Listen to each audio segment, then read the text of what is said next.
Thank you. All right, so it is 8, if you're ready.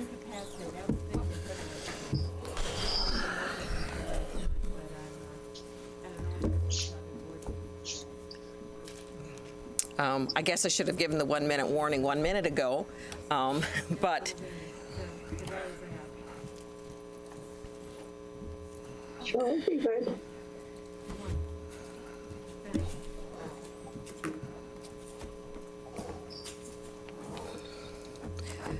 okay, I'd like to call the meeting of the Sarasota County School Board Workshop of June 16th to order.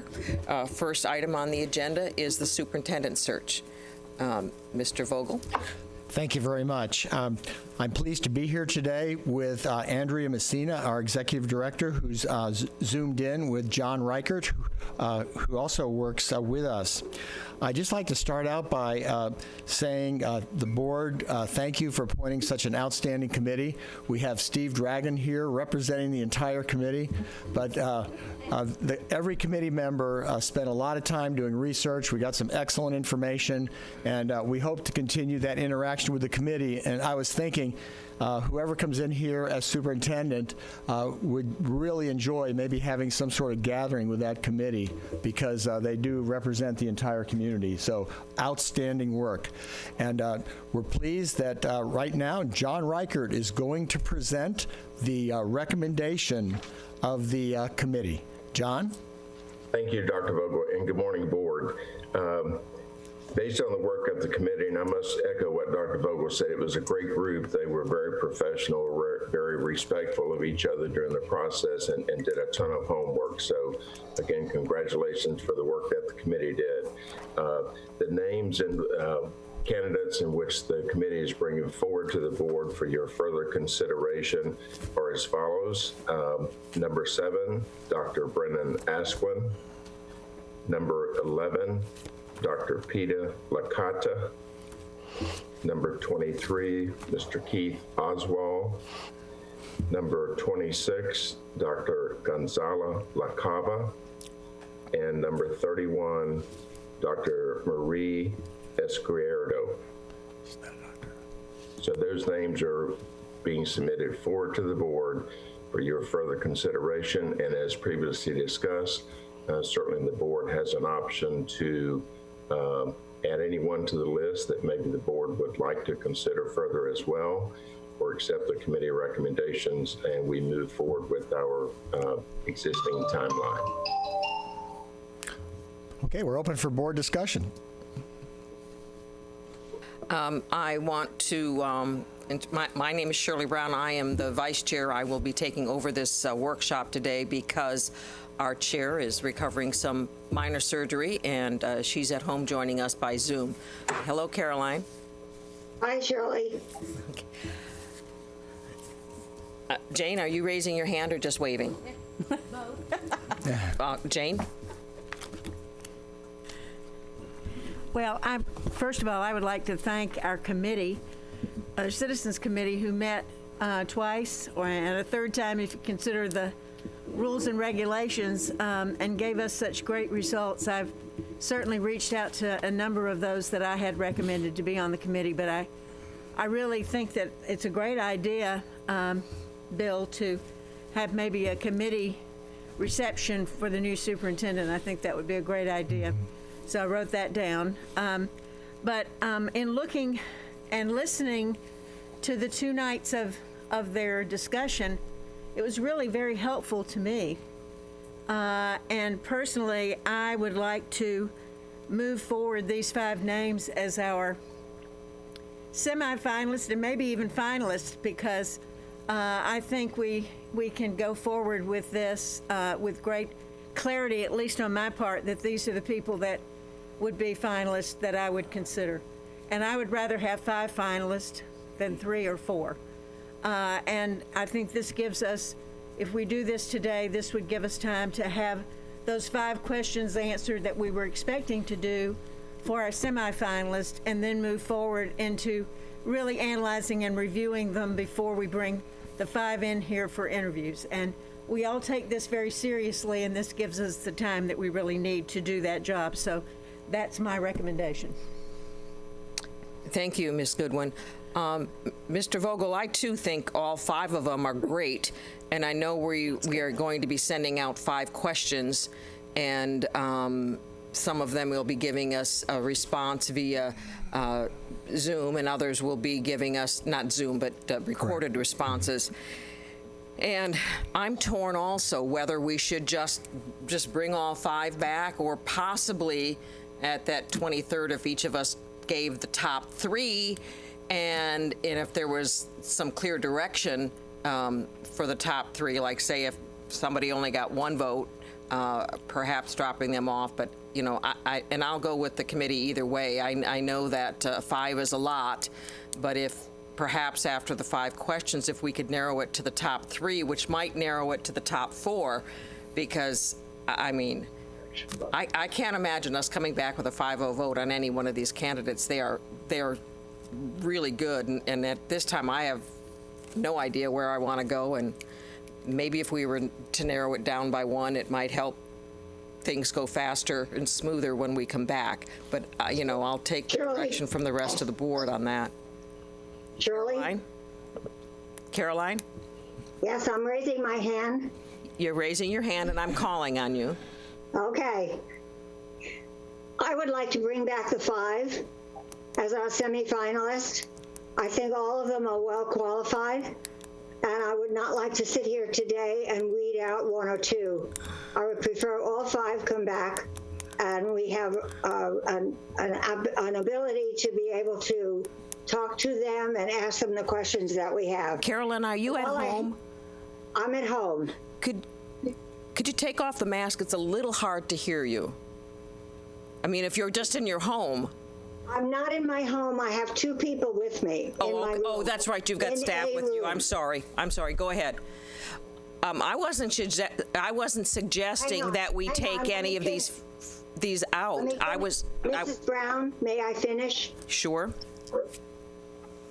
I would also like to thank our committee for doing an excellent job. I think we were very fortunate. We had a cross-section of our committee. We had every nationality represented, and we had not staff, but we had a good representation. And I think it would be a great idea to have a committee reception at the end of when we choose a finalist. I think it would be great to be able to get together with everyone. And I would like to echo my colleagues in thanking all of those members for taking the time and doing a really thorough job on vetting the candidates. That's it.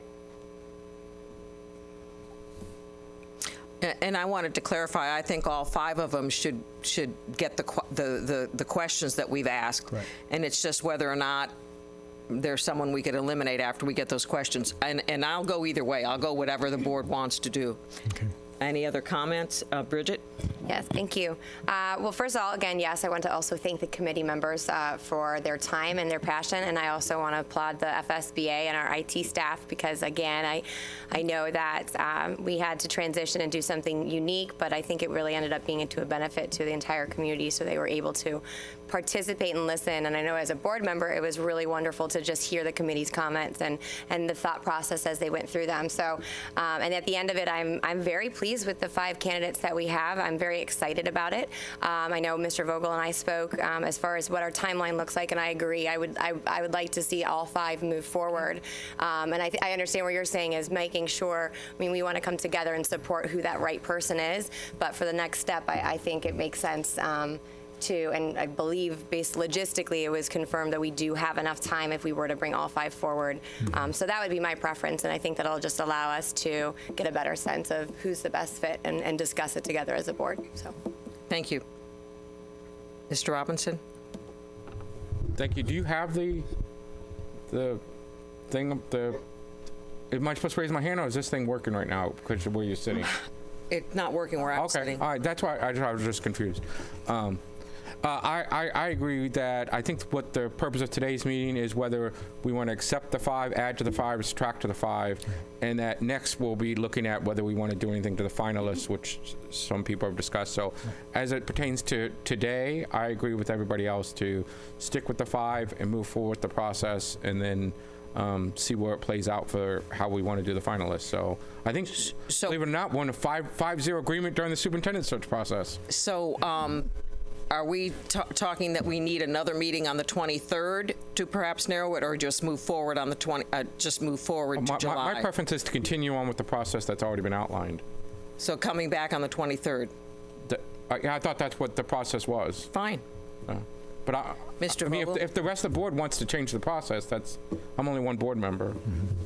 Yeah. Just a clarification. The board, I'm hearing a consensus that the board is accepting the committee's 5 individuals, and no one wants to add or delete anyone at this point.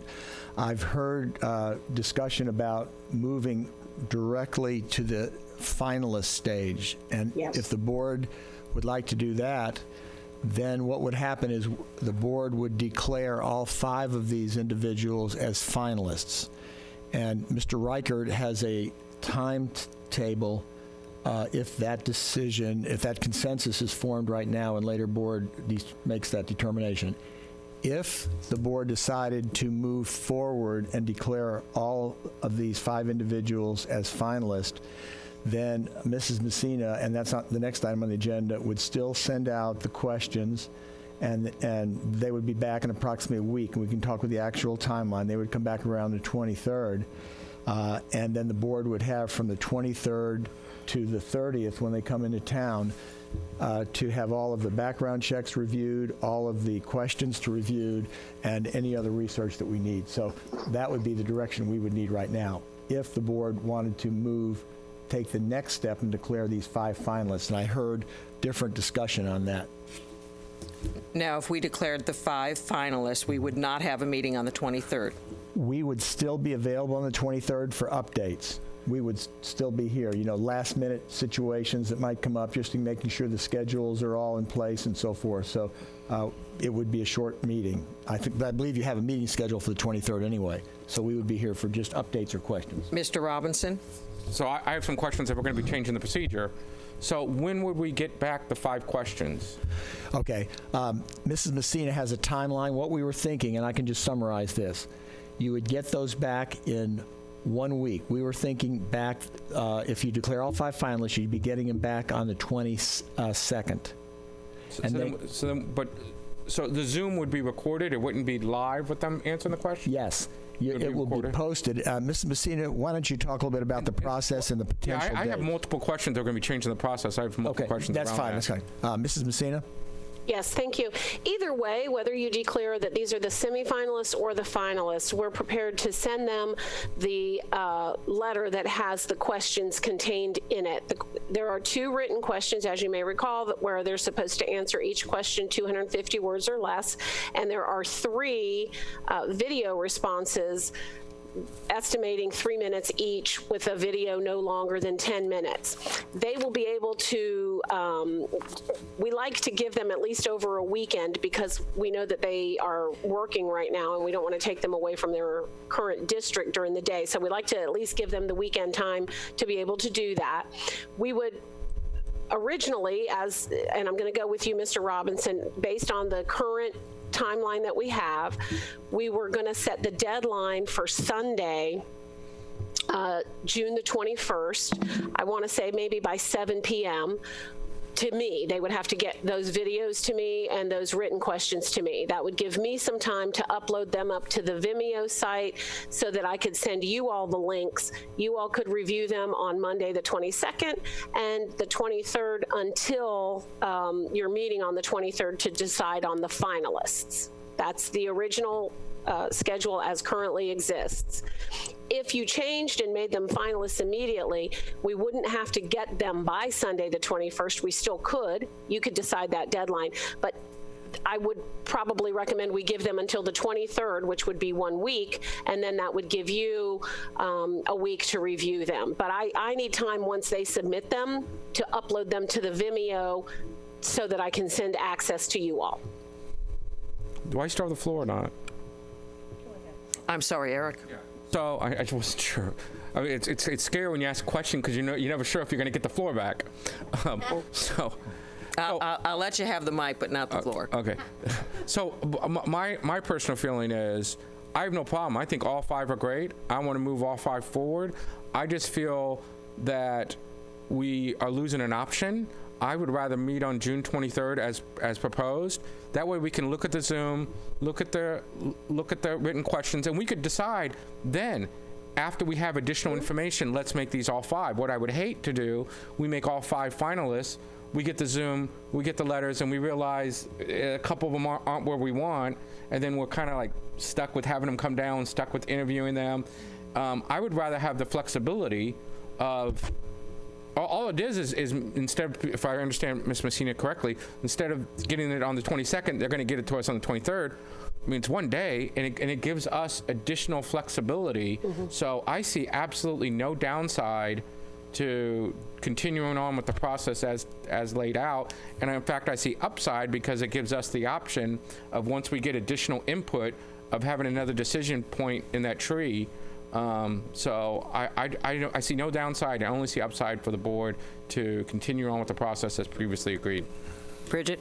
Oh, I agree. So, I mean, I think perhaps we're blending the two together, and so I'm glad that you noted that. So I think all 5 should move forward, answer that question.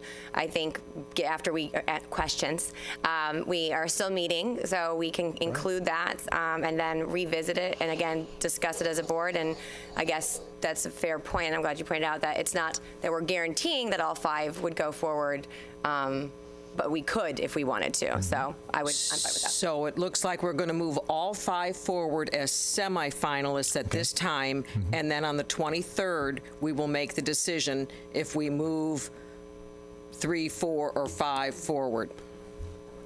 That sounds good. That's like pushing the big decision down the wall, because it's going to be a decision. I don't think it's going to be all that easy for any of us, because we've got some great candidates here. We do. Thank you very much. Thank you for reaching consensus on that. And Mrs. Messina, do you want to go into the more of a review? I know you covered it. If there are any questions to the board on the process, board members have been provided with the summary of the process. So I'm going to turn it back to you to see if you want to expand on that or if there are any questions.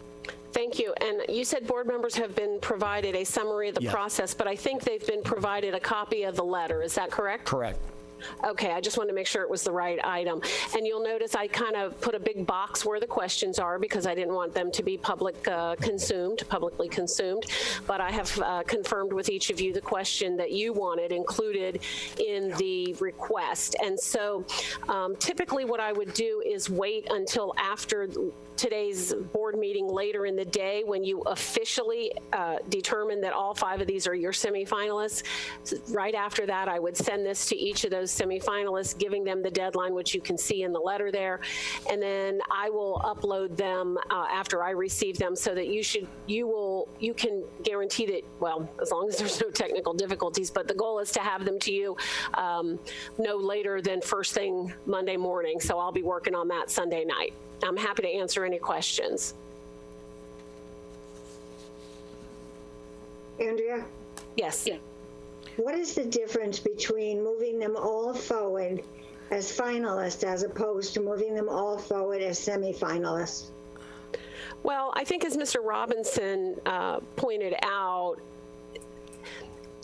there may be responses to these questions that would help to distinguish some candidates from others. And if in fact that's the case, then having them as semifinalists and making the decision next week who the finalists are, it might be that you would interview only 3 of them or 4 of them, and you might not necessarily bring all 5 in for an interview. So this would cut down on the number of people needed to travel. Maybe, but not necessarily. You could still bring all 5. That's what I have. Thank you. Okay, thank you. I'm hearing a consensus on those items.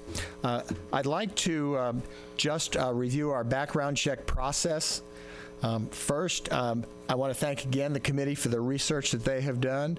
Our team, FSBA team, is doing reference checking. We have, as we indicated, a law firm which is in the process of having all of the background checks completed. So we will have that information, and all that information will be available to school board members. We also have requested the personnel files of all 5 individuals, and I was told that they may be here in the district today. I'm working with Al on that, and what I'm going to try to do after this meeting, I'm going to go over to see if they're in. I'll go ahead and review them with your HR people, but I encourage all board members to go over to the HR department sometime and look at those files too. There'll be a lot of information in there. Also, we have completed our check with the Professional Practices Services, which is the one that we can go online and determine if there are any completed cases of any of these 5. There were none. We also, because of the efficiency of your HR department, only the HR department certification people can check ongoing or investigations that are in progress. I got a text this morning saying that all 5 of these individuals are all clear on that. So moving forward, we've got that taken care of also. We also encourage board members to call board members in other districts and find out as much information too. So what I am very pleased with this process we have in place, I think with all of the committee members looking at all the documents, getting all this information we've talked to, I think we're moving forward with background checks. Oh, I'm sorry, Eric. I made the motion to make the consultant to FSBA, but I had an You issue. don't vote out of a meeting. You don't vote in workshops. We're not voting, Eric. No, but it's I just didn't make a talking, motion to please. vote. Eric, go ahead. Yeah, I at a meeting, I made the motion previously to make FSBA the search committee previously. And one of the reasons why I did it was because, the integrity of Mr. Vogel. So I met you initially 4 years ago, and I got to say, through this entire process, you've only added to my respect of you. But I as I said previously, and I still have now, an issue at the last search you did for the board. There was an issue about background checks, which is the topic that we're discussing now. And so I have a couple questions regarding that. And so my first question is, how has your process evolved over the past 4 years in this area? Do I need to go into details about the issue, or do you understand the issue? Yeah, I understand. And If you need me to clarify, Mr. Robinson and I have had discussions about this, and the issue the last time was that the personnel file is defined as any and all records relating to an individual, wherever they are, including any investigative files. The one issue that Mr. Robinson is talking about is one district did not turn over the investigative files. And so they were later discovered. So what we have done is the specific request this year was to include investigative files. And I had not seen the files because they're supposedly coming in. In addition, we certainly have been as thorough as we possibly can to make sure that we have uncovered all of the information. And that, and I'd like Mrs. Messina or Mr. Riker to comment, that one situation where the district didn't turn over their personnel file, investigative file, was the only incident that I'm aware of in our searches that did not occur. Mr. Vogel, can I clarify? Sure. I mean, more specific. Have you changed anything in your processes over the past 4 years, or are you essentially doing the same process, and it was in your contention that Hillsborough messed up? Or have you changed your processes? Because if your processes have been the same, then I have a follow-up question. Okay, I will say this. We have intensified our work. We essentially were using the same components of the process, but we have intensified our work. Well, my next question is, if we hired a private investigator to look into the background of these people, could that possibly turn up things about these finalists that your intensified process would not?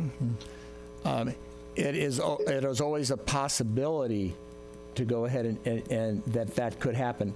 It's because once you look at all of the information that you see from the files that come through our law firm's review, I think that may make you more comfortable. I remember 4 years ago, or you were not on as actually a board member, so you I did not vote for him. All right. Right. You didn't, at that time, you were a very interested party. We were working closely with you, but so you really didn't see all the background information that was available. I do believe, Mr. Robinson, that Mr. Vogel said that they highlight or somehow intensify that they want the investigative report. They don't just say they want the record. They want the record, including the investigative report, when they ask for the personnel records. But the big overall issue is the fact that this one item wasn't found foreshadowed what occurred last year. And that's my concern. I don't want us to miss out on a piece of information that is going to foreshadow, negative impact to the district. Because last year was a very negative experience and a black eye for the district. Well, that I don't believe had to do with it had exactly the Hillsborough County file. Well, it had to do exactly with all right. Hillsborough In County. your opinion, that's what happened, so we'll leave it at that. But I think Mr. Vogel explained that they highlight that they want the investigative file. They specifically ask for it now, rather than just the personnel file. I just feel that we should do everything we can to make sure what happened in the past doesn't happen again. And I hope that we are moving forward, that we're not.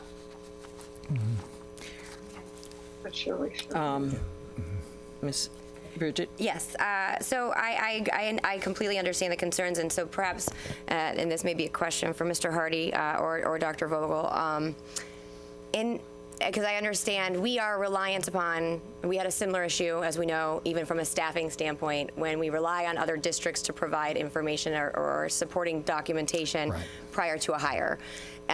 Is there any kind of legal document that we could include that they are verifying, they are providing us a complete file, so that that transfer of responsibility is confirmed with that particular entity with whom they are employed?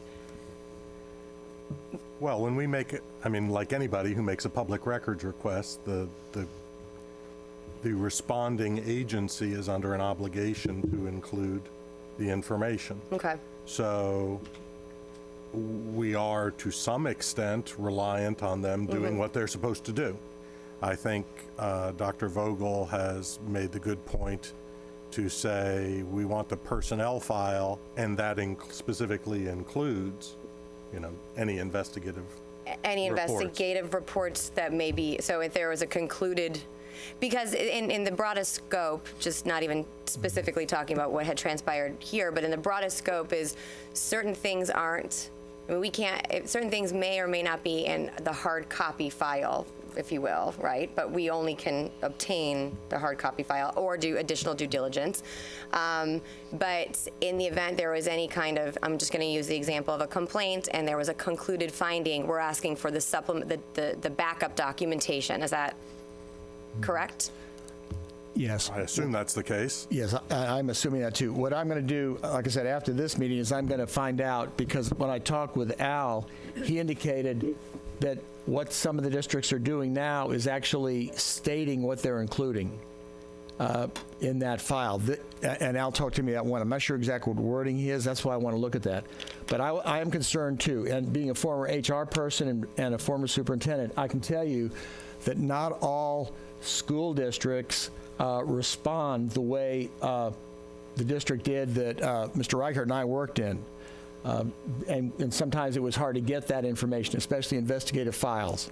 But I can tell you, we are being as diligent as possible. And I've actually, I don't know of another search firm that is doing more in this regard than us.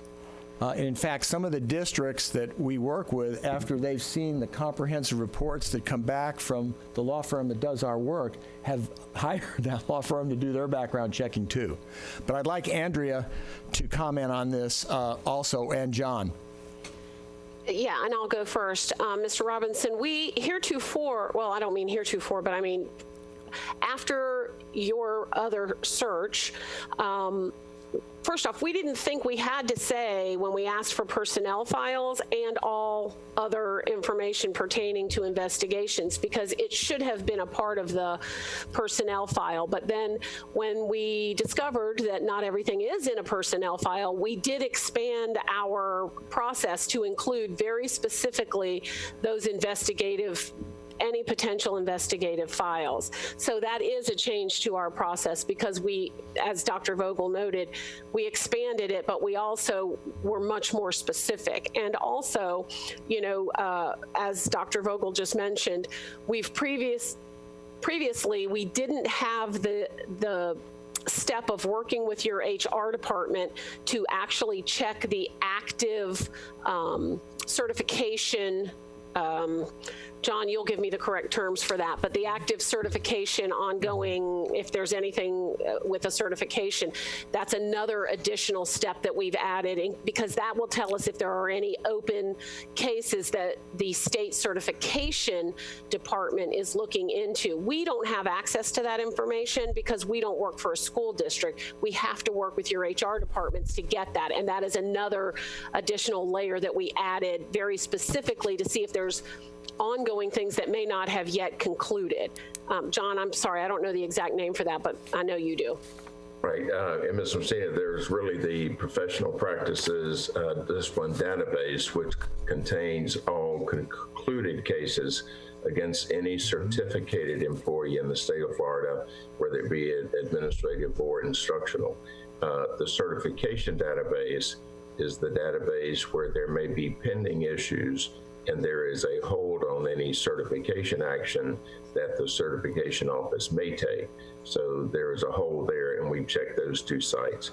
With regard to records requests of a school district, and Mr. Hardy and Dr. Vogel has mentioned this, technically and legally, a request for a personnel file, the requestor should expect any and all records, regardless of maintenance of those records, whether they be electronic, whether they be hard copy.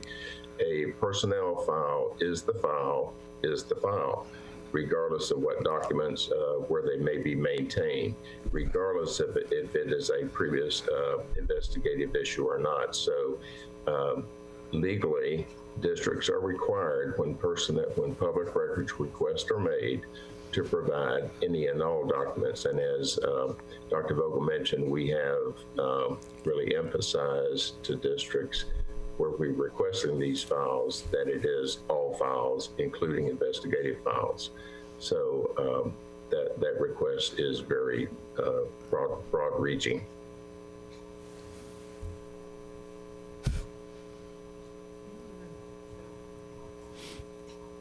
Eric? Yeah, I didn't say anything yet. So my next question is, I don't know if it's for Art, if Art can help me answer this question, Mr. Vogel. You guys keep saying personnel file. Is there anything that we would want to know about a person that is exempt from public record?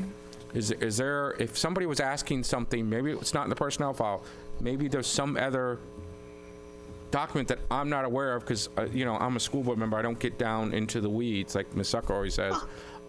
Is there some information about an individual that would be exempt from public record? I'd say, for instance, an ongoing investigation. Well, no, anything. I don't want to. That's what came to me off the top of my head.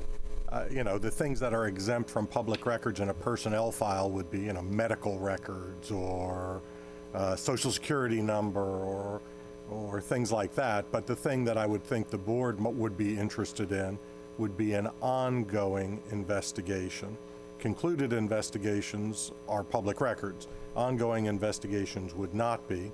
We know, from what I just heard this morning, that there are no ongoing professional practices investigations.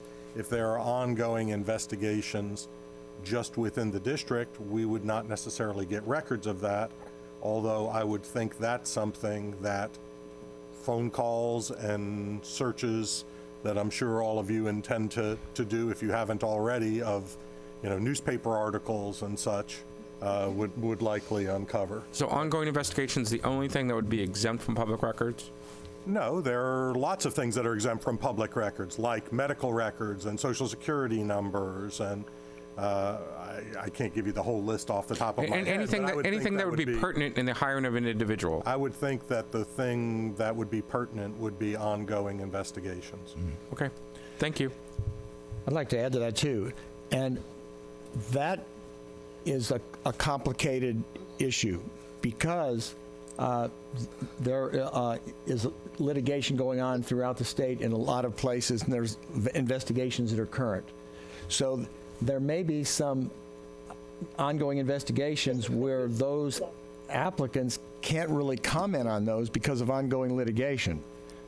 So that's another complicated part of this whole process, but I'm not sure how we can address that. I appreciate you bringing that up. Maybe Mr. Hardy can comment on it too, but that's the difficult part. Well, I mean, I think there's going to be reference checks. You know, I'm sure board members will call your colleagues or others in areas and get conversations, have conversations with them about the various candidates. I would think that would be the best way, and newspaper articles. I think that would be the best way to become aware of things that are currently ongoing. Some people pick the wings off of a fly. Okay. Who is that speaking? Okay. Oh, Carolyn, could you maybe mute your thing when you're not talking? I will stop talking.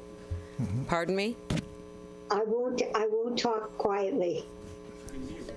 Just mute, because we could overhear that. Is there anything else on the background check investigation?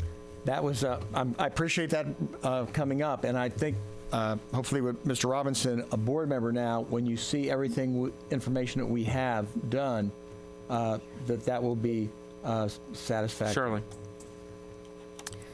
Jane?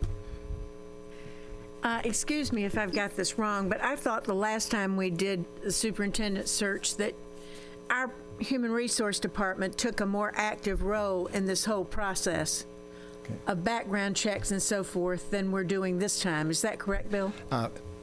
Actually, we are working with your Human Resources Department in these ways. And first, Al has requested the records. It works out far better if the school district does the records request than FSBA because they have the relationships and they get the records back.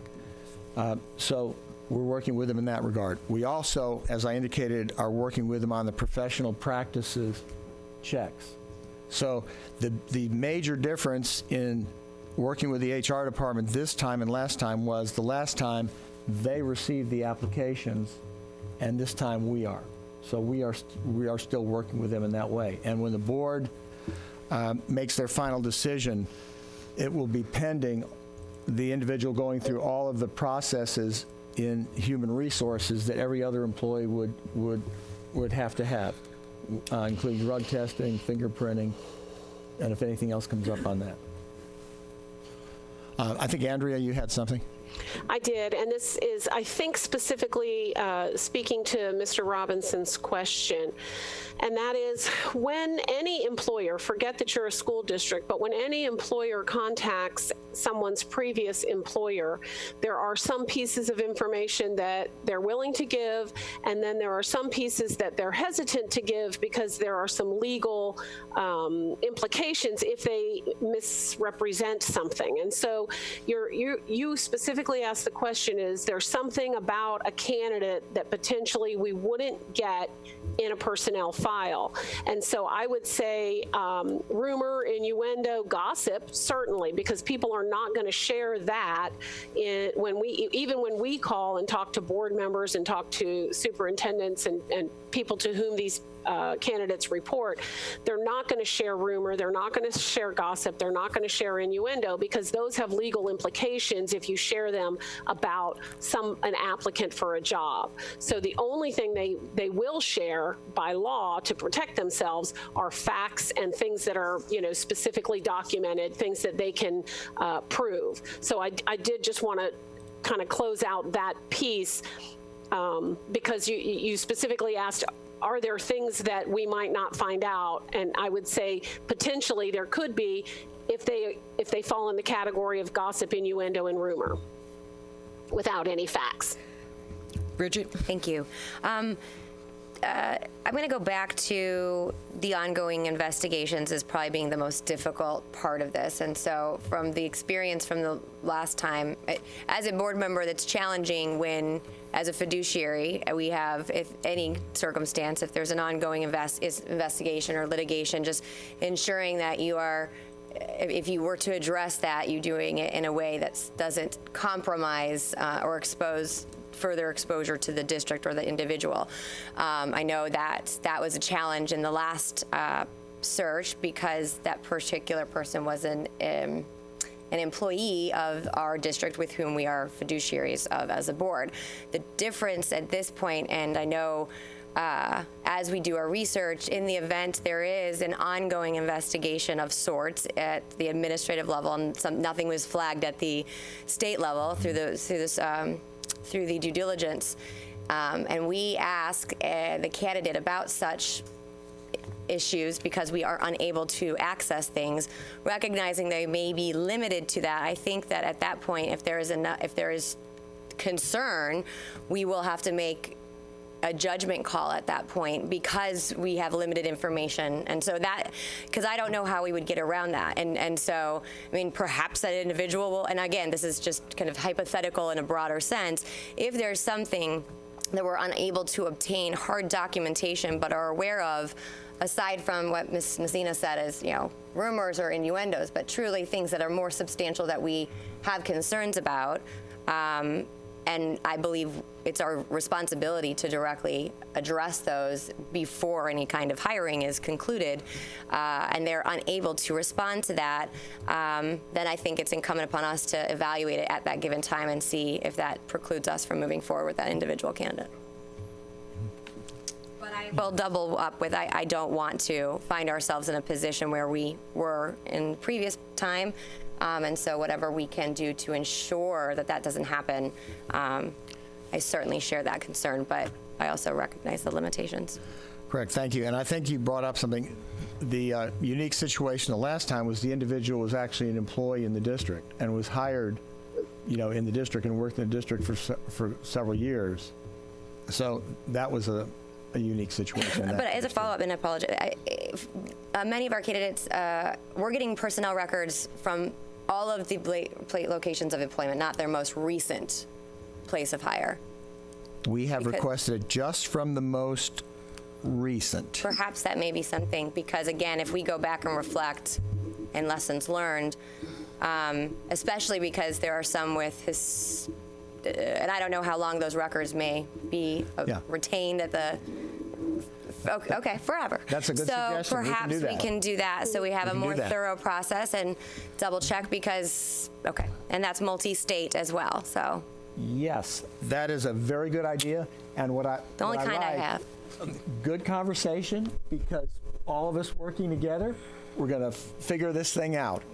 Yeah, and we'd like to think that the current district has contained within it the previous districts, but to your point, yes, Ms. Ziegler, it's possible that something didn't get included. I see my friend Al has joined in here. So Al, I know you've heard that. I'm heading over your way after this meeting. Well, so and I remember the last time there were rumors and innuendo. And to try to clear up the rumors and innuendo, an investigation was done. Yeah. And it came back with a conclusion. And I think the board members were told, well, this came back that he was not at fault, and we should not be including that in our decision making. But it didn't seem to matter after the fact anyway, because even though the board wasn't supposed to be holding that against him, the public still did. So, I think even when you get an investigation where legally, if somebody is found not guilty, if somebody is found not guilty in an investigation, legally we can't hold that against them, but we know that the public still can. And whether we use that or not is probably up to our individual purposes, but maybe keep that in the back of your mind when you're making these decisions. Can we move on to the interview schedules and timeline? Yes. John, back to you on this one. You know what I'd like to suggest, Don, we've got the tight timeline, and I see if we've got 3 candidates left, I think the 6 to 7:30 p.m. works fine. But if we go to 4 candidates or 5 candidates, I don't see how the 6 to 7:30 works. And I'm wondering if we could add 15 minutes if we've got 4 candidates and add a half hour if we've got 5, so that there's at least an hour in between. We're looking at the timeline for the superintendent, the finalists when we're doing the interviews. This is the draft, the finalist interview schedule. I guess I'm jumping forward to the July 1st instead of July 23rd. Maybe we go June 23rd. We'll go back to June 23rd if you want. On the interview schedule? Yes. Okay, and you're looking at adding time on the Wednesday, July 1st, or the Thursday, July 2nd? On the 1st, where the candidates will go from here after we've interviewed them to where they will be going for the public questions. We end up at 4:45 and then they start at 6. There's an hour and 15 minutes, but then it goes. We end up at 4:45 with 4. I guess maybe at the 4 we can still go to 6, but when we go to 5:30, I would like to see that interview then start at 6:30, because I think that half hour in between is probably too soon. So if we do end up with 5, change that to 6:30. Yes, ma'am. That would not be a problem. I apologize because I don't have the document in front of me. It's fine, but I just, in total, when we're doing the interview, this is when they're in person in front of the board? Is that what we're doing? Yes, ma'am. Thank you, sorry. I have way too many papers, as you see how many binders we have today, but, so I apologize. But, this is after the group interview when they go over to the education. I'm sorry, Yes. Mitzi, your mic isn't on. okay, so I thought, but what concerned me was I thought you were saying we only had 15 minutes to interview. Okay, that's all. That's Oh, no, we still have all of our time. All right. It's that time between when we finish up our interviews and then they go over to Got it. I STC for the can see. interviews with the public. I think we need an hour to let them, I think they'll need time to actually get it set up because they'll be here televising. and then, videos, they and need then the have to setup go over time. there. Yeah. And plus, I think the person needs time to take a break and perhaps even eat. Madam Chair, just so you know, Mr. Flowery and I had a conversation earlier this week to kind of walk through the day of filming and how that might work. And just so you know, what we would do is the first person that we would have for that interview would have been the first person you interviewed much earlier in the day. And the last person you interview at the end of the day would be the last person in the interview. So that person, the last person the board interviews, would not come in until hour and a half. Well, there's time for the person to do the interviews, but also we have setup times, and I don't know if we can do it in half an hour. As long as John is I'll let Mr. comfortable. Flowery make that call. Yeah, as long as John's comfortable, John Flowery is comfortable. He's comfortable with doing it in half an hour? I don't know. I mean, if Andrew Well, had a we can conversation discuss with that at the next, on the 23rd, get some feedback on if they need that time. Eric? Will these people be meeting with like the school-based administrators, the union, there are C-level staff? This will be the only meetings they'll be doing? Okay. They, the staff, the district level staff will be taking them on the tours. And Mitzi, you want to talk a little bit about how that's going to work? So sure. While they're interviewing with you in a group setting, the other Mitzi, talking to the I can't mic hear instead you. of... for me. So while the candidates are having their group interview, the other candidates will be with a member of superintendent's cabinet, a member of SBA, so a principal and a district level administrator, along with whoever they've brought with them, a spouse or whomever. And they will go on a tour of the district. This also keeps them away from a television and being able to see what the other candidates are saying during their interview process. But it gives them an opportunity to connect with our staff also. And that'll happen on Thursday. Then on Friday, during your one-on-one interviews, there's time between each interview for each one of you. So we would designate a particular staff member to then take them around and introduce them to the staff here, at least at the landings. And then I would hope that we would have an opportunity for whoever you're selecting to then come in and meet with the union and with school-based administrators, the principals, and then the district leaders. So the finalists will be able to meet with the union, the school-based administrators, and the principals? Is that what she said? No. And, Yeah. well, right, that would be selected. So the person who got the job.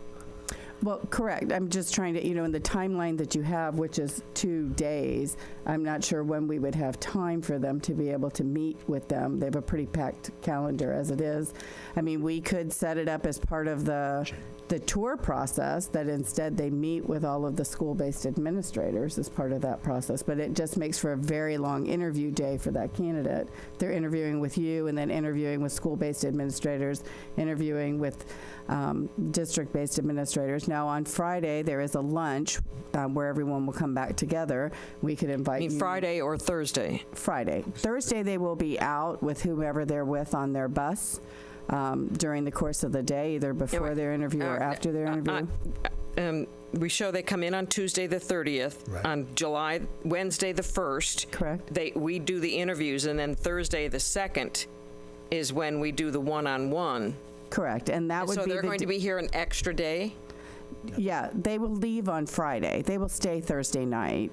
I see. So they'll leave on Friday. I'm sorry, I misspoke. I meant Thursday, when you all will be together. That's what I thought you for meant. A lunch. We could invite the union leadership to come over as well and meet the candidates. I'm just not sure how we could fit in basically 2 interview days, enough time for them to meet with all of the school-based administration and all of the district level administrators and teachers or others. Mr. Vogel. Yes. Last time we did have a luncheon. It was sponsored by the Teachers Association, and it was successful, I thought.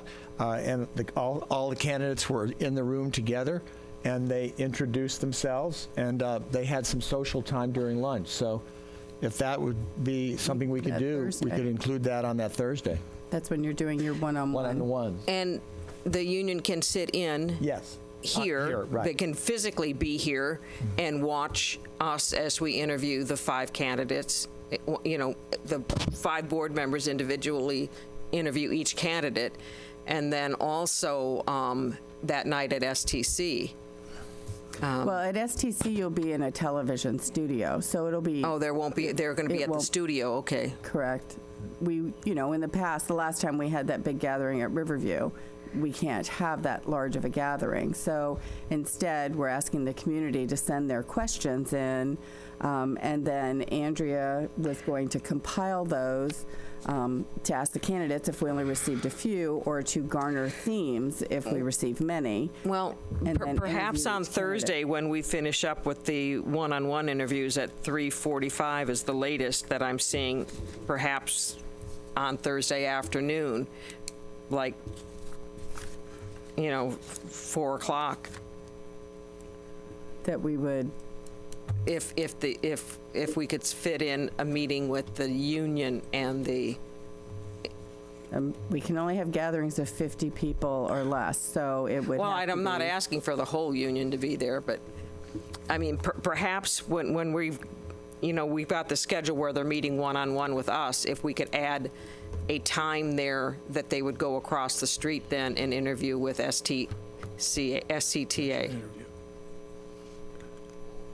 Like on Thursday, July 2nd, we've got candidate A at 8:30, candidate C at 1:30, and then candidate B at 2:45, if it's 3.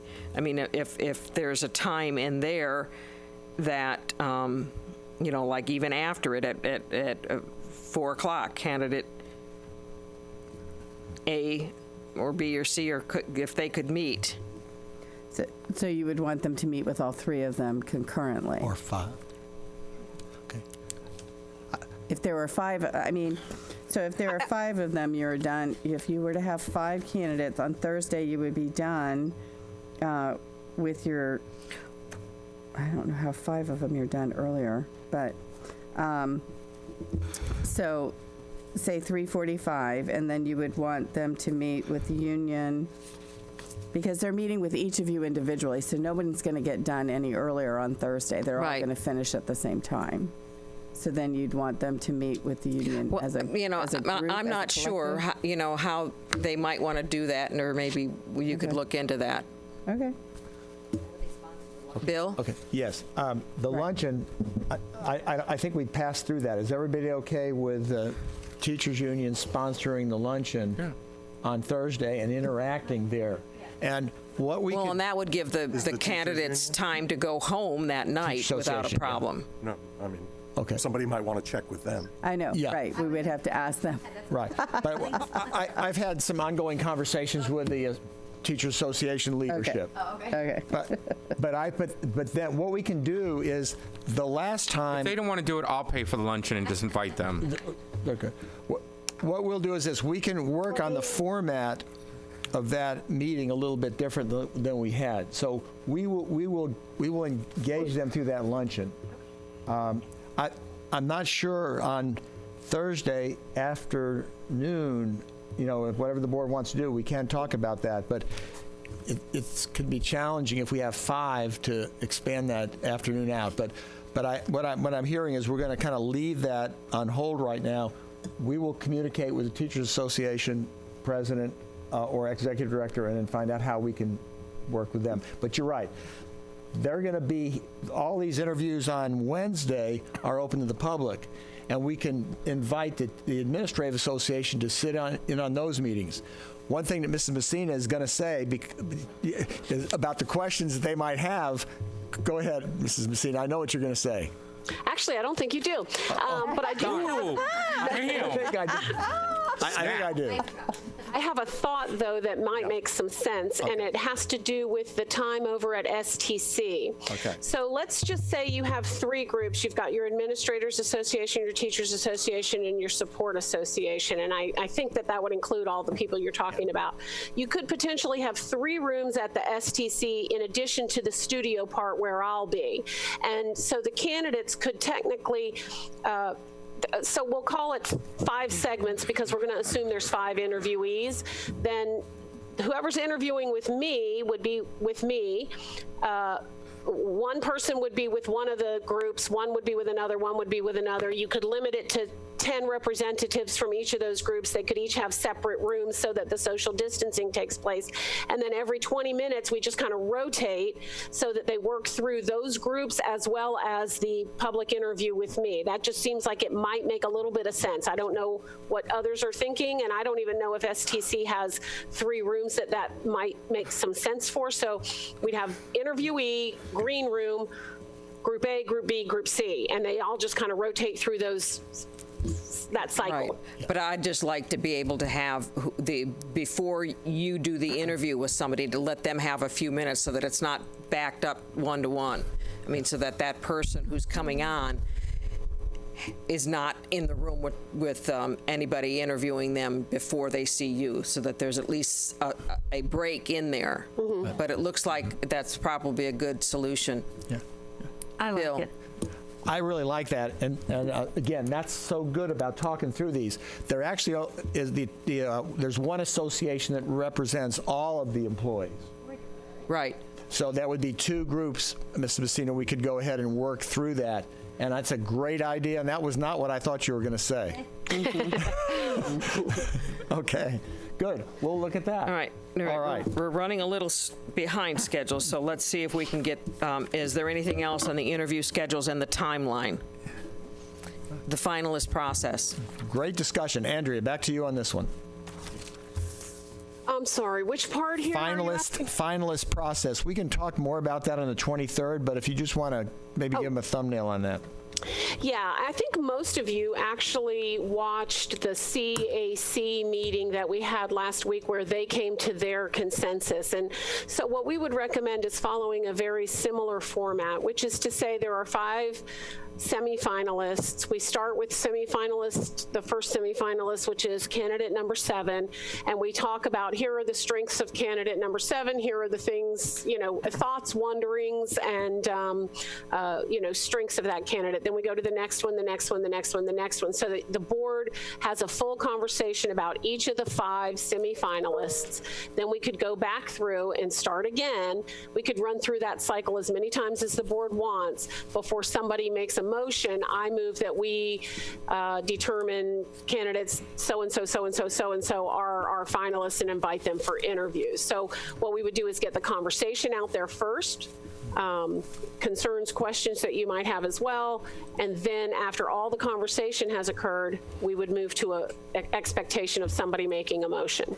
Andrea, I think rather than somebody making a motion and say, well, these are the 3, I liked the way you did it with the committee where each one gave their top 5, or if we gave, in this instance, if each one gave their top 3, and then let's see what those numbers look like before we move forward, rather than having one person saying these are the 3, because it could then get complicated, and narrow it down that way, rather than one person making a motion that you vote yes or no.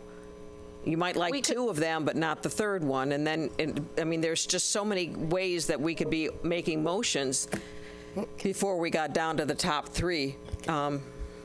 Bridget? Yeah, no, thank you. And I appreciate this comment. Actually, Mrs. Brown, I think we even talked about this at a prior meeting of when we get down to the final list date, whether that be 3 or 5 or 4, how that discussion takes place, I think is where we're talking about, it being more of a dialogue than, one board member go to, here are the 3 reasons I like X, Y, and Z, X, Y, and Z, and boom, this is who I'm putting my weight behind. I think if you looked and watched the CAC, there was more of an organic discussion about, and where we won't necessarily be weeding it out. Maybe at the next meeting, if after we see the questions video and read their responses to the 5 questions, perhaps that's where we'll maybe changing the number of who will be finally reviewing and interviewing, if you will.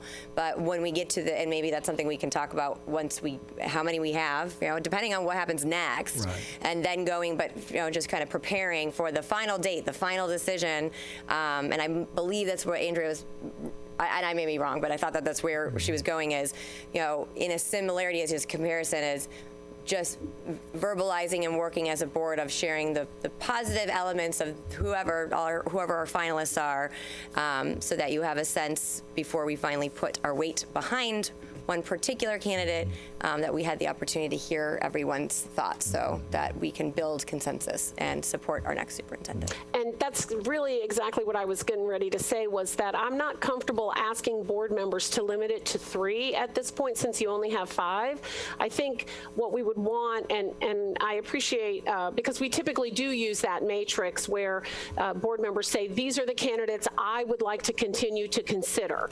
And it might be 2, it could be 3, it could be 4, it could be all 5, whichever. It doesn't have to be you're only allowed to give us 3. We prefer to kind of leave it open. Who would you like to continue to consider? Then we can look at the numbers. And to your point, there might be somewhere all 5 people. There could be 3 candidates that all 5 of you would like to continue to consider. So then we kind of say, all right, is everyone okay inviting these 3? Yes, let's move them off the table. Now we have 2 other candidates. One might have 4 votes, one might have 3 votes. What do you want to do with these 2 candidates? Do you want to bring them in for an interview as well? And some of you would say, well, if at least a majority of my colleagues wants to interview that person, I think we should bring them in. Or you might say, nope, let's just stick with the ones that have the unanimous vote. We can kind of have that conversation, which is, I think, what Bridget's referencing, the organic part of it. We start with the ones there where there's clear agreement, confirm that, yep, we're going to bring them in, and then we talk about how we're going to handle the other ones. But I personally am not comfortable saying only the top 3 unless the board tells us that that's what they want. Yeah. Anyone else on that? Bill? We can talk more about that next meeting also. 23rd. And the only thing that we really are always concerned with is ranking candidates, where you have, I'm going to rank one, because the ranking sometimes, and if people do that, it can cause a problem. Well, yeah, I like the way that you did it with the CAC. Yeah. They just said, okay, here's my 5. Got it. Or here's my 10, or whatever it was. Good. Okay. Okay, we'll move on to the contract.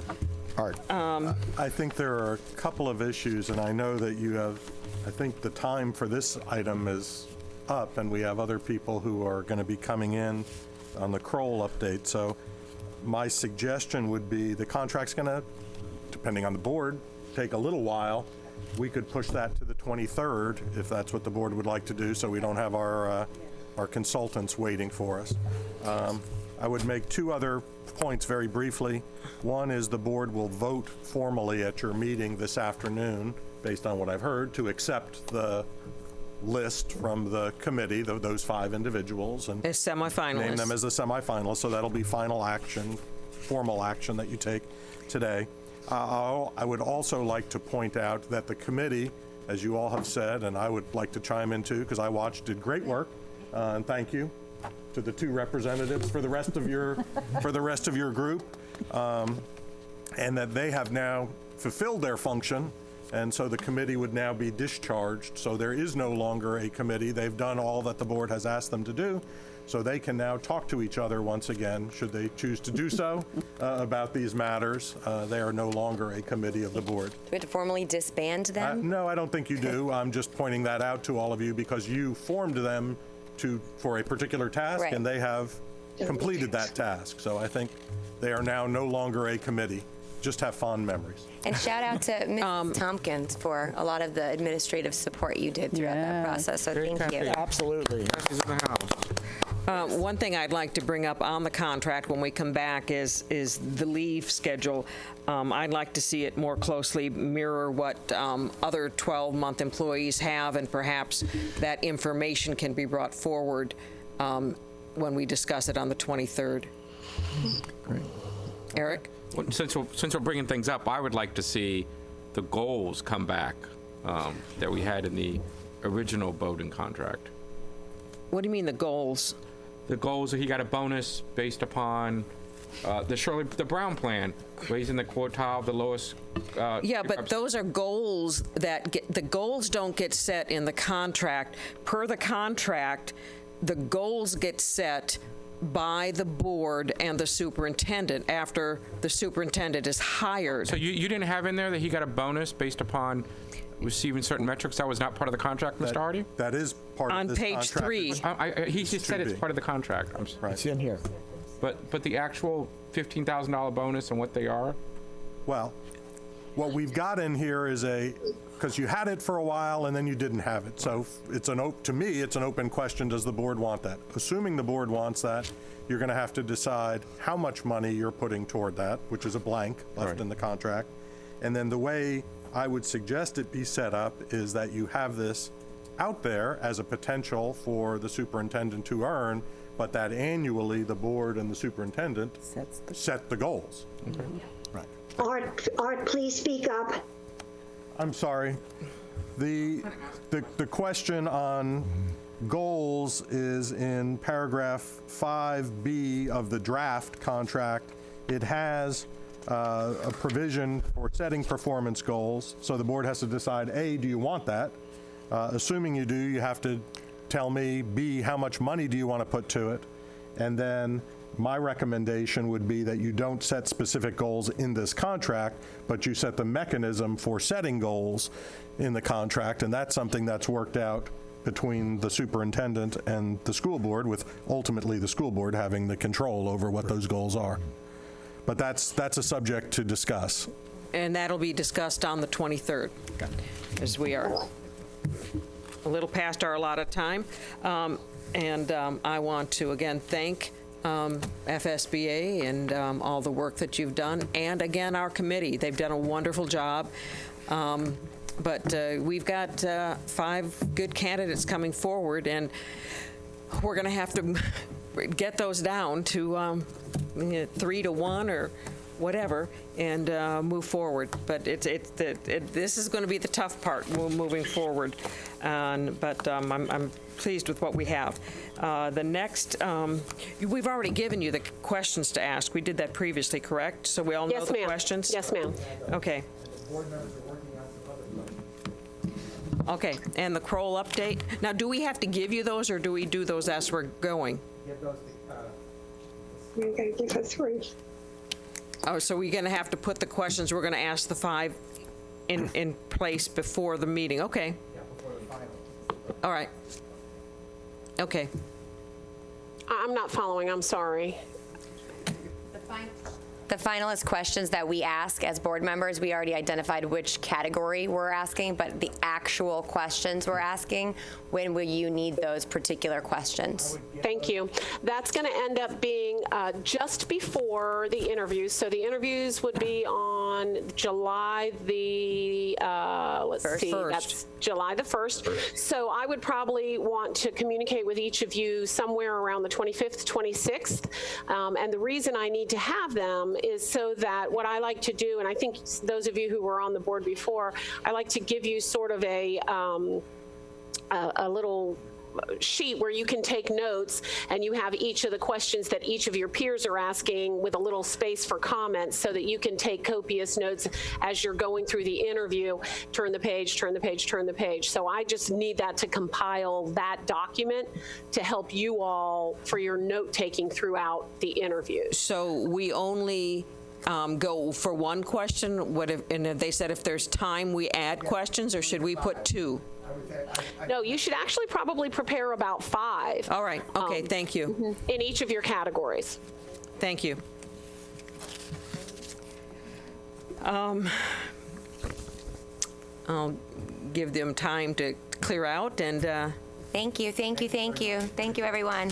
Thank you. And thank you, committee members. Now on the agenda, we have the Kroll update, and that is the report on the harassment statutes, policies.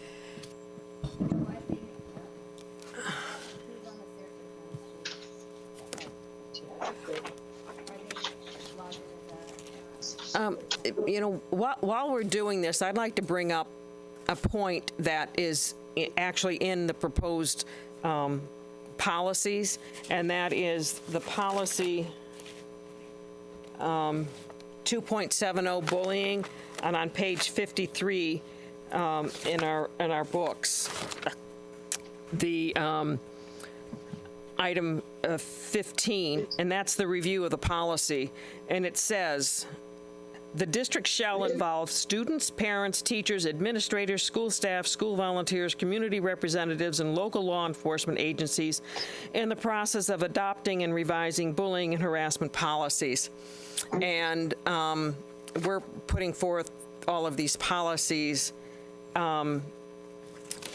without much input. I guess we're going to, advertise them, but. I'm feeling a little uncomfortable discussing them and advertising them the same day, to make changes, but because I think there's some changes I'd like to see made in them. But we'll go through the discussion. Who's going to be leading that? Is that Al, or is that Art? Well, good morning. Good morning. So thank you for the opportunity. So I think we have Al, and I think we have Mr. Ellers and his team on here from Kroll. Am I right? Technical issue, I guess we're holding on. But We don't see Mr. Ellers. Al was on, but now he's not, so. Right, while they're finding Mr. Ellers, who I'm There sure he will is. be joining us. Here's that. I'm on the phone with Mark trying to figure it out. Give me You're just on. a second. I resent him the link. So let me set the stage for you, perhaps. As the board recalls, you hired the Kroll group to review our policies related to equity and commission them to give you both a review and perhaps most importantly, some new proposed policies and procedures that fit with best practices. So that's the document that you've got in front of you. Mr. Mark Ehlers and perhaps other members of his team will be on to discuss these with you. These are their recommendations, their policies. So to the extent you have questions, I and staff can try to help, but they're really coming from Kroll, and those questions need to be directed toward them. I would suggest to you with respect to a timeline, which is more our issue than Kroll's issue, is the thought was we would advertise these policies today so that they could be approved in July so that they would be formal policies of the board by the end of July when staff is coming back and before students come back. You're coming up, Mark. Okay. So that they can be trained on them. Kendra and Monica to do the same before the school year starts. So that's the timing that we were hopeful for, but obviously that's up to the board. But we don't want to, we would like to train people before the school year starts, but we can only train people on policies that exist. Well, and I'm sorry. Bridget? And I'm sorry, Jane. I agree. I understand our timeline, and I recognize us unanimously highlighted and emphasized the importance of training. And I'm very excited to go through this, but I also shared a similar concern overall, as Mrs. Brown just mentioned. And if I were to have to weigh them, it would be if it's a delay by a couple of weeks or what have you, but to be in alignment with the recommendations, and the impact is to be able to talk through it, make sure we understand and can work through all of that, and then perhaps bump the actual final policy advertisement to a future date. So just wanted to share my opinion on that too. Jane? Well, I read through these policies and suggestions and recommendations, and, they're the professional. We're paying them a lot of money for this, and I think we're already behind on our deadline to get this started the first of the year. I have some concerns about personnel. I have some concerns about who does this at every school, but I'm sure those can be worked out. I think that, they've done a fabulous job. I read through these and I'm going, wow, are we really behind the 8 ball in terms of what we had before? And I think whatever you think about our past, some of the problems we had last year reflected in the poor policies that we had. And I would say they were not very good and not very explicit and not very complete. So, and there are many things from these policies that will cause us to change, like our student code of conduct, some of the other things that we will have to, and of course there's many things that are going to cause the student code of conduct to be changed, I think, with coming back to school and all of the reentry. But I think that this is a great step. I think it's a wonderful job, and I'm very, very excited about this. Okay, now, Caroline? Yes, I read through these also, and I hear what you're saying, Shirley, about having input. But I think if we put these out and we for advertisement, we will get the input that we need, or that you're looking for. And Jane is 100% correct. We've paid a lot of money to have these policies put in place, and I would like them to be enforced, or I would like our people to be trained on them during the summer when we do our training. And the only way to do that is to approve these and put them out now for advertising. And we recognize that we have a whole month before we finalize the report. Okay, well, let's have Kroll give their report, and then I know that if we get comments and we make changes, we have to re-advertise, and then it's another month. But let's have the report presentation, and then we'll have our comments. Kroll? Okay, well, good morning, everybody. Thank you for having us. And just so you know, I see Monica Monticello and now Kendra Waldsmith, my colleagues who work with me on the report, and the proposed policies are on the line as well. Again, thank you for having us, and we're delighted to be here to hopefully answer whatever questions you have and address any concerns you have. I thought what I would do was briefly just kind of highlight a few of our key findings that we found based on our review, our discussions with district staff, our review of your existing policies, as well as our best practices research, and then kind of lead into the policies themselves that we're proposing. So based on our review and research, we've identified several areas in which we think the district's equity policies and procedures need improvement, and we've developed a set of new and revised policies and procedures for your consideration. Now, these proposed policies incorporate feedback we received from district staff back in May, and they also have tried to incorporate, and we actually had to make some last-minute changes as a result of the new Title IX regulations, which were published by the Department of Education on May 4th, on May 6th, and those regulations become effective on August 14th. So there, and the published document was like over 1,000 pages long, but fortunately we were able to focus primarily on the key provisions, and they had some shorter highlight provisions that I think had the most important ones, most of which were procedural, a few of which were substantive. But we've tried to address them in these proposed policies. So some of the key findings we make, and they're obviously outlined in the report, but first and foremost, we found that the school district's existing discrimination policies, that was policy 271, the policy against discrimination students, and policy 2.72, policy against discrimination employees applicants, do not provide much guidance on the different types of discrimination and harassment that exist, and do not adequately define the different forms of harassment, including sexual harassment. So we've tried to address those issues. We didn't feel it was necessary to have separate equity policies for employees and students, because all district community members should be subject to the same requirements on these issues. There may be some differences, and there are, in the procedural components of that and some of the reporting components, but the actual substantive prohibition against discrimination and harassment and what it applies to should apply district-wide to everyone.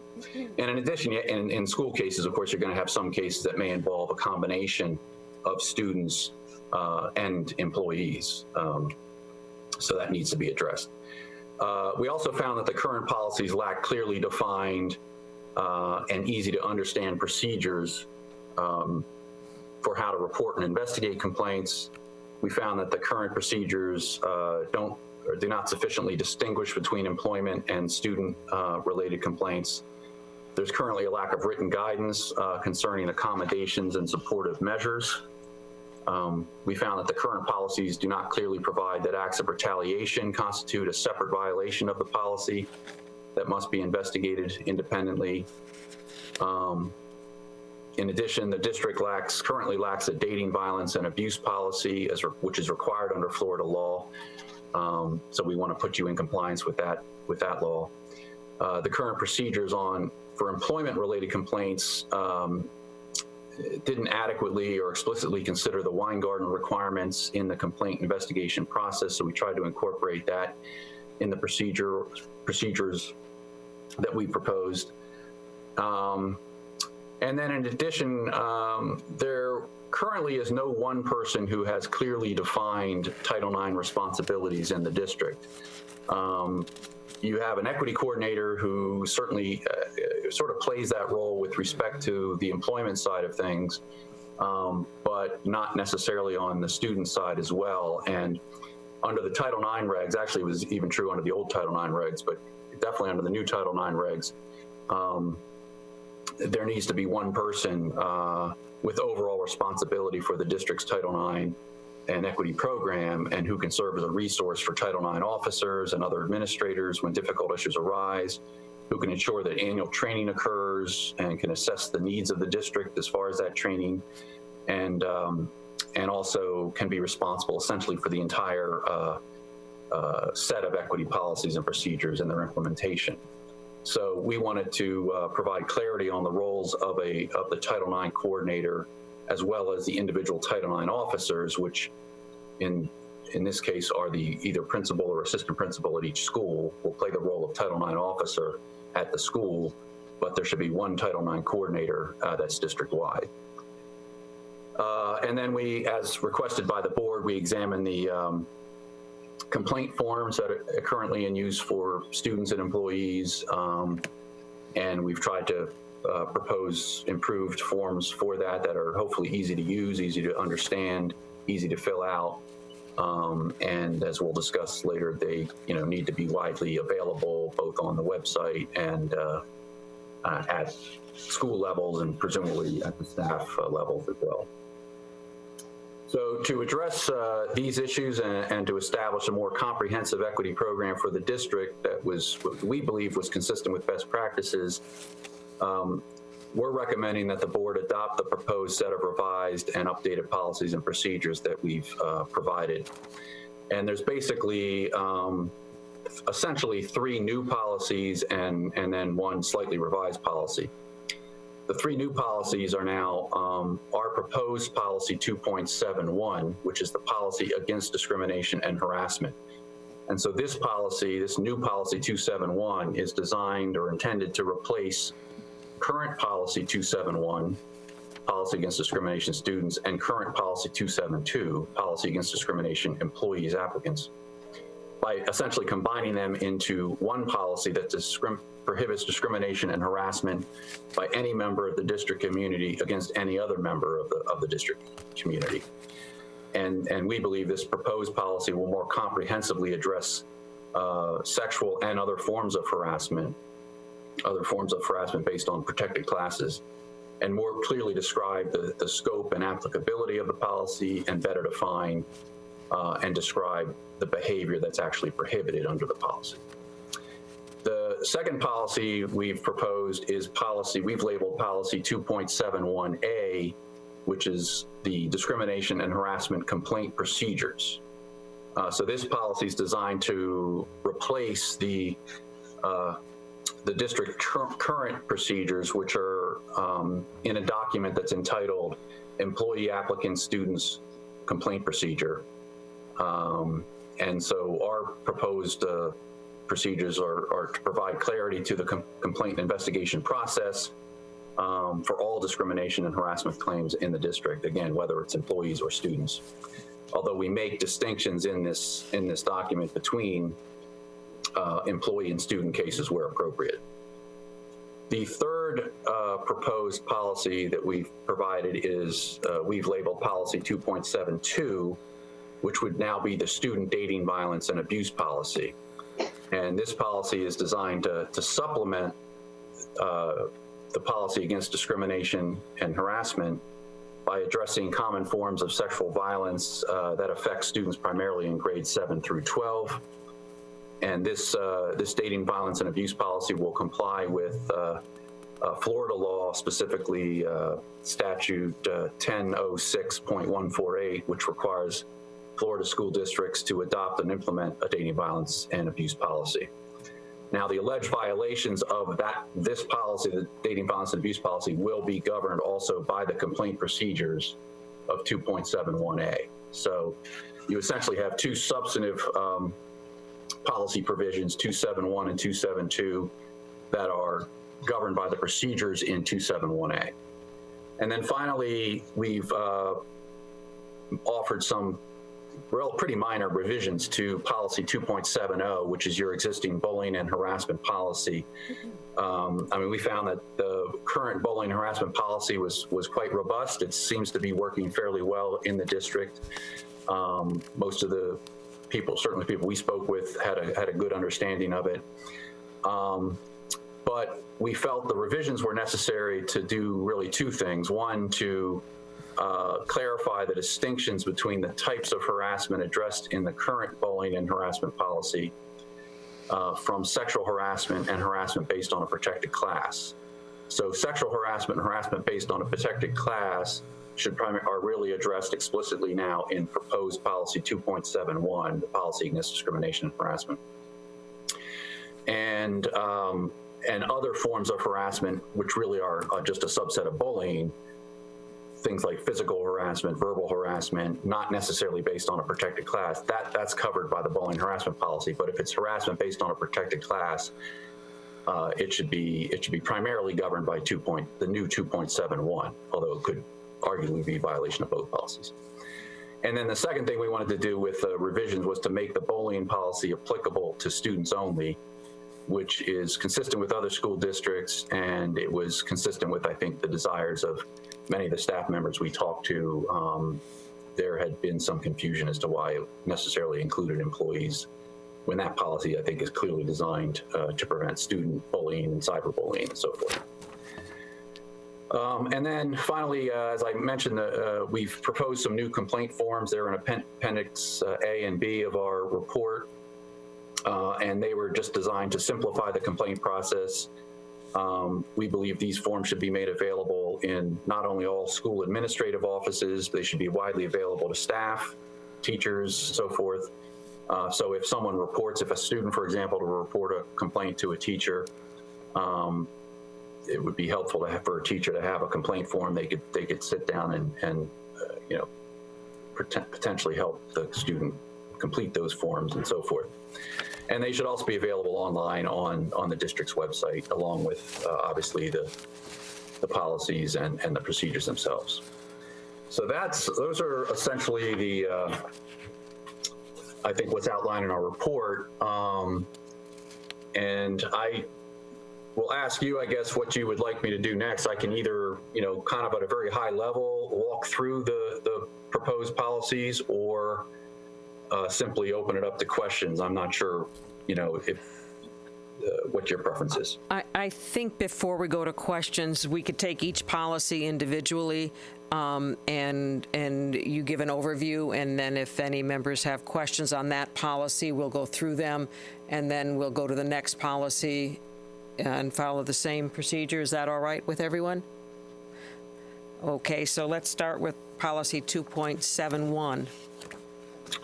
Yes. So, okay. So like I said, this is the policy. I'm going in the order that they were presented, not the numerical order. Right. Okay. So policy prohibiting discrimination and harassment, which would be the revised 271. If you have it in front of you, you'll see it starts with the general policy statement. That is essentially the prohibition that the policy applies to. So in the second paragraph, it's the policy of the district to prohibit any form of discrimination and harassment based on an individual's race, color, religion, ethnic, natural origin, and so forth, listing essentially the protected classes in the policy. And it states that the school system will act to promptly investigate all complaints, whether formal or informal, and whether verbal or written, of discrimination and harassment. And then at the end, we've added a provision, which this just seemed like the most logical place to put it. We felt it was an important provision to put in. A lot of school districts kind of ignore this aspect, even though it's kind of common sense and most people agree with it, but it's not necessarily written in policy. And that's simply to make clear that it's the policy of the district that all district employees and adult community members are prohibited from entering into or attempting to form romantic or sexual interactions with any student enrolled in the district. And so that just became part of this policy. It seems like a logical place to put it. It obviously could be placed somewhere else if you felt differently. The second section then is the scope of the policy. This is essentially what the policy applies to, and it makes clear that in this case, this policy will apply to all members of the district community and to all forms of discrimination and harassment that are committed either by or against a member of the community when the conduct occurs either on school property or during or in relation to a school-sponsored program or activity regardless of location.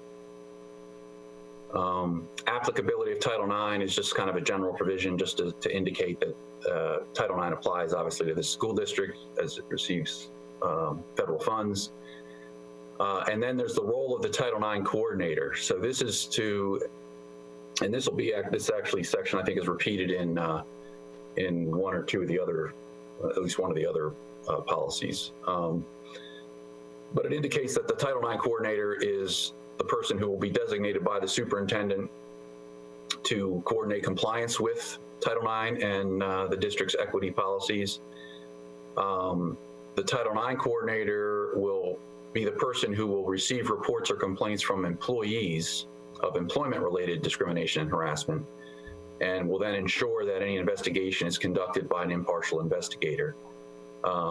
It might be the Title IX coordinator doing the investigation, or it'll be someone that is designated by the coordinator to do the investigation. The Title IX coordinator will also be responsible for collecting and maintaining essentially all complaints and all investigation reports and all resolutions of claims and complaints under these policies, whether by students or employees, essentially to be a central repository for those places as far as filing and maintaining records going forward. The Title IX coordinator will also be responsible for assessing the training needs of the district's students and employees, and will annually report to the board on the use and efficacy of the policy. The section role of Title IX officer just indicates that that the Title IX officer is essentially a school by school position. So it's generally going to be either the principal or assistant principal, or possibly a designee from each school who will serve in the role of Title IX officer. And so essentially at the school, the Title IX officer is like a mini Title IX coordinator for that school. And they will receive reports and complaints from students regarding violations of the policy. They'll ensure that an investigation is conducted by an impartial investigator. Again, it may be that person, the Title IX officer, him or herself, or someone he or she designates. And then the Title IX officer will be responsible for making sure that at the end of the resolution, the paperwork, the report, the investigation, complaints, and so forth are submitted to the Title IX coordinator so that they can keep track of these outcomes. So the next section, which goes on then for several pages, is the various definitions of the types of harassment and other terms that are used throughout these policies, a much more expanded definition of sexual harassment, many examples of sexual harassment, the hope being that this will be not just a policy document, but essentially an educational and prevention document. Because I think the more people really become aware of what exactly is sexual harassment, what exactly is other forms of harassment, it can have a prevention and proactive component to it.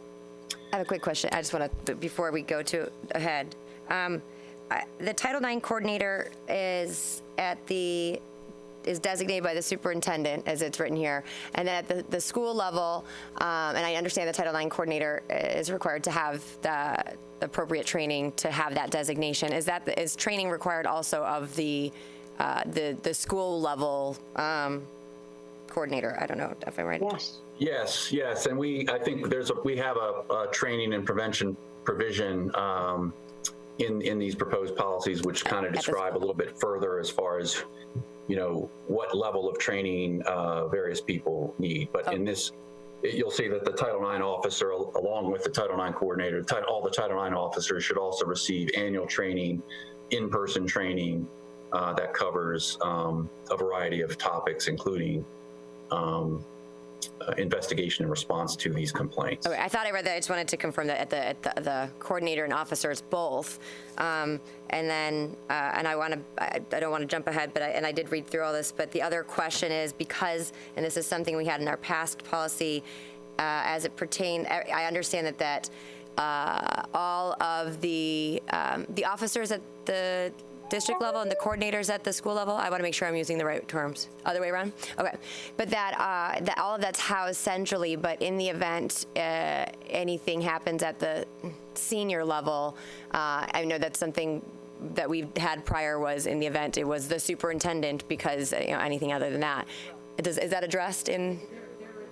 I'm sorry, there is a place where it says the board can get an outside investigator, but let's let them go through this and hold any questions until after, because I think we not only have to go through the policy, but then the investigation procedure, and then in the appendix, there's even the forms to fill out where I have some questions too. So why don't you continue?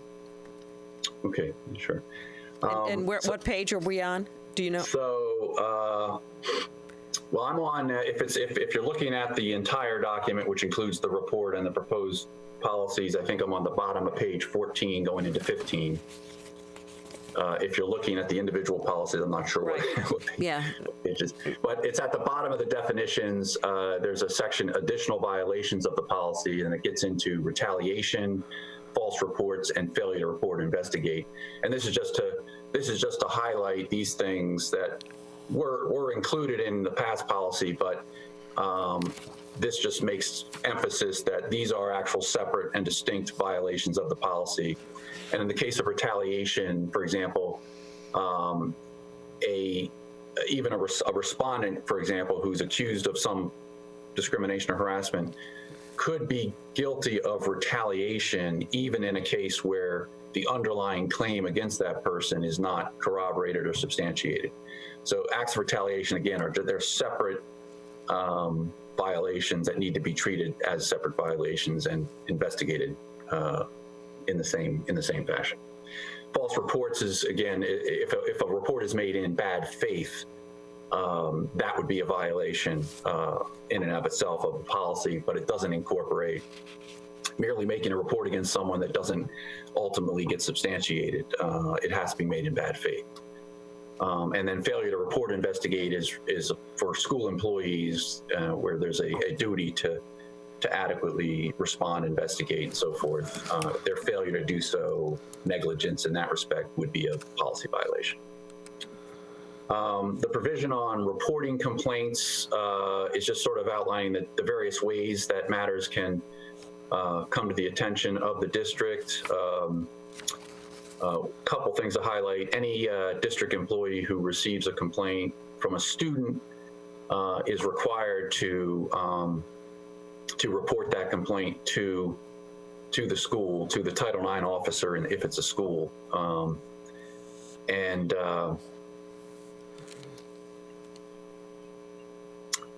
then any student who believes they've been the target of discrimination or harassment, they may report it to the Title IX officer or to any district employee, any teacher. It makes no difference.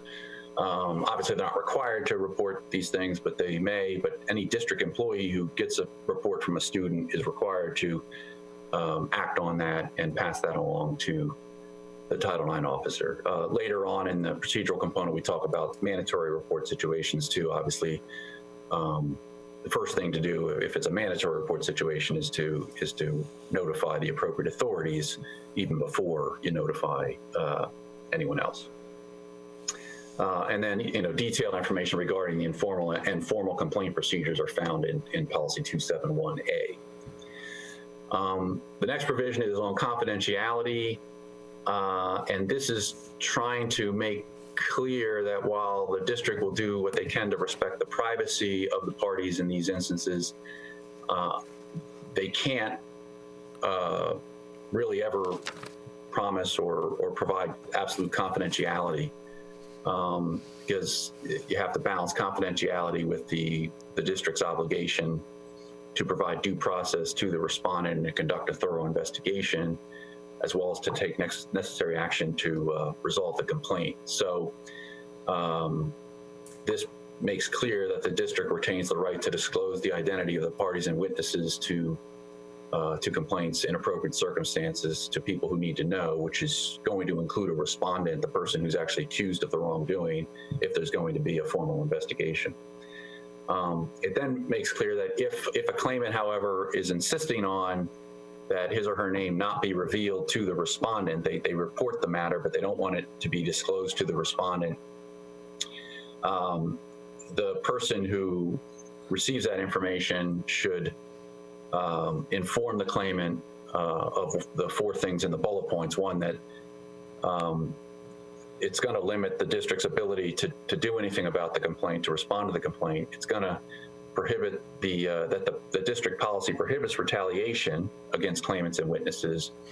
They're going to try to do whatever they can to prevent retaliation, and the district will take strong responsive action if retaliation occurs. So these are things you advise a claimant if they're insisting on confidentiality, so that they know that, and then they can make an informed decision as to whether they want to reconsider whether they do or don't want to maintain that level of confidentiality. And then if the claimant still requests confidentiality after being given that notice, the staff person or the investigator should inform the claimant that the district will not be able to proceed with a formal investigation under those circumstances. Okay, then there's provisions about anonymous reports, which basically will be accepted, but may obviously impact the ability to effectively investigate them. The immunity provision is standard, just to make clear that anyone who in good faith reports an act of discrimination or harassment to a school official is immune from any cause of damages, and that's just pursuant to Florida law. The amnesty provision is just to indicate that if it doesn't want to discourage anyone from coming forward with a complaint under the policy, simply because they would also have to admit maybe another policy violation like drug or alcohol use. So for limited purposes of making a report under this policy and trying to respond to the complaint, the individual cannot get into trouble for doing so. Options for assistance and supportive measures. Supportive measures is sort of the new term that's used in the new Title IX regs. It used to be, we would refer to it as maybe interim measures. These are the immediate measures you might take when there's a complaint of harassment or discrimination for the safety and well-being of the claimant. Anything from altering academic or bus schedules or moving lockers or whatever needs to be done to kind of address the immediate situation before you've had a chance to fully investigate and resolve the matter. And but we also, and this again is from the new Title IX regs, it's important to ensure that whatever supportive measures are taken, they can't be punitive or disciplinary. They must be non-punitive and non-disciplinary, and they must be not unreasonably burdensome to the other party, unless there's an immediate or serious threat to the community.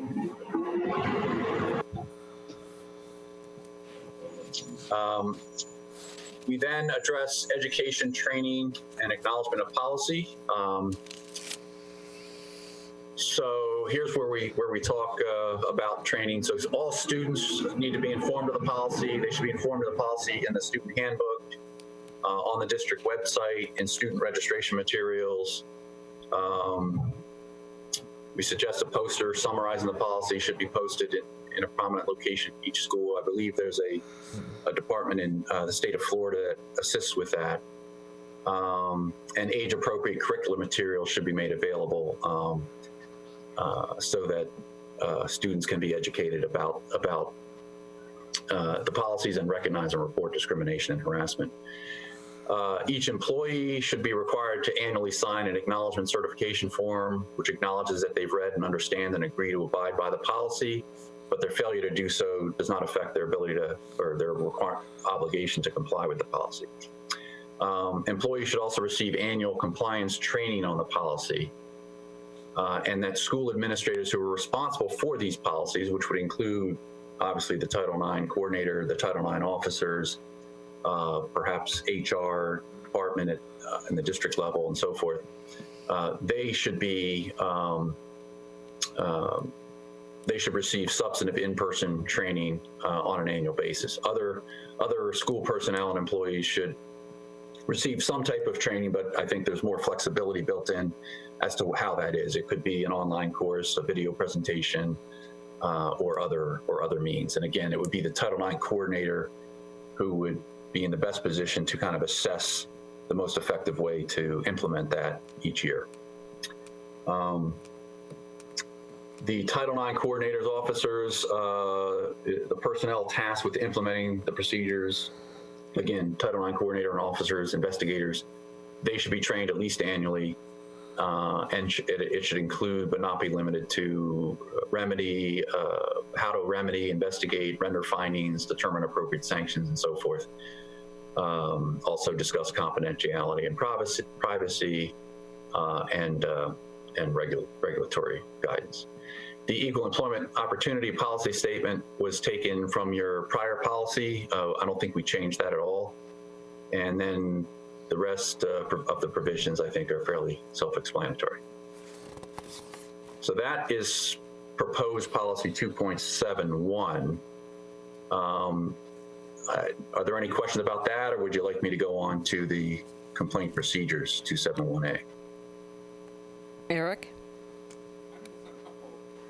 Overarching questions. I saw in the protected classes you don't have veteran status. Was there a reason why that was left off? That's a good question.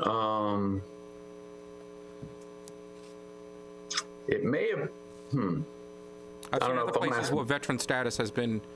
Yeah, I mean, I think we were probably thinking that, at least looking at the student side of things, that we didn't think veteran status would be an applicable position, but for the employment side, it obviously is. That's a good question. Let me ask either Monica or Kendra if they recall that issue, or if you've seen what you've seen in the other policies that we've looked at. Yeah, I think that's kind of what it was, Mark. We were streamlining with what you had before and other Florida policies in terms of the protected classes they listed. So this was pretty much inclusive of the standard list, but that is something we could certainly add. As a veteran who ended up getting called up in the reserves from the first Gulf War, I think it's important. We'll have to. I'm sorry.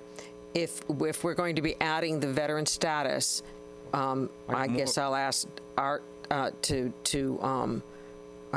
provide, because we're going to be voting on this afternoon, and we'll need to add that to the policy we're voting on. Is that correct, Art? If you're going to be voting on something this afternoon and you're going to make amendments to this, we'll have to at least reference that in the vote. So would you would like them to make an amendment? I would like you to make an amendment to include veteran status. Hi, this is Al. I would think that veterans would fall under either employee or applicant and would follow the same type of guidelines. I don't think veterans is considered a protected class that we would need to address separately in the policy, but that's totally up to you. That's just my opinion. Well, since we're talking about protected classes, because there are rules about protections for veterans, so. There are separate statutory rules for veterans, which probably is a reason it hasn't been in the policy before. But there are separate statutes on every single one of these people in line, aren't there? Well, typically they're, for the employment at least, it's Title VII, or for the students, it's Title IX, and they merge many of these together. So English by limited, English proficient district community members. I have some questions about that. What is that actually? I saw the definition, so I know what that means. I just want to understand the ramification of it. Does that mean that we have to provide textbooks multilingual? Does that mean we have to provide? I know we do a fine job in our ESOL department. We already do some of that, but I'm just curious, is this going to create an additional burden on our ESOL department? Is this going to require additional regulations? Is this going to require additional expense on the district? How would this manifest itself over and above what we're currently doing for our ESOL students? Yeah, so this language actually was pulled from your old policy. It's actually, I think, right out of the what had been in the prior policy, if I'm not mistaken. The separate discrimination policy 2.81. Okay, well, I still have the question. 2.81. But I think, to answer your question, look, I think the primary purpose of including that here, I mean, obviously a lot of what we were focusing on was the issue of harassment on a protected class. We were concerned about, in addition to, for example, harassment on the basis of ethnic or national origin, religion, race, color. Limited English proficiency would be another basis that there could be some students that could be subjected to ridicule or harassment based on their accent or something along those lines. So that was kind of the primary reason for including that language in there. Now, your question, I think, is really more on the discrimination side. Does that expand perhaps the rights of someone of limited English proficiency to, demand certain things from the school district that you hadn't previously been required to provide, like a textbook in, let's say Spanish or something? And I don't believe, we don't believe that would be the case. I mean, I think obviously, if there's a good reason for making distinctions with certain things, like if you, for example, in employment applications, if someone's applying to be a teacher in the school district, it would seem to me that being able to, master the communication skills with the English language is going to be a requirement of that job, and it's an appropriate requirement that's rationally connected to fulfilling those job requirements, and therefore you couldn't be accused of discriminating against someone in the job application because you didn't hire someone because they didn't speak English well or something. But if it was a job that did not require language skills for any particular reason, then there would be no reason to discriminate against someone just because they're not entirely proficient with the English language. But you're saying this is currently in our 2.7 policy? It's currently in, I believe, 2.81, was it, Kendra? Yeah, it's a seemingly short policy on it lists your discrimination protected classes. Well, my next question is, well, do you expect this to require us to have additional personnel? Is it seems like that to me. I just want to make sure I understand. Will this require us to hire additional people in order to meet these new procedures? I mean, I don't believe so. I mean, I guess the question is, what are you doing now currently to address any needs of, say, students who are limited English proficient? We weren't anticipating necessarily that this policy is going to expand what you're currently doing on that, but I will say we didn't focus particularly on that aspect of it. May I ask Mr. Herrera the same question? Well, I think, Mark, you're answering, yes. I think, Mark, you're answering that based on the English language learners. I think overall what Eric is asking is the policy as a whole, which in my opinion would require an additional person at least. A additional person, Mr. Herrera? To start with, I would say yes, and then we see how we can move things around it within our current staffing pattern that we have in human resources, yes. And Mr. Kroll, now that you understand the question that it was overarching for all the policy, do you think that there should be an additional, at least a person, or do you think multiple people, or no additional personnel? Are you talking about the Title IX coordinator role? I'm talking about the entire kit and caboodle that we have in front of us. Don't parse out anything. Well, I think the only potential new position that would be needed as a result of this policy is the Title IX coordinator. The Title IX officers, which are again at the school level, they already do this role. The principals and/or assistant principals are already the people that are responsible for addressing these types of issues at the school level. This is just making it kind of more formal and official as to specifically their role and letting people know about their role and educating the district on it. You don't envision that to be a role of an existing employee. You envision that role to be somebody's total, complete, standalone job. Well, it's really up to we aren't really here to speak for you, the board, as far as how you fulfill that position as Title IX coordinator, if you had someone within the district who you felt fit the requirements and had sufficient expertise in Title IX and could handle this job, that would be fine. But I think the way we envisioned it is it's definitely a much expanded role from what is currently the equity coordinator role. And I think ideally it would be a new position where someone is put in that position who is otherwise, and has some expertise in Title IX matters and can be a resource, really a good resource guide for everyone within the district who can help with the assessment, the annual training, and so forth. Because I know one of the areas we were asked to look at was, how do you sustain these policies and this, continue to address these issues going forward, in addition to just having new policies and procedures. And the primary way to do that is through annual training, compliance training for all district community members, or at least all that need to be trained on this issue, and perhaps with various levels of training. But the best person, it would be best to have someone within the district who really knows the district and knows the people within the district who can help assess that and implement that on a year-to-year basis. And so that's a big advantage of having a Title IX coordinator. The other thing I should note about Title IX coordinator is it's actually a requirement of Title IX. It was actually a requirement of Title IX under the old regs, but it's also specifically addressed in the new Title IX. So what I'm hearing is we need a Title IX coordinator, whether that's a new person or someone we already have, is a discussion that we could have with our superintendent.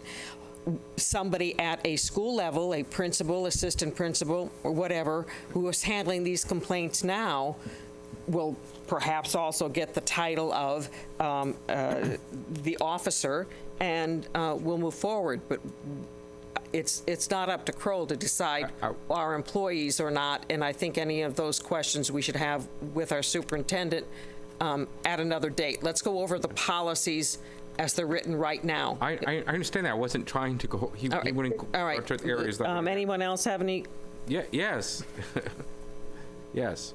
You interrupted me. You made me lose my train of thought. Can you come back to me? Because you made me lose my train of thought. Did you finish your overview of 271? Yes. I think you've done a great job explaining it and going over it. I do have some concerns about your student form or the employee form, because they really don't discuss about discrimination and harassment. There's not a place. There's one for bullying and there's one for sexual harassment, but there isn't one for harassment or discrimination.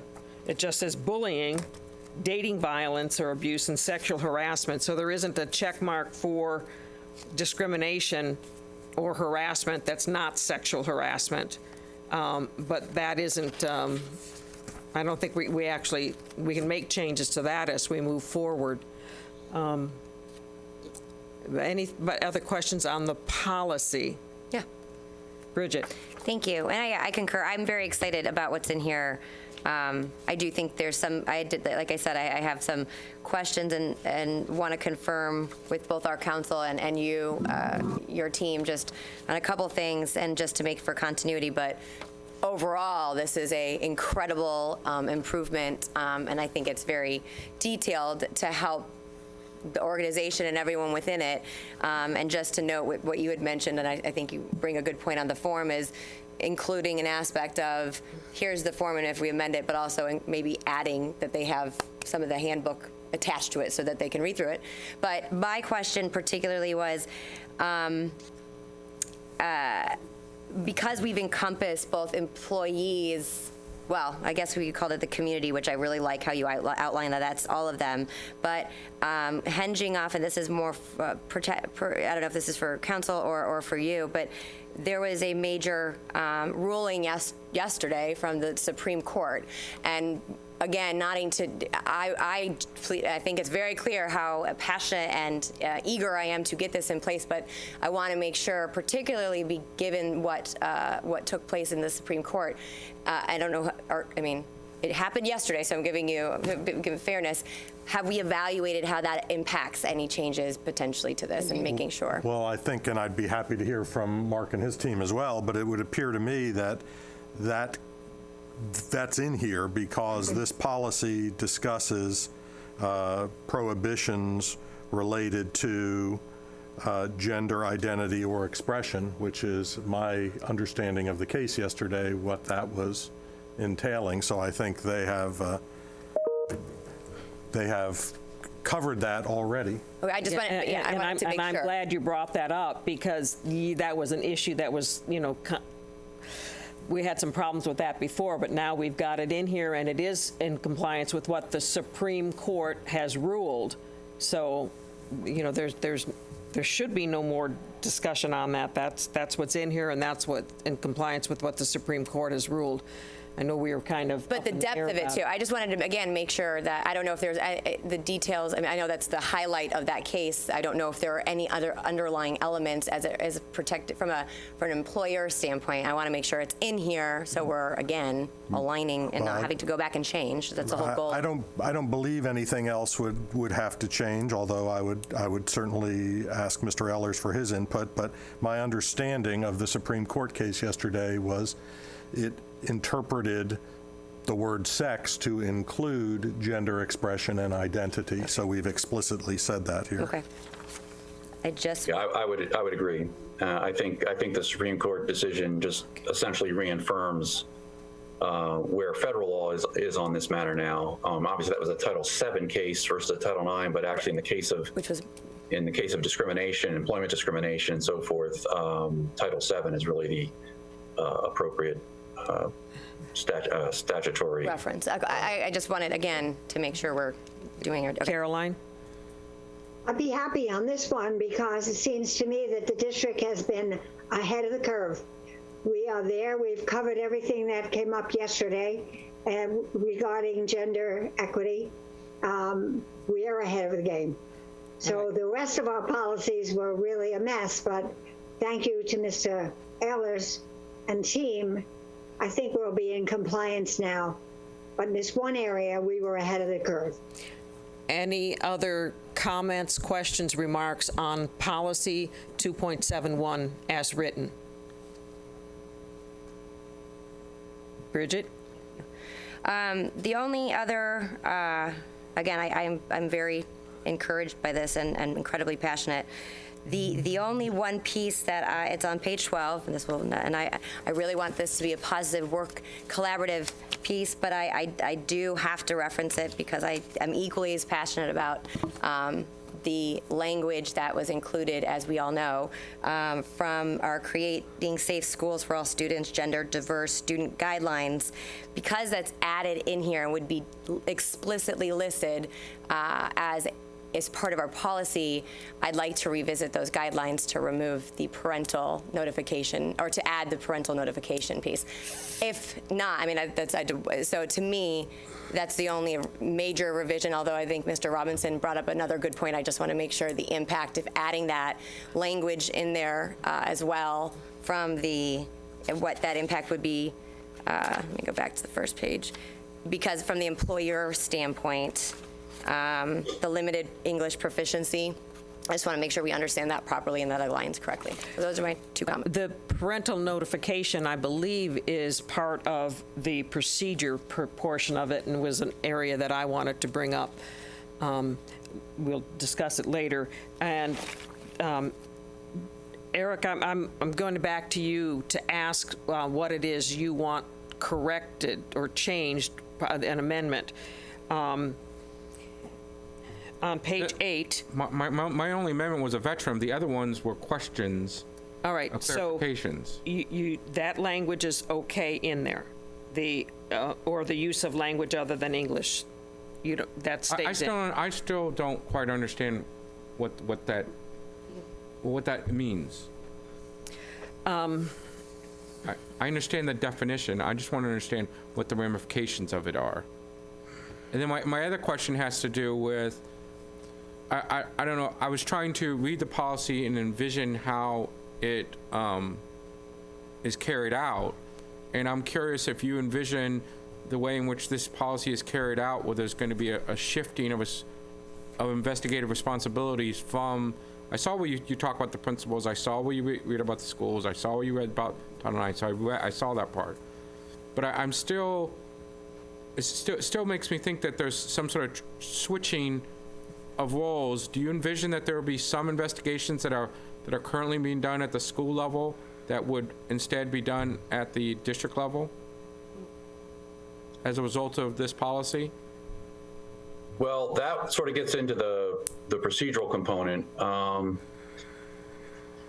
there is a we had to make some adjustments at the last minute to this policy as a result of the new Title IX regs, because the regs make clear that the person who does the investigation has to be someone different than the person who actually is the decision maker as far as whether the finding, whether the evidence is supported a violation or not, and what the sanction is.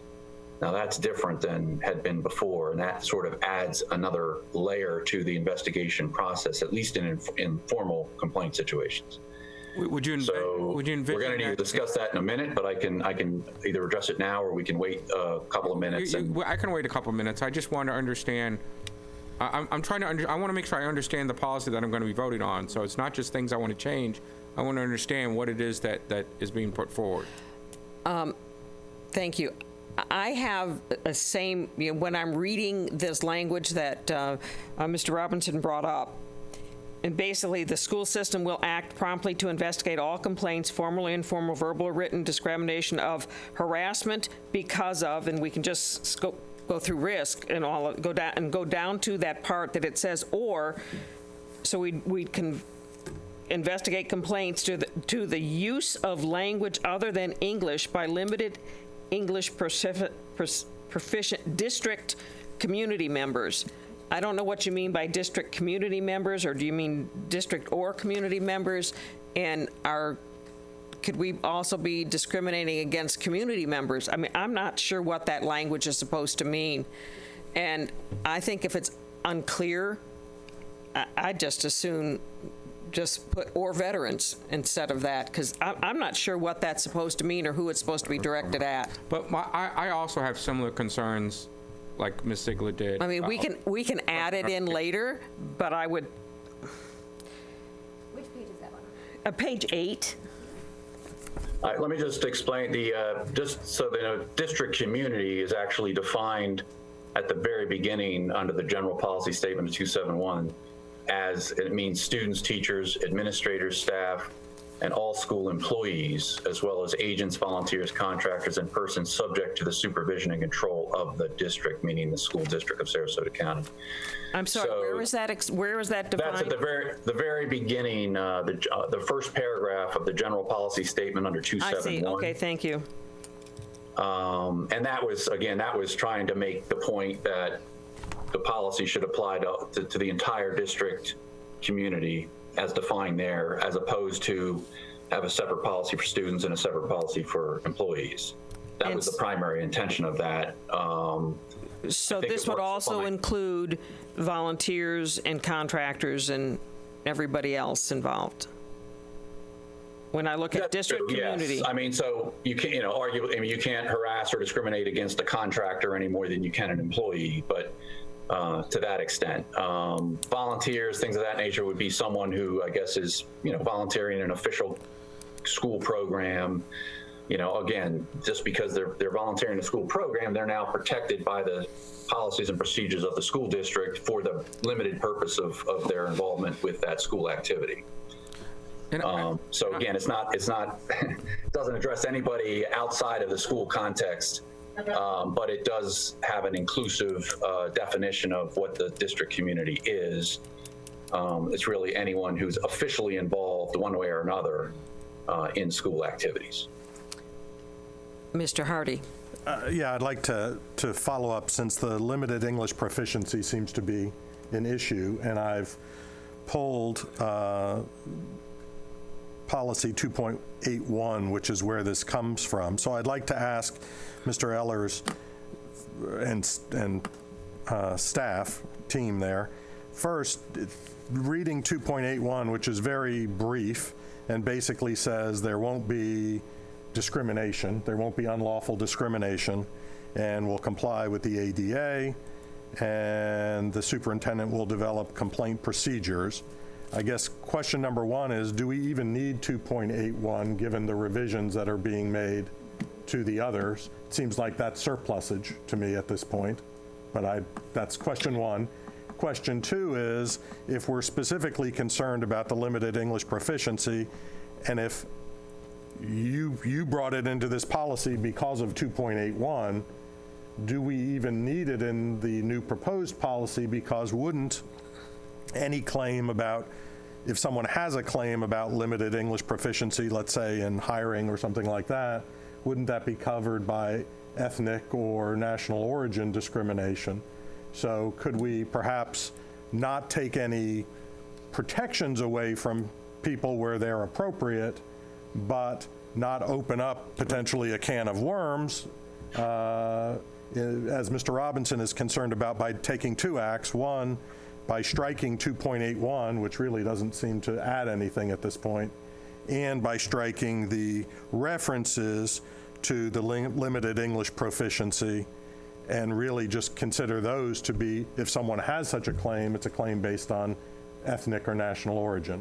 But that's just, so I throw that back to you. Or would that solve some of these issues? Yes, Art, I don't think we'd have a strong objection to that. I think that would be fine. I understand the points that are being made on that, and I agree. I think really, in thinking this through, I do think the primary objective of these policies was really to protect ethnic and national origin, among other classes, discrimination and harassment. That is obviously there. That will remain there. It is a mouthful the way we have it. we took that from 2.81. I seem to think that we put that in there because it was in 2.81, and we felt, well, the district already has that as a protected class, so let's include it in our proposed policies. But I don't think, and having looked at a lot of other school policies, many, if not most, do not have that language in there. There are some that have that do talk about language considerations and limited English proficiency, and they do include it, but it's not necessarily widespread. It's not uniform across the board. So if that's the feeling of the board to eliminate that one provision, I don't think that would radically affect the effectiveness of the policies. The only question I would have, and I don't know this off the top of my head, and I don't know if it's something that you all looked at, is I know Florida has a consent decree about ESOL, limited English proficiency individuals, and I don't know if you've looked at that, if that has any effect on this or not. And off the top of my head, I can't respond to that, but I'm raising the question. Maybe that's why it was there in the first place. Yeah, I'm not sure. I can't answer your question directly at this time, but the only thing I would say is if there is another requirement under Florida law, or if there's a separate legal requirement under Florida law, whether the language is included or not in this policy, I don't believe that's going to impact the district's obligation to comply with that provision of Florida law. Sure. We would have to comply, obviously, if that's there. Well, since it's already in 2.81, having it in here. But we were talking about striking 2.81 and putting it in here, leaving it in, because I would think we would have problems, because then how do you investigate 2.81, because isn't it duplicative then? Eric. And I join with Ms. Ziegler's concern about the parental notification issue. I'm sorry, with the what? I join with Ms. Ziegler's concern about the parental notification issue. I still have a That's in the procedure part, and they do talk about parental notification in the procedure part. You keep interrupting me, Ms. Brown. You don't like when I interrupt you. You constantly have interrupted me all day today. It's actually embedded in our policy here. It's not, we're not talking about the procedure. I'm talking about the embeddedness in the policy.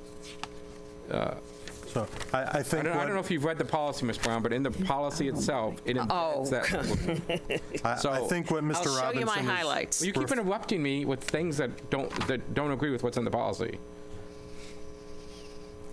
I think the reference is being made to the bottom of page 12, which is basically saying, please see these other It's in the middle. issues. It's a reference to the guideline. But it's in our policy, and in our therefore, policy. thus is Correct. being part of an adopted piece, which, It's not the parental notification related to the policy. No. It's the parental notification not included in the guidelines. yes, thank you. So now it would be in the policy, not just in the procedure. So I guess I would We ask struck that. Mr. Ellers and team, looking at that, that doesn't seem to particularly be adding anything to the policy. Is that something That could be stricken. that you believe should remain in, or would it affect the policy to remove it, or what's, recognizing that's at least somewhat controversial here? What's your view? I'm sorry, I'm a little confused now. Are we talking about parental notification or? Well, at the moment, we're talking about the sentence that exists at the bottom of page 12.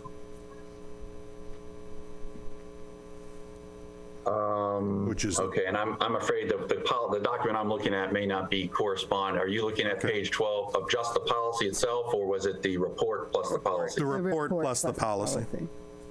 So bottom of page 12 on my version is about sexual orientation.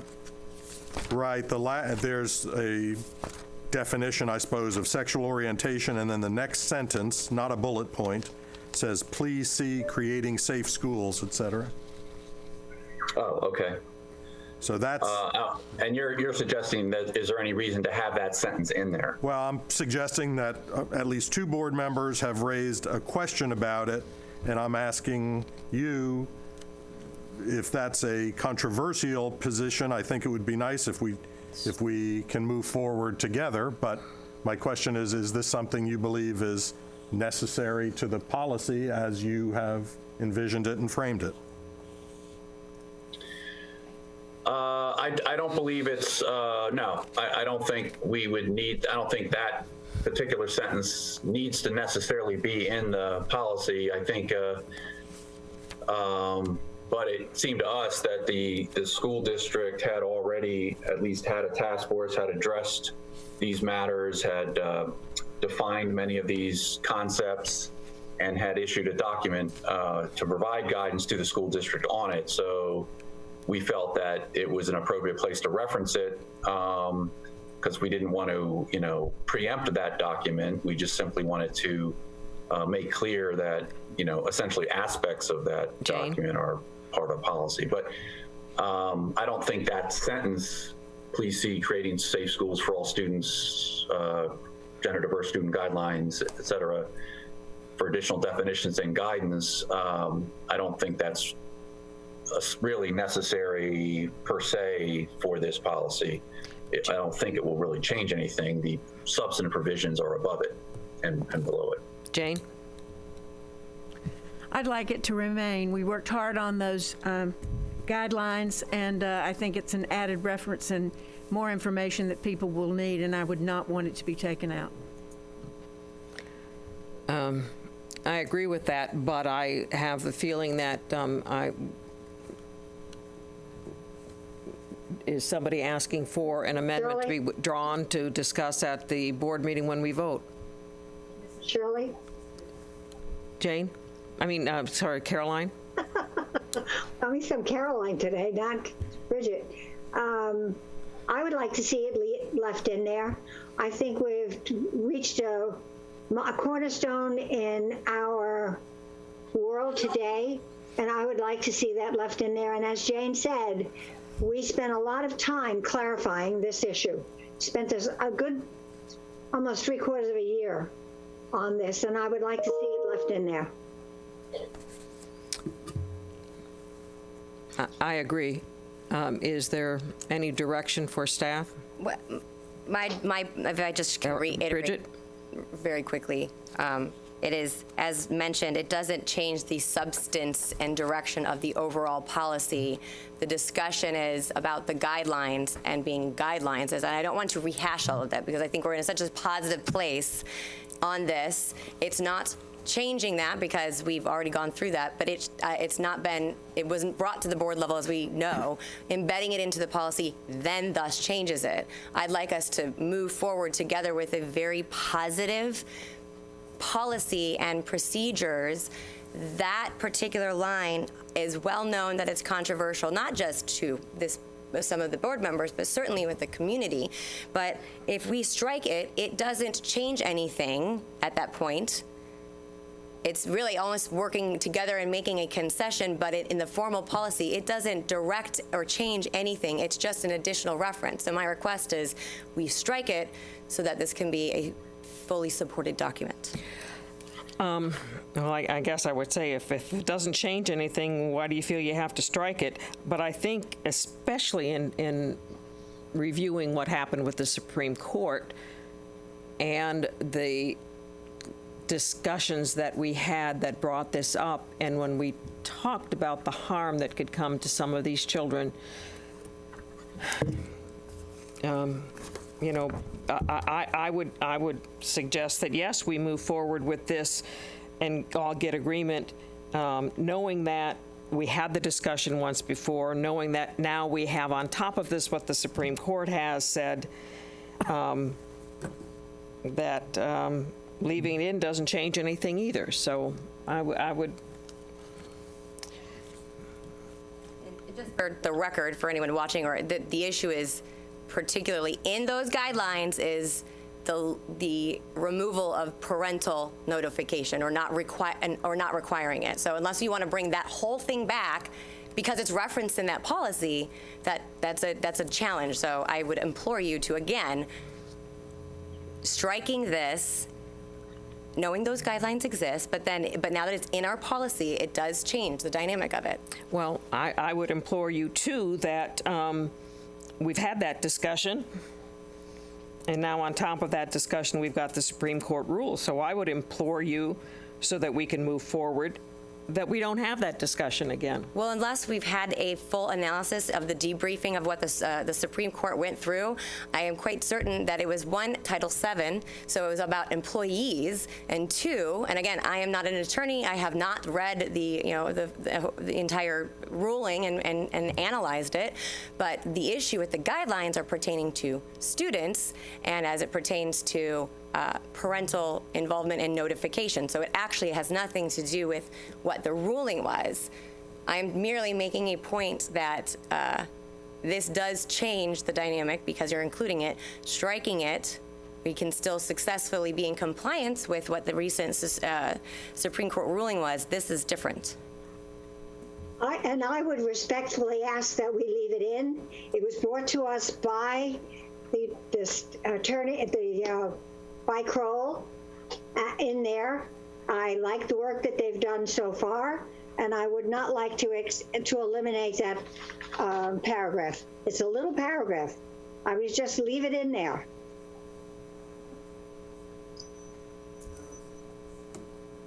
We take no votes at the workshop, so is there any other comments? Let's go to procedures, 2.71A. We are, still on because there's no froze. We're scheduled for another half hour.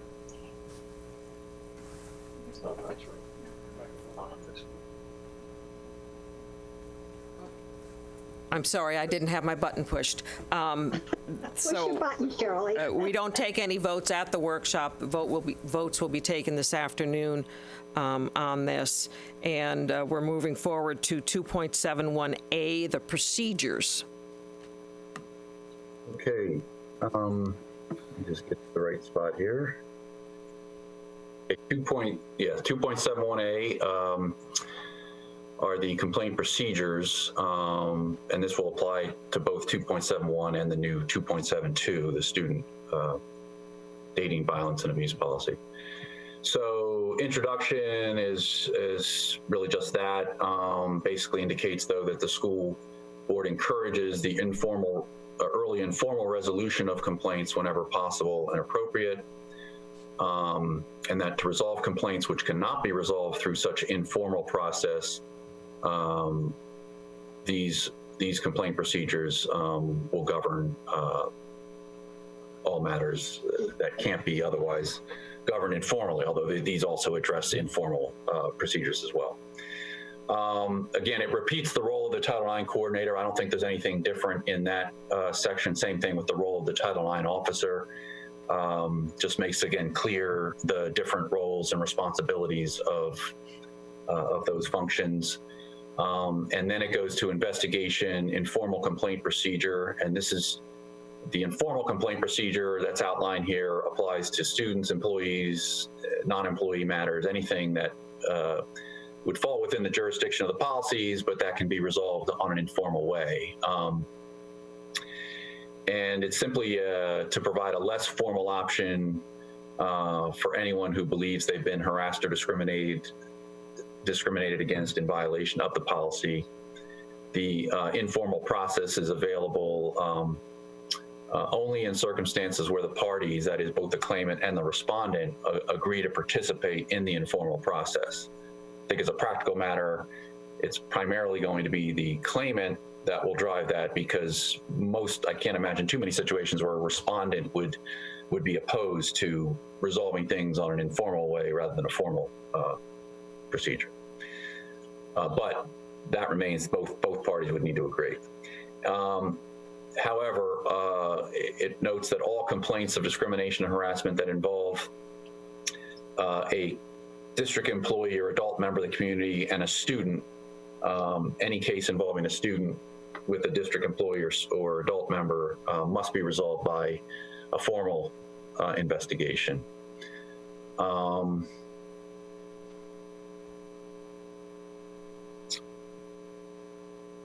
And it talks a little bit later about the district's informal complaint procedures designed to provide really one or more of the following in these 4 bullet points: advising the claimant about how to communicate the unwelcome nature of the behavior to the respondent, distributing a copy of the policies as a reminder to the individuals involved, to meet with the respondent to discuss the allegations and potential informal resolutions. And if both parties agree, in certain cases, the Title IX officer for students or Title IX coordinator for employees can arrange and facilitate a meeting between the two to work out a mutual resolution. These informal procedures obviously are intended for matters that are not egregious, not extremely serious, egregious violations. Those are not going to be necessarily appropriate to have informal resolutions, but these will be for many of the kind of day-to-day interactions that, and it's something that I think the school district has been doing for a long time. Many cases, many principals, for example, are able to resolve many types of issues in an informal way. This is just sort of documenting it as a matter of policy that this is a perfectly appropriate way to proceed if the parties are amenable to it and it's not an otherwise egregious situation or doesn't involve a adult-student situation. And there's a timeline. We say the informal resolution should be resolved within, at least attempt to be resolved within 15 business days of receiving the complaint. But at any time, if a party is dissatisfied with the results of an informal resolution, or at any point changes his or her mind and decides they would rather proceed by formal complaint process, they have the right to do that at any time. So that's just sort of the general outlines of the informal process. And then the rest of the document is really dealing with the formal complaint procedure, and it separates it out by students and employees. So the formal complaint procedure for students first discusses that if a complaint's not resolved through the informal process, or if a student initially wishes to proceed by formal complaint, you apply these policies or these procedures. The complaint can be filed either orally or in writing with the Title IX officer. if it's made to another employee of the district, that employee must immediately report such information to the Title IX officer at the school level. The Title IX officer will then determine whether or not the complaint alleges discrimination or harassment on its face. So in other words, if it's determined that the complaint does not allege facts that, even if true, would constitute prohibited discrimination or harassment, there's no need to do a formal investigation. You just need to document the situation, notify in writing the claimant, and then refer to an appropriate administrator if there is some other, resolution or something that can be addressed. But if it's not actually an allegation that, even if true, is a violation of policy, there's no need to do a formal investigation. But assuming that it's determined that the complaint does sufficiently allege prohibited discrimination or harassment, then the complaint needs to be investigated. Formal complaints need to include, and this is actually true of any complaint, even if it's an informal complaint, it really needs to include to the extent available, the identity of the respondent, a detailed description of the facts upon which the complaint is based, a list of potential witnesses, and identification of any evidence in support of the allegation. Those are kind of the basic things that you want to receive at the time of the complaint. And certainly, if you don't have that at the time of the complaint, you would want to hash that out in the initial interview of the claimant.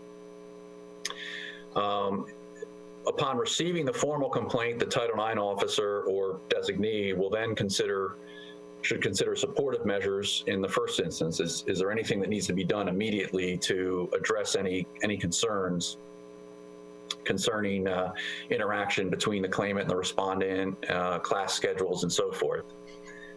So that's sort of the time immediately to consider supportive measures.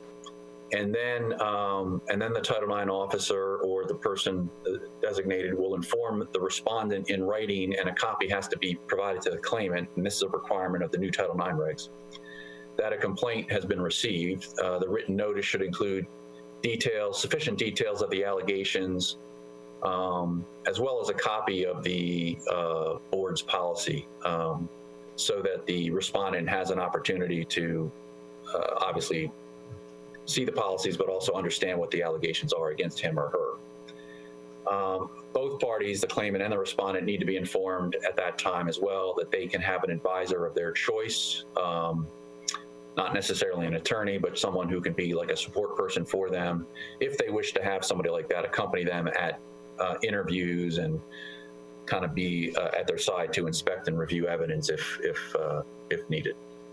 That's also out of the new Title IX regs. The Title IX officer or designee will thereafter initiate a thorough and impartial investigation, and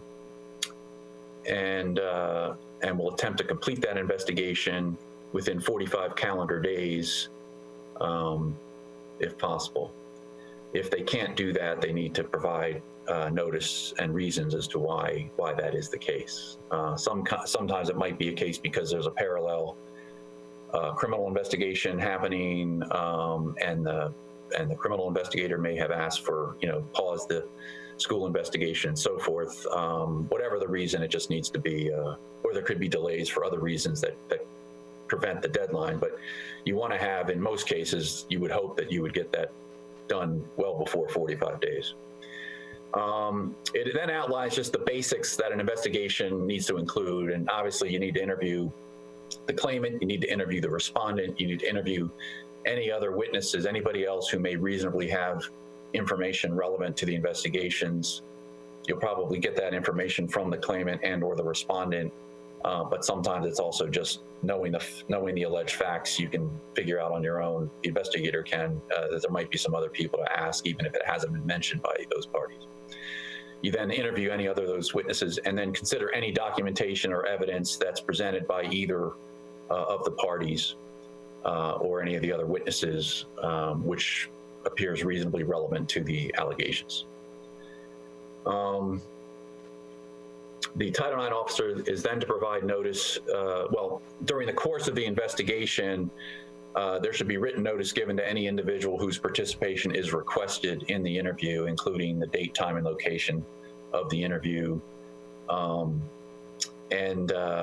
And then the Title IX officer at the conclusion of the fact-gathering process, Title IX officer should provide copies of essentially a summary of the evidence, the summary of the interviews and any evidence that was received in a preliminary report that they then give to the claimant and the respondent so that they can review it to either accuracy of the interview that summarized about them or the evidence or anything else that they wish to comment on. This preliminary report, though, is not to include a determination of findings. It's just to be basically the facts gathered. Here's what the facts are gathered. Here's the interviews. Here's the evidence we have. Parties take a look. Give me any comments. Submit questions if you want me to ask questions of the other party. Let me know now based on this, and then the investigator can, in his or her discretion, determine whether those questions are appropriate, and then go back and do that. And then after the comment period, they then would write the final report. There will be a 10-day period for comments, but then they come back and write a final report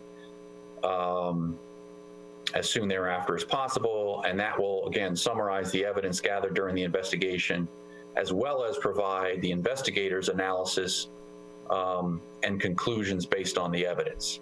Now, this is a little bit of a tricky part, again, based on the new Title IX regulations,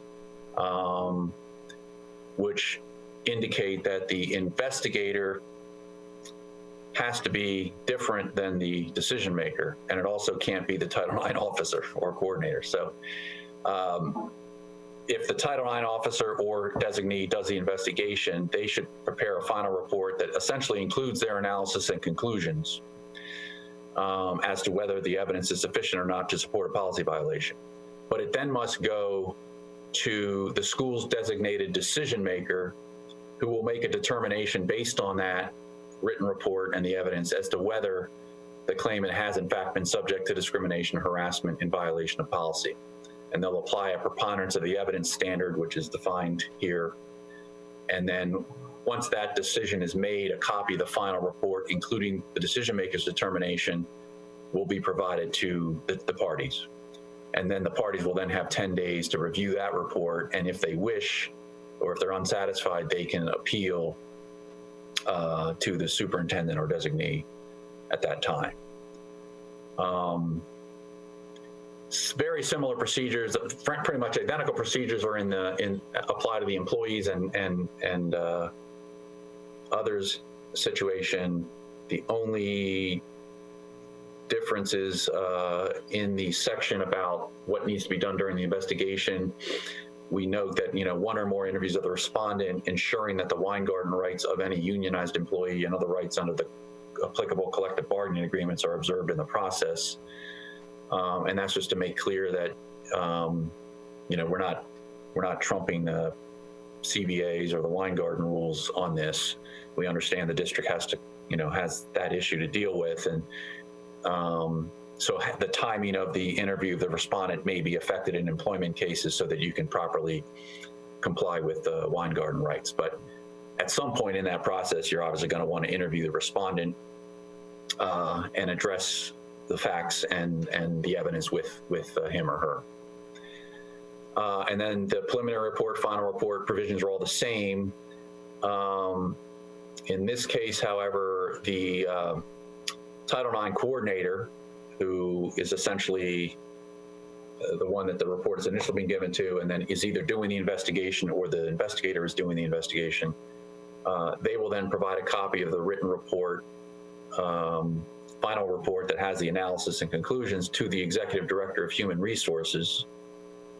And that person will then make a determination based on the evidence as to whether the claimant has been subject to discrimination or harassment violation policy.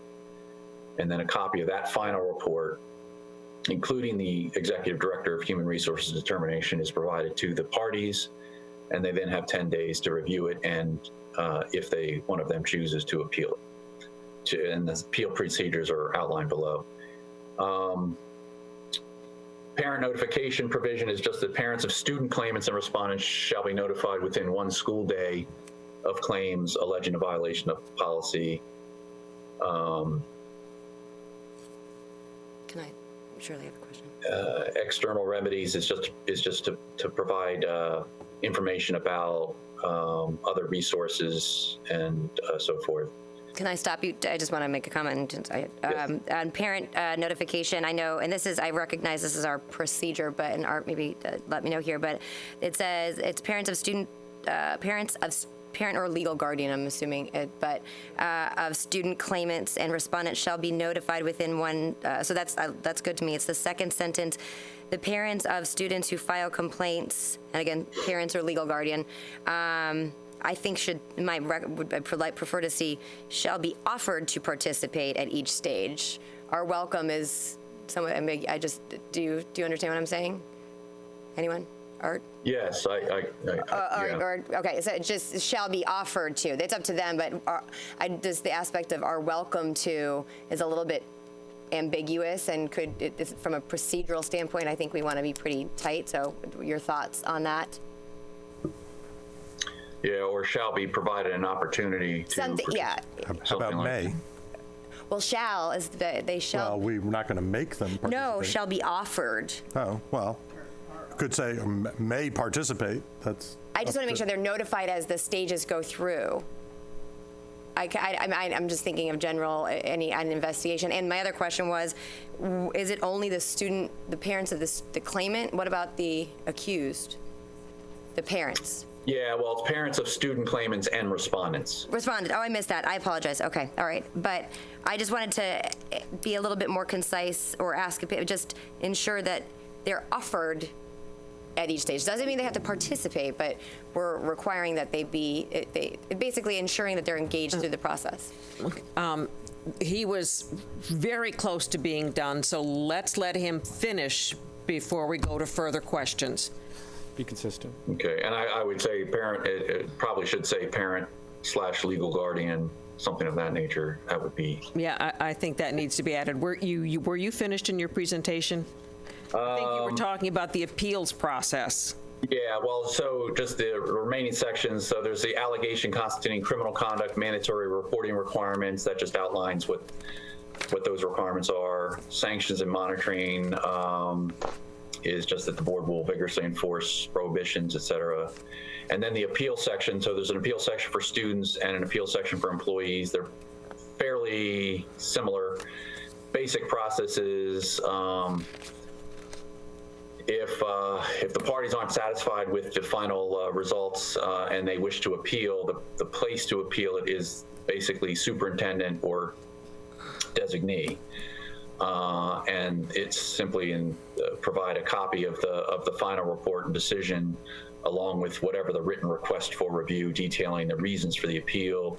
Superintendent or designee will then have 10 days to reply. But if the superintendent or designee is in any way involved in the matter, then the school board will need to designate someone else to do that. Notice of the appeal needs to be given to the other party, and then the superintendent or designee should issue a written decision that either affirms or reverses the decision and any reasons for that. Same thing then, basically the same procedures for the employees.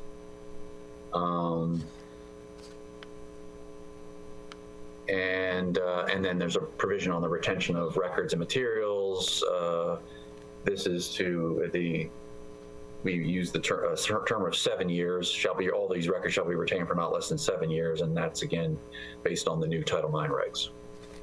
So that's basically it with respect to the procedures. And I will note that we tried to show these procedures effectively in the flow charts that we provided. So there's a flow chart for employee complaint procedures as well as student complaint procedures, which hopefully is a helpful document to kind of visualize a little bit more kind of how these procedures should apply throughout the process.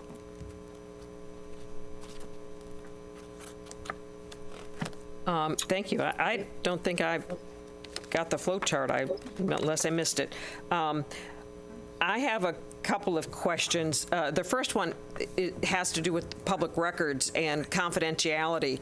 We talked about confidentiality in 2.71, but it isn't talked about in the complaint process, but I'm sure that, as all student names are exempt, they would continue to be exempt or kept confidential in the reports, in the investigations? I mean, this wouldn't change any Right. of the FERPA regs or any of the exemptions under Florida law for public records. The one change that exists is something Mr. Eller's already discussed, and that is the requirement to notify respondents, et cetera.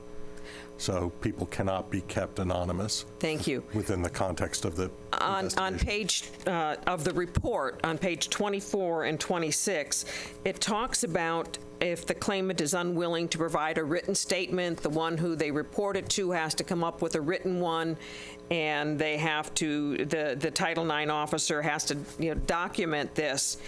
And if the claimant declines to verify the oral process and then how they wrote it up, what then? I mean, is it a report that's filed? I mean, if they give it orally and the officer or the coordinator writes it up, but the complainant still doesn't want to sign it, still doesn't want to go through, what then? Yeah, no, we're just indicating that, look, ideally the claimant will verify the accuracy with a signature or initials or something, but if for any reason they refuse to do so, or the respondent refuses to do so, whoever it is, well, we're talking claimant here specifically, right? The Title IX officer or the investigator will simply document the interview and write it up along with the date and his or her own signature, and indicate that it was presented to the claimant but refused to sign. I think that's all it needs to say, but that will otherwise be the controlling document. I mean, you're basically you're essentially authorizing the person who's responsible for doing the investigation to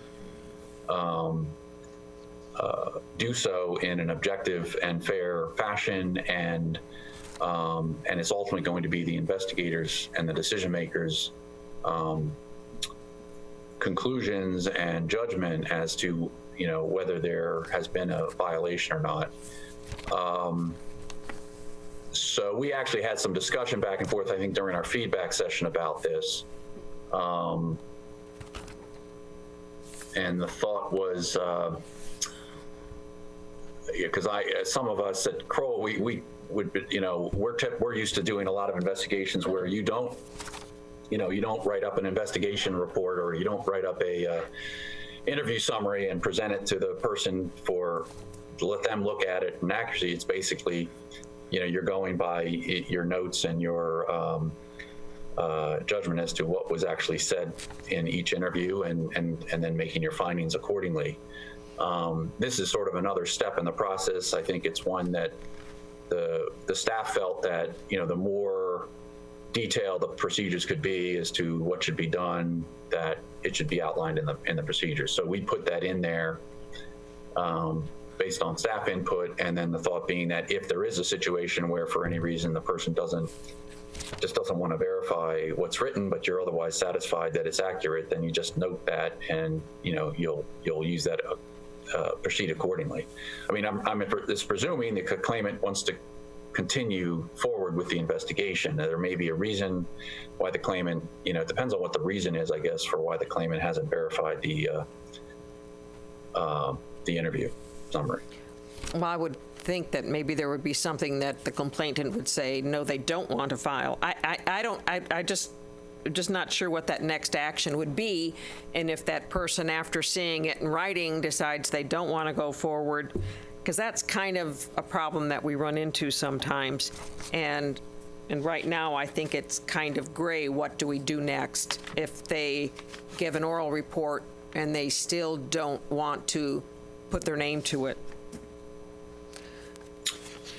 Right. Well, and I think that if it's related to the issue of confidentiality, then you can refer back to 2.71 and address confidentiality with the claimant and indicate, you know, if he or she is insisting on confidentiality, you know, it's obviously going to impact the ability to do an investigation because you won't be able to do it and comply with these complaint procedures from the due process perspective. But you also, Mark, if I can interject, I think it's worth noting that there are some instances where perhaps even if the claimant chooses not to proceed or does not wish to verify for whatever reason, whether it's confidentiality or they just don't wish to be a part of this drawn out process, as we noted earlier in the policy and procedures, there are some instances where an investigation will proceed regardless, such as when it's against a staff member or a member of the district community, particularly if it's an adult district member versus a student. In that case, you know, it's conceivable that a student might report it out loud to a teacher or to a staff member and not want to proceed, but it would have to go forward regardless. All right. yeah, that's a good point, Monica, and that's exactly right. Depending on the nature of the complaint and how serious the allegation is, it's ultimately the district's decision of how to respond to that. And if there's a matter of safety involved and other issues of a serious nature, potentially of a criminal nature, there really is no choice. You're going to have to go forward regardless of whether the claimant wants you to or not. This is more in the situation, the discretionary part would be in the situation where you don't necessarily have those circumstances. And, you know, it can be the type of accusation that you can kind of abide by the claimant's wishes if they really don't want to put their name out there or have a formal investigation go forward. That's perfectly fine as long as there aren't other overriding issues that need to be addressed. And the issue of safety you brought up, and I think we have that issue perhaps also under parental notification.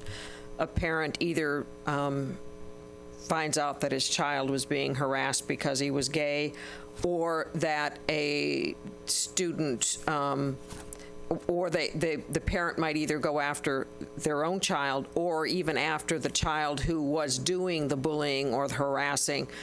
So I think we in the process that we need to make sure that we talk to the parent to make sure that the parent isn't the one giving out the punishment, that we will work through the process.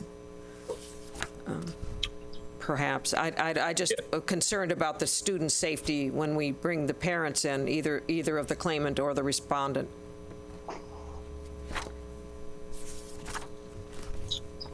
Yes, well, I know we specifically, it's addressed in the gender diverse student guidelines. I believe it's addressed in the.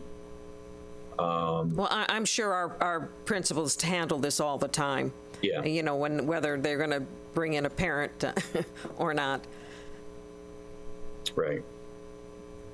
Yeah, and in our dating violence and abuse policy, for example, there is a provision, though the parental notification provision there makes clear that parental notification is not required necessarily in certain circumstances if the interests of the child are at issue. And all right, so any others on 2.71A? Jane?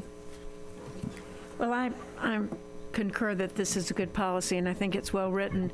But I just want to preface what we're doing today by one thing. We don't have a human resource director, and we don't have a superintendent. And some of the procedural things will be done, I think, based on the way the superintendent wants to do things in this district. I think Title IX is so important, for one thing, that violations of that can be costly for a district, like losing our federal funds. But I think that those will be handled. You said something about flow charts. Yes, I had sent the flow charts to Al. I would really like the flow charts. That was one of the things that I thought about when I was reading through this. Boy, I would really like the flow charts. So Al, So let me just speak to that, Jane. So thank you, Mrs. Goodwin. Thank you very much. We do have flow charts. It was my decision. We did not really include them in the read ahead for you because one of the things we talked about is the flow charts really laid out process for training, which we wanted to make sure that we're going to be no adjustments to process at this particular point. But that's something we can send you. But that's why we left the flow charts out at this particular point. The other piece is, if you remember, we've also done a lot of training with our administrators in terms of some other flow charts that we've got out there. So we didn't want to get confusing with a lot of flow charts. We really need to integrate those both into this process. And so so we'll do that moving forward. But we really thought about those flow charts in terms of training on the procedures and how we actually start to implement. We do have them and we can get them to you. Thank you. Anything else on 271A? Bridget. I apologize. I just had a question because I think, and I'm glad Mrs. Brown brought it up, but it is, as it pertained to, and it sounds like you guys had a lot of discussion, but, and I'm sorry, I can't see the names, they're too small, but you had mentioned that in the policy, it's referenced that if it's of a certain nature, so for example, if someone doesn't want to go forward with the formal complaint, but now the equity officer or coordinator is made aware at a level, but there are certain circumstances of a serious nature that they will continue to investigate. Where is that, and how do we define? I mean, I know we can't. I don't know how explicit you can get, but and perhaps that's where the training piece will come in, and that's the only part I just want to make sure. I mean, was that do we talk about or specify the serious nature, or is that part of the training that the equity officers would get? Well, we would definitely address it in the training piece. Let me ask does that need to be? I mean, does that need to be explicitly listed? I mean, there could be a myriad of things. I know it was referenced safety, but serious nature is somewhat. I'm sure that there could be different, perceptions on what that. It's open to interpretation to a certain degree, but I mean, so I'm not going to beat it to a pulp. But I wanted to get your. I mean, that's where. We've had some issues before as well, so making sure what is your guidance on that, so those who are in that position. Yeah, I don't believe it's explicitly addressed in these policies or procedures. I don't think it's either mandated or prohibited in any event. I mean, I don't think there's nothing that suggests that we only will investigate cases where a claimant wants us to do so. Okay.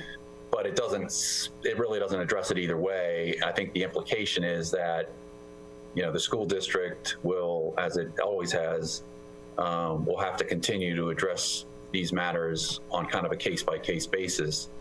And certainly where it's a serious allegation, a case of sexual violence, for example, a case of serious potential criminal wrongdoing, as I indicated, a case with a district adult member of the community and a student. Those are matters that will have to be addressed. Okay. And you won't be asking for the claimant's permission to do so. It will just have to be done. Now, that being said, obviously you need to be sensitive to the claimant's issues concerning confidentiality and so forth. And that's why we want to be very clear in the policy that confidentiality is not something that can ever be really fully granted or promised in these types of cases, particularly if there's going to be a formal investigation. Okay. And we try to address, at least to some extent, how that can be dealt with by properly notifying the claimants of the policy implications and requirements of that. Thank you. Eric. Fine. Let's go back to the parental notification, which I was asking before. So it says that all parents are welcome. So can you walk me through how parental notification works if it's a case of gender identity? And somebody's being harassed because of a student being harassed by another student or staff member based upon the gender identity. How does parental notification work?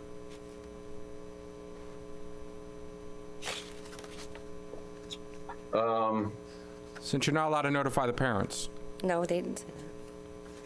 Well, I guess so that's a good reason then probably another reason why the reference to the gender diverse student guidelines was included. If that overrides the parental notification, the general parental notification provision in here, So if I want to make sure I understand, if someone's being harassed because of the sexual orientation, you'll notify the parents. But if someone's being being harassed based upon gender identity, you would not notify the parents? Well, what's your current practice? You're putting it into a policy. It's not in our current policy, and that's what me and Bridget had. So I'm asking my question again. Ms. Brown, can I please ask my question? You wrote this document. How do you envision parental notification when the harassment's based upon when they're gay or when the harassment's based upon gender identity? How do you envision that occurring? To protect all. Well, I will say I'm looking at the gender diverse student guidelines, and I've been trying to find the specific provision you've been talking about. I assure you, it says in there that we don't. I assure you, it says in there that parents will not be notified. It's up to the student or student alone is the language. It may be notified for elementary schools, but won't be notified for middle and high. So I ask again. Is that based on, let me just ask for clarification, is that based on what the student wants? I mean, because there are obviously some students that are in perfectly accepting families and some are not, and there's a reason why you wouldn't notify in certain cases. The policy says I believe the policy gives leeway in elementary school, doesn't give leeway in middle and high school. It's not a policy, it's a procedure. Guideline.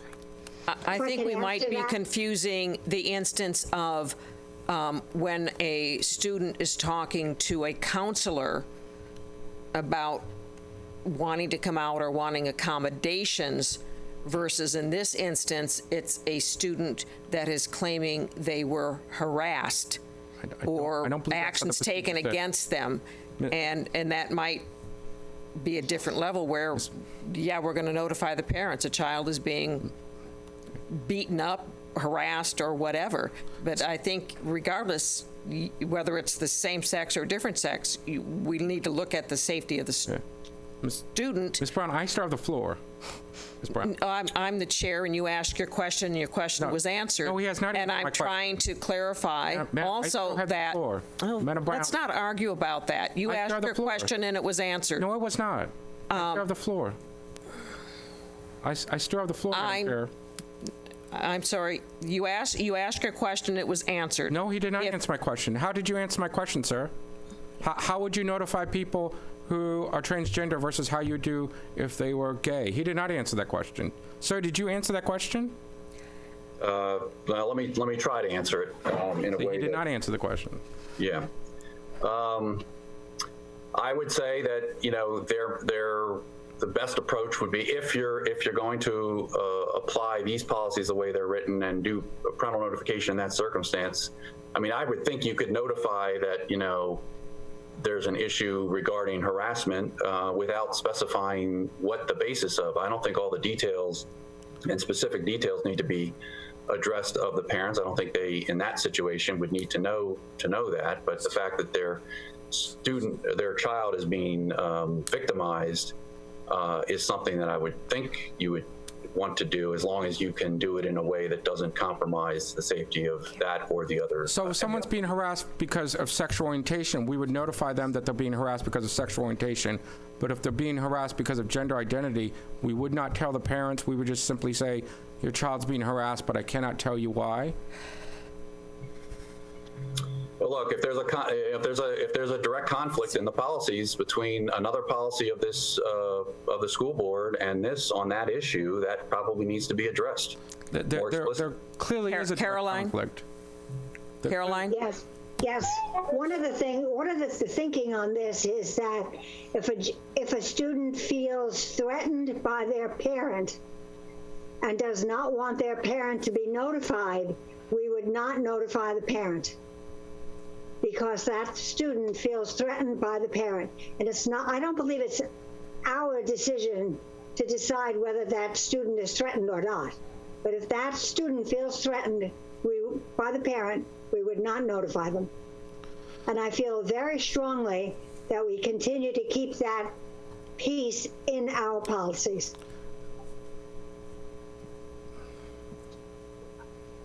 So can I finish, Ms. Brown, Madam Chair? So does this policy here, parental notification, say only if the child's not being threatened by the parents, we'll notify the parents? Or does it say that if Ms. Zucker is what Ms. Zucker just interjected is true, then should we put that into the parental notification if the child is transgender and if the child is being threatened from home? I'm not advocating for that because I don't believe that's what the procedure says. But if we're going to change it, then let's change it. So that all I'm asking is for the policies to be consistent throughout. Yeah, I would say, look, we have a provision in 2.72, which probably should be consistent with 271 and A, and that would be an easy fix. I realize I'm in the minority. All I'm asking for is consistency amongst the policy. Right, and I would suggest I think it's a good point about it's an area where there's look, if it's not clearly addressed, it needs to be. So 272 says the Title IX officer shall notify the parents, guardians of the claimant and respondent, except if such notification is not in the best interest or impairs the safety of the students involved.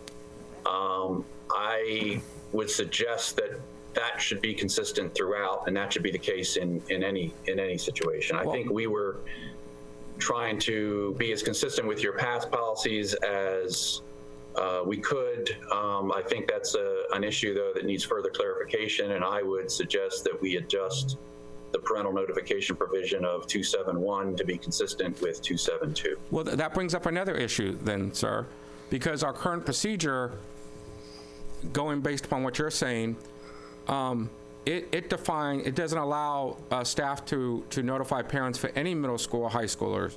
So by your own definition would imply that any child, no, it does not. Any child who's transgender, that they would in essence be in a threatening environment by virtue of the fact that they're transgender, but not in a threatening environment if they were gay? I guess I'm not understanding your question. So currently our procedure does not allow staff to notify parents of middle school and high schoolers on any circumstance, and elementary school on a case-by-case basis.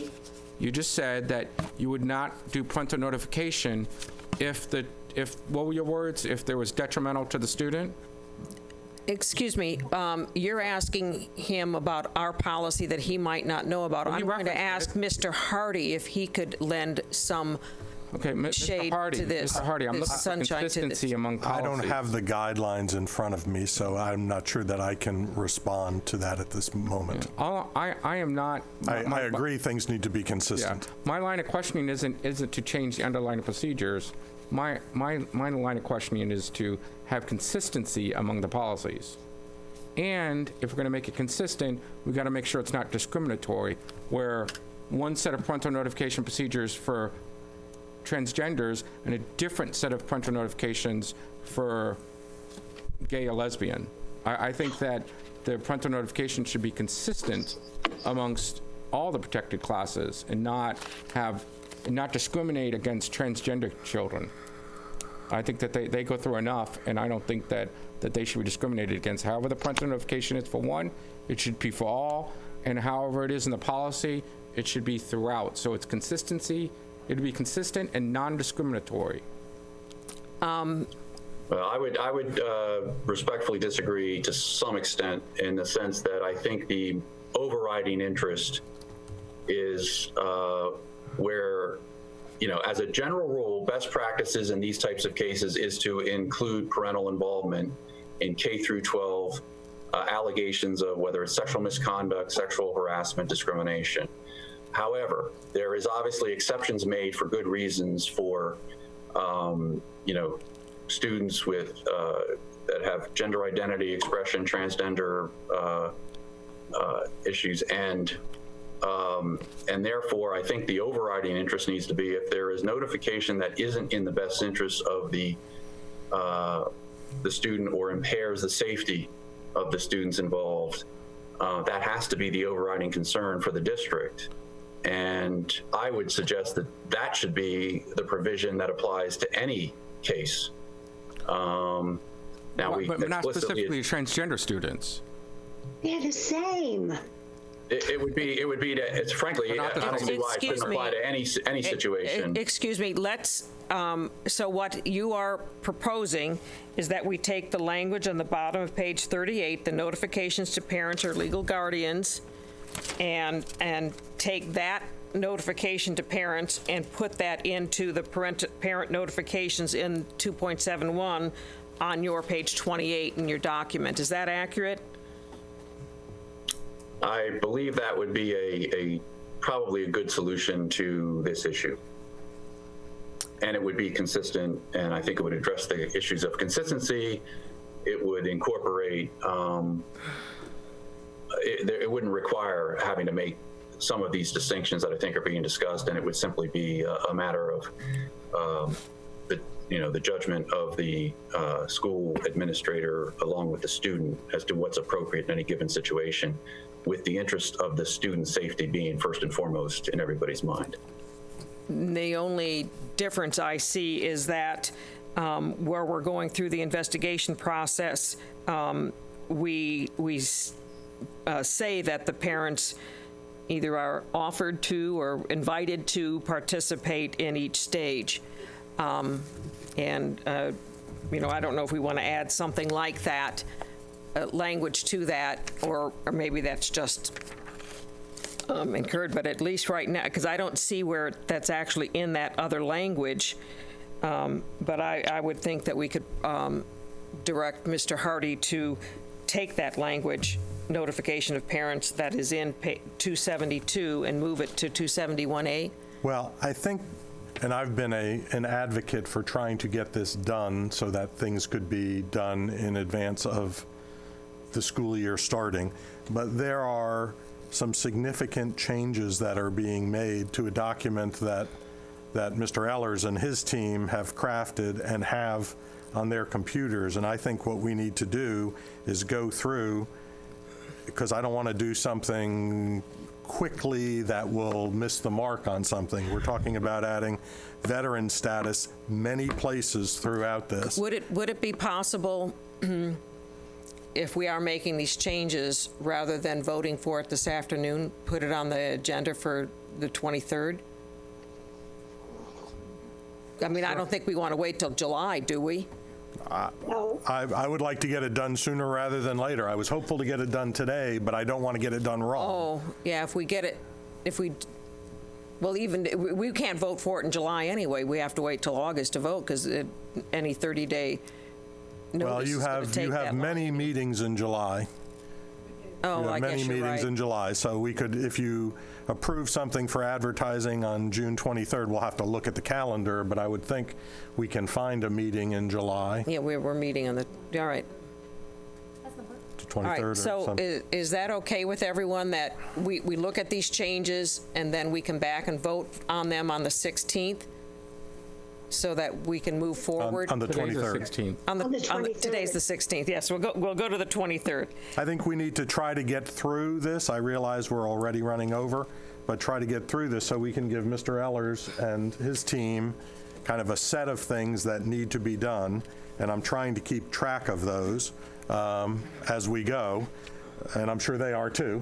But perhaps we can get through, ask them to make the changes to the various drafts so that they can get those back to us in a few days, so that we can get those on the agenda for the 23rd, which is next Tuesday, right? Yeah.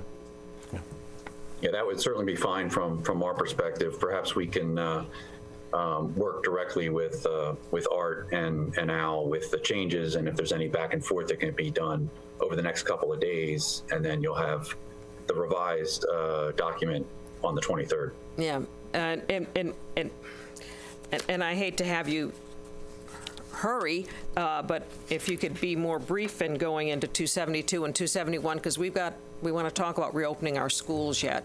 And yep. So I think 272 should just take a minute or two. It's the dating, violence, and abuse policy. It's obviously required under Florida law. You didn't have a policy beforehand, so we wanted to make sure you did.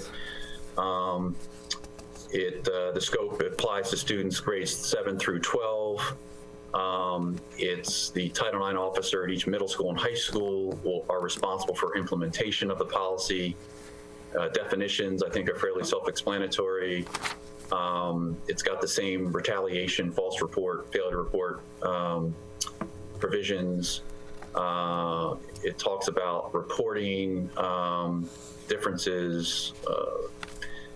Basically, any student or parent, legal guardian on that student's behalf, or any member of the community who has reasonable suspicion about an act of dating violence or abuse may file a report. Title IX officer is the one who will be responsible for receiving and documenting such complaints. District employees are required to report if it comes to their attention.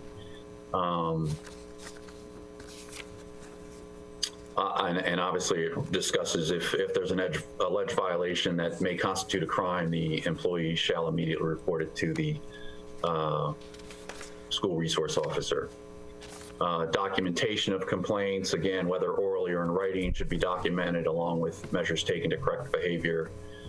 Title IX coordinator, as with the other cases, will be the one who will ultimately collect and maintain files of these matters. Confidentiality provisions are addressed similar fashion. Anonymous reports, immunity, amnesty, they're all fairly similar, actually identical provisions in the other policy. Investigative procedures just indicates that the procedures in 271A will apply to this, as will the appeal procedures. Supportive measures, same thing, again, emphasizing that whatever supportive measures are taken under the new Title IX regs, they need to be non-punitive, non-disciplinary, and not unreasonably burdensome to the other party unless, again, immediate or serious threat to the community is involved. And then there's a provision on referral for counseling intervention, mainly just that these resources need to be available and publicly disseminated on the website and so forth. The parental notification we've discussed. And then there's the prevention and training provisions. And in this case, again, it's the Title IX coordinator that's responsible for assessing the training needs of the district students and employees. And that the superintendent or designee will provide for age-appropriate student dating violence and abuse component of the health curriculum of students in grades 7 through 12. And then the notice of policy just needs to be published on the school website. A copy of the policy should be provided each year to the parents, guardians of students in grades 7 through 12, and as well as to all students, staff, and employees. Post the rights of the student to be free from dating violence and abuse in classrooms or hallways, and then include the policy and names of the designated Title IX officers in the student handbook for parents and students. And that's essentially it on that. I have a question. Now, is this regarding actions that happen at the school, on the school property, or could this be actions that happen outside of school?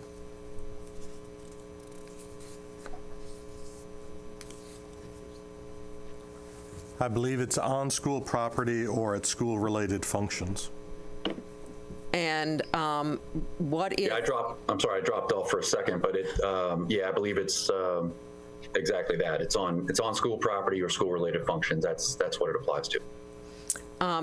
I would also think that some of these accommodations could be looked at and used if, in fact, a complaint was filed to the police on something that happened off the property, so that accommodations can be made to separate the student from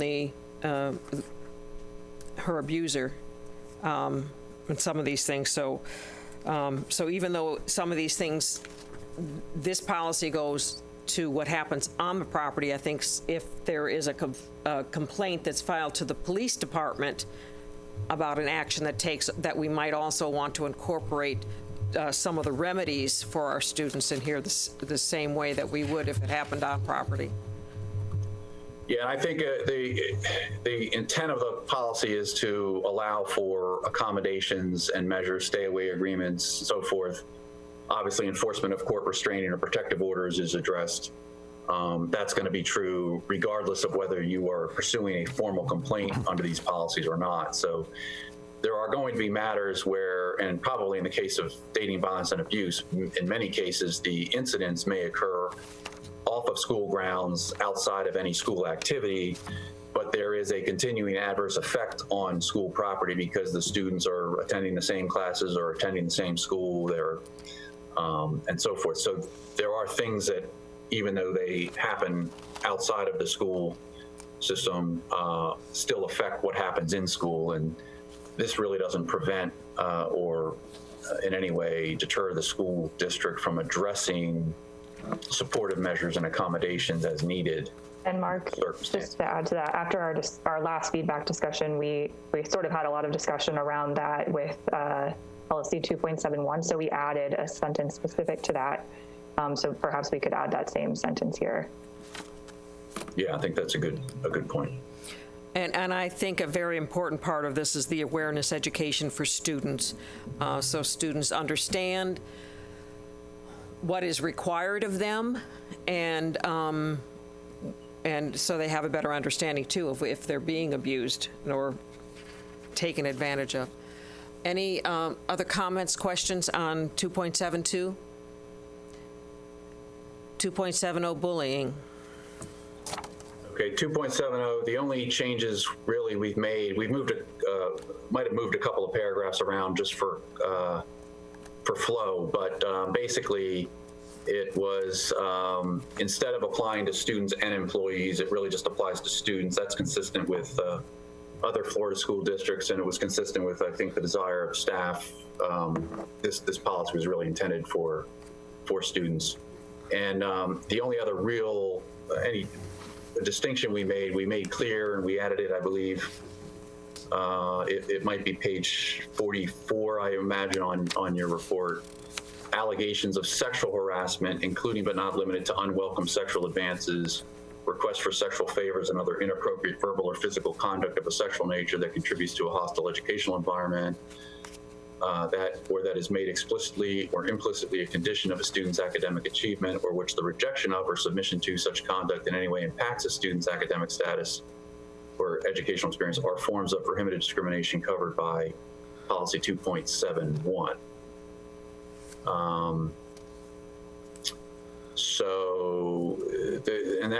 That's just, again, we've addressed issues, as we've talked about, issues of protected class, harassment, discrimination, and in addition to sex, race, color, religion, national, ethnic origin, and so forth. If it's harassment based on a protected class situation, that should be primarily governed by 2.71.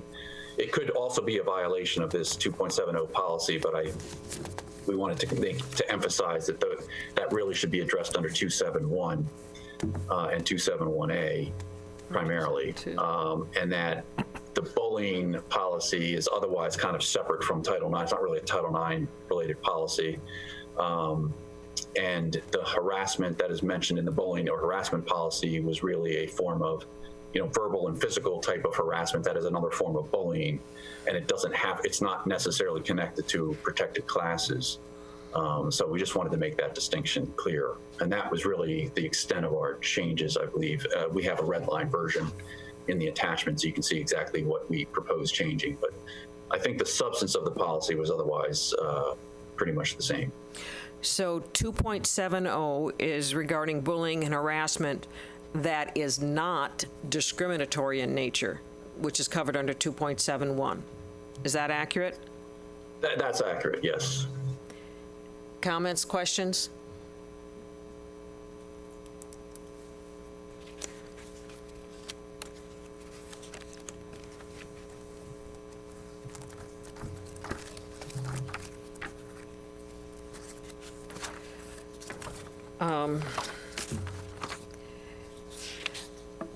You know, and I'm looking at the student form and the employee form, and that has to do with the alleged incidents, and I don't know that, are we actually adopting these forms, or is this something that the staff does? Because right now, you know, there's bullying and harassment. There isn't any discriminatory harassment in here, because you said, so.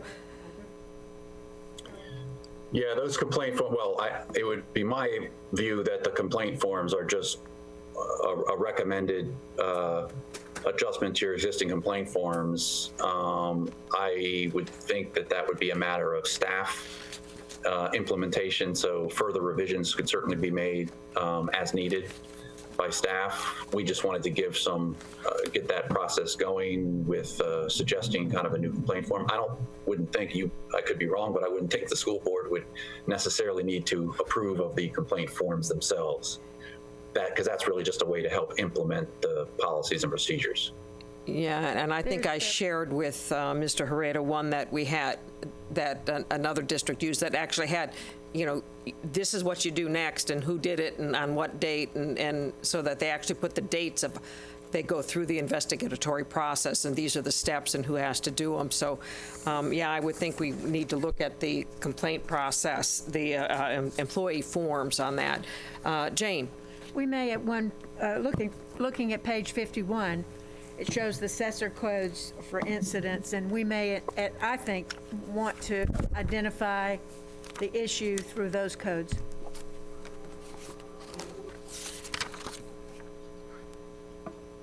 I'm sorry, what was that? Page 51. Mm-hmm. All of those codes there. I think there would be room in a form to identify those codes. If the need arises. Right, those are for bullying as opposed to the 2.71 discrimination. I'm saying we might want to get that specific in the form. I think those are in the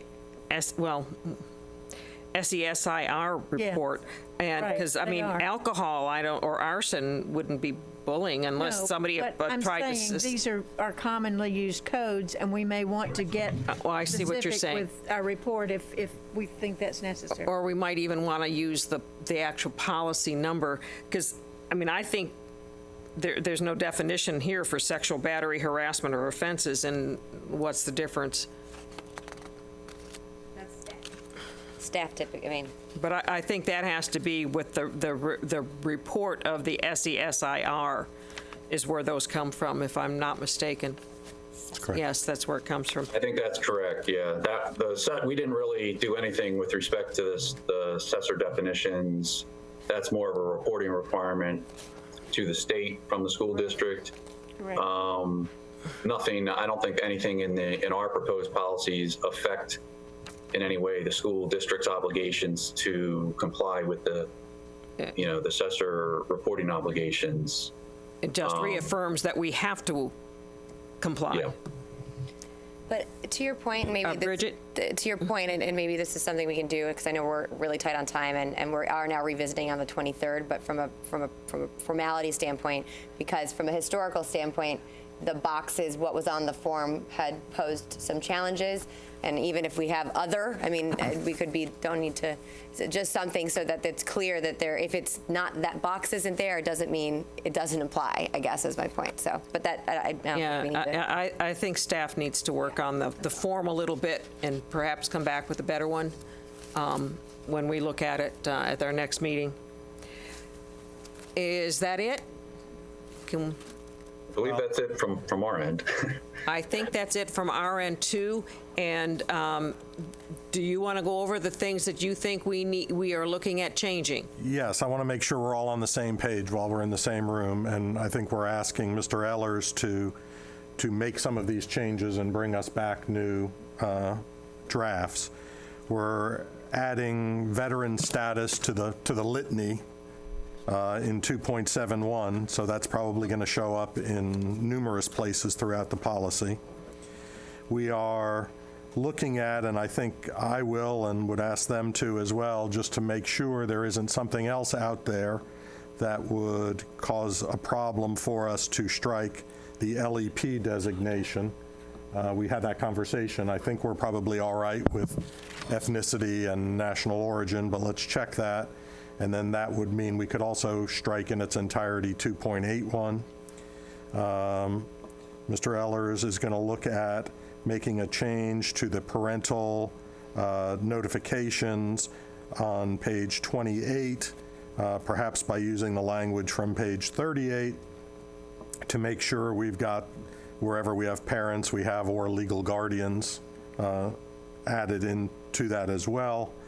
And then I think the last thing we talked about was in adding a perhaps remedy sentence to 2.72, discussing the kinds of things that a school can do in the event of dating violence taking place somewhere else. Not an investigation of it, but perhaps an interim procedure or something. Does anybody have anything else that I missed? On page 11, if we are ultimately going to remove policy 2.81, will we also not remove the paragraph in the definition section that discusses harassment based on the use of language?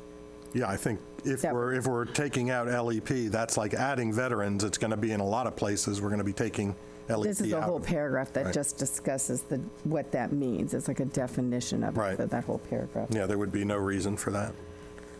Did you all have anything else that I missed, Mark, or anybody else?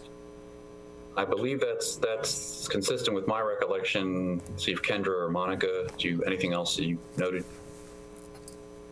The only other thing, Mark, was the clarity around what happens next if the claimant won't sign the form. I just want to make sure everybody is clear on that, or if we needed to add anything there.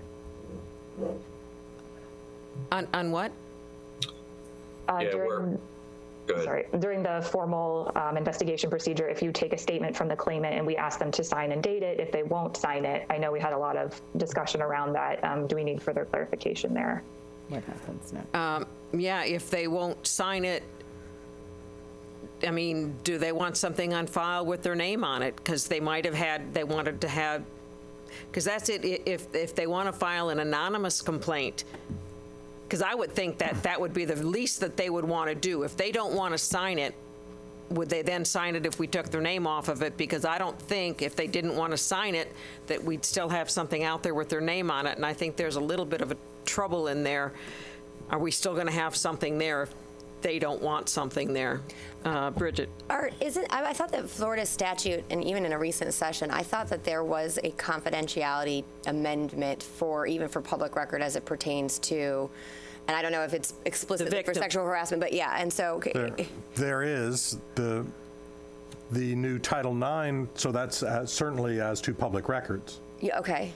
But the new Title IX regulations, which just came out, in May, mandate that for due process purposes, so that has to go to the respondent. So, it's the whole, we got off a little easy in the sense of K-12. We don't have to do mini trials, but at the post-secondary level, they actually have to conduct hearings. So that supersedes the Florida statute that protects victims' names. They're two different things. One is for public records. Right. It doesn't supersede that. Okay. But it does say if you're going to make a complaint under Title IX that we have to investigate, we have to give due process I see. in the form of disclosing that information to the respondent. To the respondent, but not to the world. So, okay. But once you give it to the respondent, isn't it then open to the world, except for names? Very possible, too. Well, we can't control it at that point, but we can't give out records. Shirley? Okay, Mitzi? Shirley? Caroline? Hi there. I'm still not clear what happens when someone just refuses to sign the complaint or just ignores the complaint. Do you move forward with the complaint or is it withdrawn? Well, yeah, I feel like we're confusing a couple of situations. I mean, I presume if the complaint is in most instances will be filled out by the claimant. In situations where the claimant has made a verbal report, the purpose of the policy was to make clear that just because it's verbal versus written, it still needs to be addressed. And certainly in our training, and it's discussed a little bit in our procedures, that the point is, if the claimant needs assistance in filling out the complaint form, the staff person or employee that it's being reported to, or the Title IX officer should sit down with the claimant and assist them in completing that form. The verification of signature, I think, had to do also with, that initial, when you sit down and actually interview a complainant in the course of the investigation. I mean, I'm as we're thinking that through, I'm debating whether we need that provision in there at all. I'm not sure we should even get into whether or not you get a verified signature from anybody in the course of an investigation. I don't think that should be. I think it just complicates things. Well, but if you have yeah, go ahead, Ken. Sorry, I was just saying, I think maybe the clarification there could be, and this comes in with the new regs as well, that the claimant has the right not to pursue an investigation. So, perhaps they filed a complaint, but they changed their mind, or they've given this oral statement and then decide they don't want to sign it. But we need the clarification that, the Title IX officer does have the discretion to pursue the investigation if it is serious enough. So maybe we need to say that, they do have the right to not pursue the investigation, but there is the discretion on behalf of the school to pursue it based on its level of seriousness. So maybe that's something we could add there. What about we were adding something to the, saying that at that time, if they don't want to sign it, that they could then either withdraw it or file it anonymously, give them those two options? Because if they file anonymously, we still can do some investigation. But I would think if they want to withdraw it, they ought to be able to withdraw it so that the record of it goes away. But the record doesn't go away, as we know. Yeah. If it's not filed, if it's not signed, it either has to be brought forward by HR or whoever's doing the investigation, or because this happened. So I want to know how we can avoid this in the future.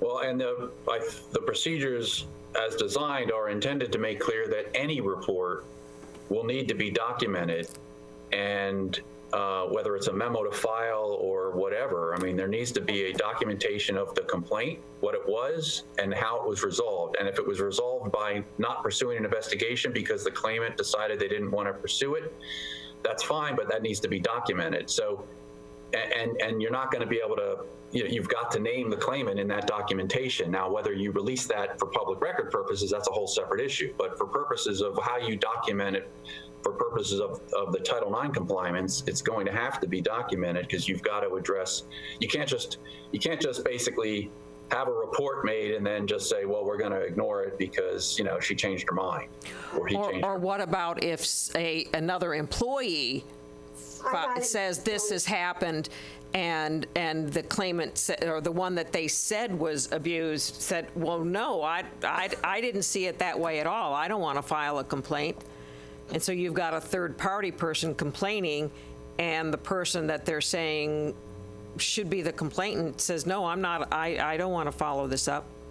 Yeah, and that's fine, and that can happen. And I think, again, the important point and the guidance to be given to district employees is that document it and make sure it's in the file. Because if the issue comes up again later, you want to make sure that you've documented, hey, you were aware of this issue. Here's how you became aware of this issue earlier. Here's how it was resolved. At that time, the claimant said, hey, that's not true, didn't happen. I don't want to pursue a claim. Okay, we've documented it. If something happens again later, you at least can go back to your files and say, okay, this is why we didn't do anything the first time. Now it's come back to our attention. Now we've got to address it again. And we can also take into account what happened in the past because we have it documented. Thank you. That's Caroline? Clear. Thank you. It's clear. Thank you. Okay. All right. Thank you very much. And got a little work to do, but we'll come back to this. And we really appreciate what you've done. Well, thank you. Thank you very much. We'll be in touch with Art and Al. Thank you. Thank you, guys. Thank you. Okay, next we have our human resources update. Jody Dumas, Danielle Schweid, and Al Herrera. So, It looks like we're all here. We're all Art. here. Yes, we are all here, so thank you very much. We appreciate the opportunity to provide an update, and specifically what we're going to talk about today is, are we going to be ready to start school in terms of being able to fill positions for teachers? I think that's what is in everybody's mind every summer, but particularly this summer with COVID-19, we want to make sure that we're doing everything we possibly can to fill those seats. So I got a great team here today to talk with you and lead you through kind of where we are. In your read ahead, Danielle and her team put together a little bit of a snapshot on vacancy. So I think what we'll do is I'm going to turn this over to Danielle. We're going to start with a snapshot of where we are with vacancies. She's going to take this opportunity to introduce you to our two wonderful recruiters who we have online here today so that you can meet them. Talk about what's going on behind the scenes to make sure we have teachers ready to go, high quality teachers. And then we're going to transition over to Al and talk a little bit about, okay, if we have vacancies day one, what's our sub pool look like? What are we doing with subs right now to make sure they're comfortable to come and work for us? So with that, Danielle, let me turn it over to you to talk about snapshot where we are today. Absolutely. Thank you so much. And thank you, board members, for allowing us the opportunity to speak with you. I will try to be brief, recognizing that we're on a bit of a time crunch. Before I do anything, I think it's really important that the recruiters introduce themselves, because we are super blessed to have them on our staff and they're doing amazing things. So Alana, if you would start, it would be super. Yeah. My name is Alana Smith, and I'm one of the two talent acquisition coordinators. I've been with the district for just under a year now. It'll be a year next week, actually.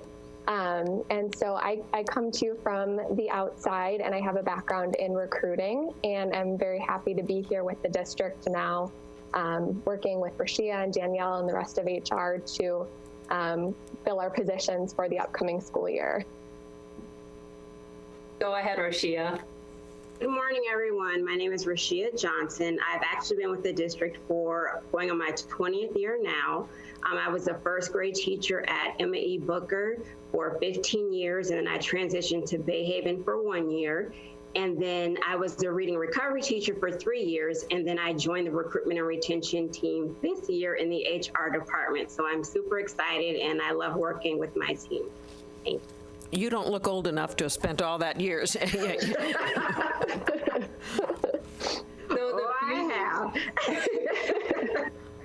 The beauty of both of their skill sets is one comes to us from an external position with recruitment experience under her belt. And Rashia comes to us with the great knowledge of being in our district for the last 20 years and how best to recruit for our district. So let's take just a minute to look at the recruitment highlights that were part of the read ahead that will help us understand how we're moving forward, how we're doing currently, and what we're doing behind the scenes, like Jody said, to try to have the best picture possible at the start of the school year.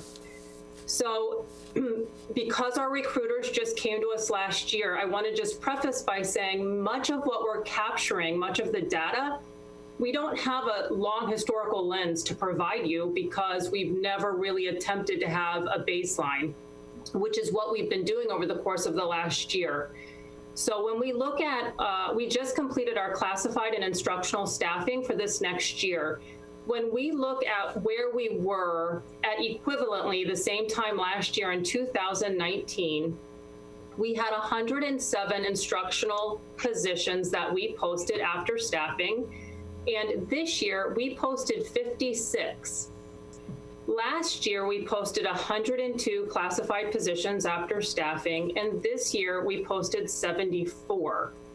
Now, I would like to say to you that that success is solely a result of our incredible recruiters, but I can't really do that. I can tell you that it is a result of our recruiters, but there are so many moving parts and those numbers are so fluid that we could have had fewer retirements. We could have had fewer resignations. We could, leave of absences would play a part in that. So there are a lot of pieces. The good news is that the numbers look a lot better as we head into this next school year. What I also wanted to share with you with the read ahead was the numbers we have started capturing and what we will capture for this year as well. And we'd be happy to come back and speak to you about what that looks like. So in 2018, we started capturing pivotal points prior to the start of the school year. So the Monday we return after our week off during the summer, we had 119 instructional vacancies in 2018. Last year, we had 66. So we were already making great strides with filling our positions sooner.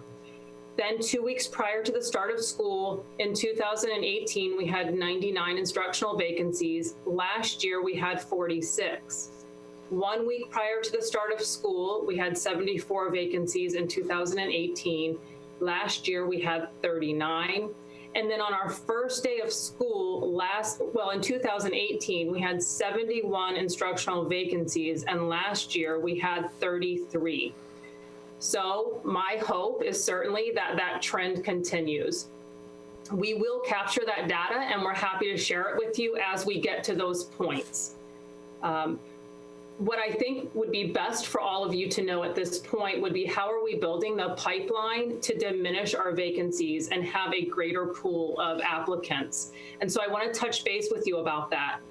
We think of it in terms of the students that we're growing here in our district that are part of the teaching academies. We have started building relationships with those folks. They're at many of our high schools in varying stages. Venice High School is probably the furthest along with their teaching academy.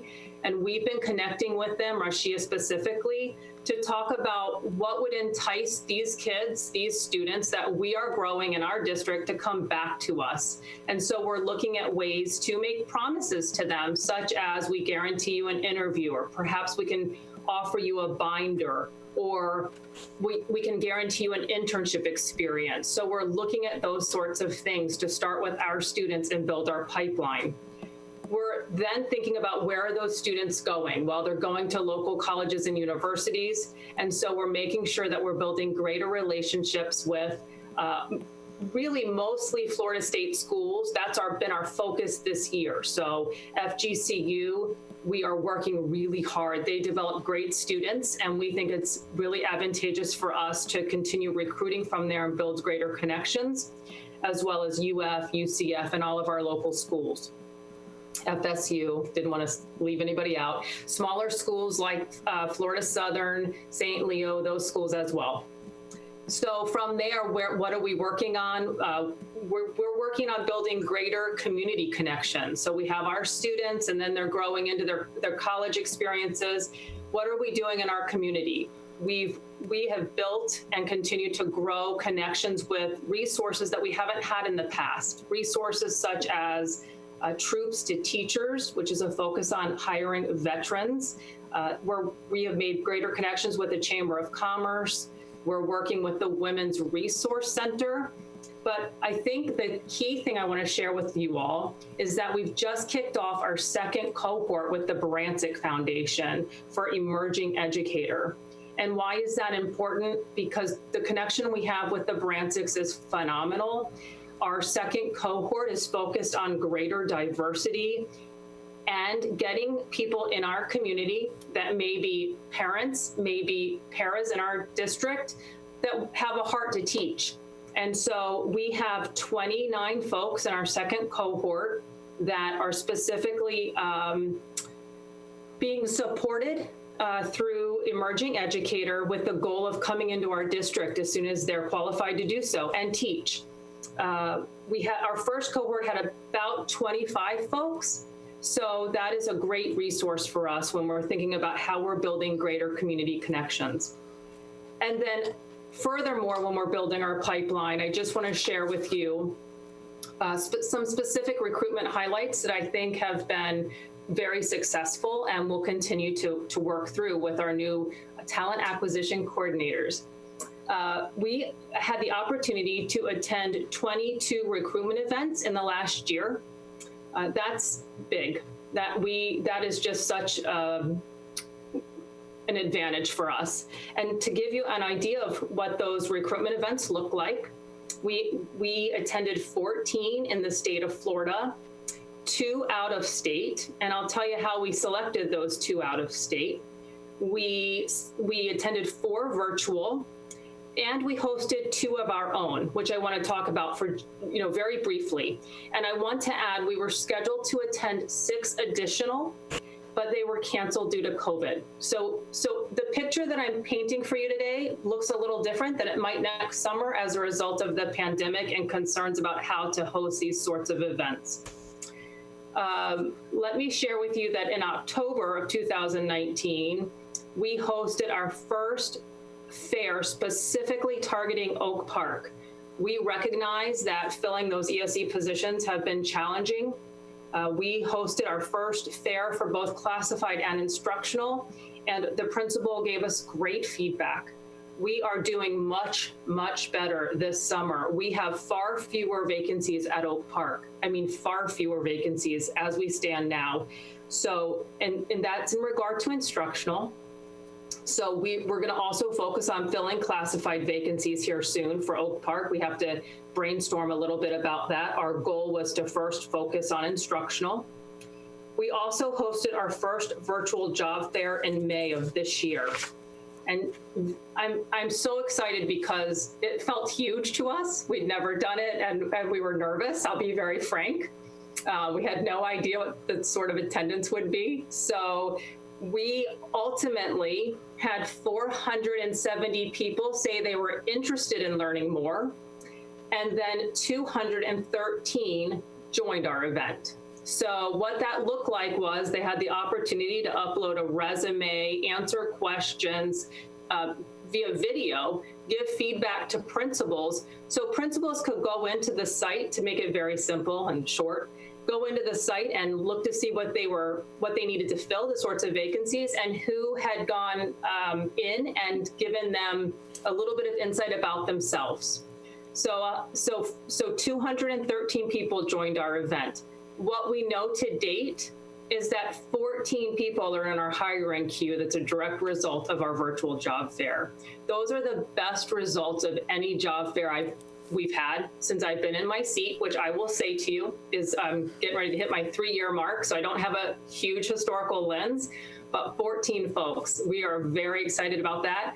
And it was a direct result, really, of Rashia and Alana working exceptionally hard to communicate with these folks, get them into our applicant tracking system, make them aware of what they needed to do, and then making principals aware of who was in the pool.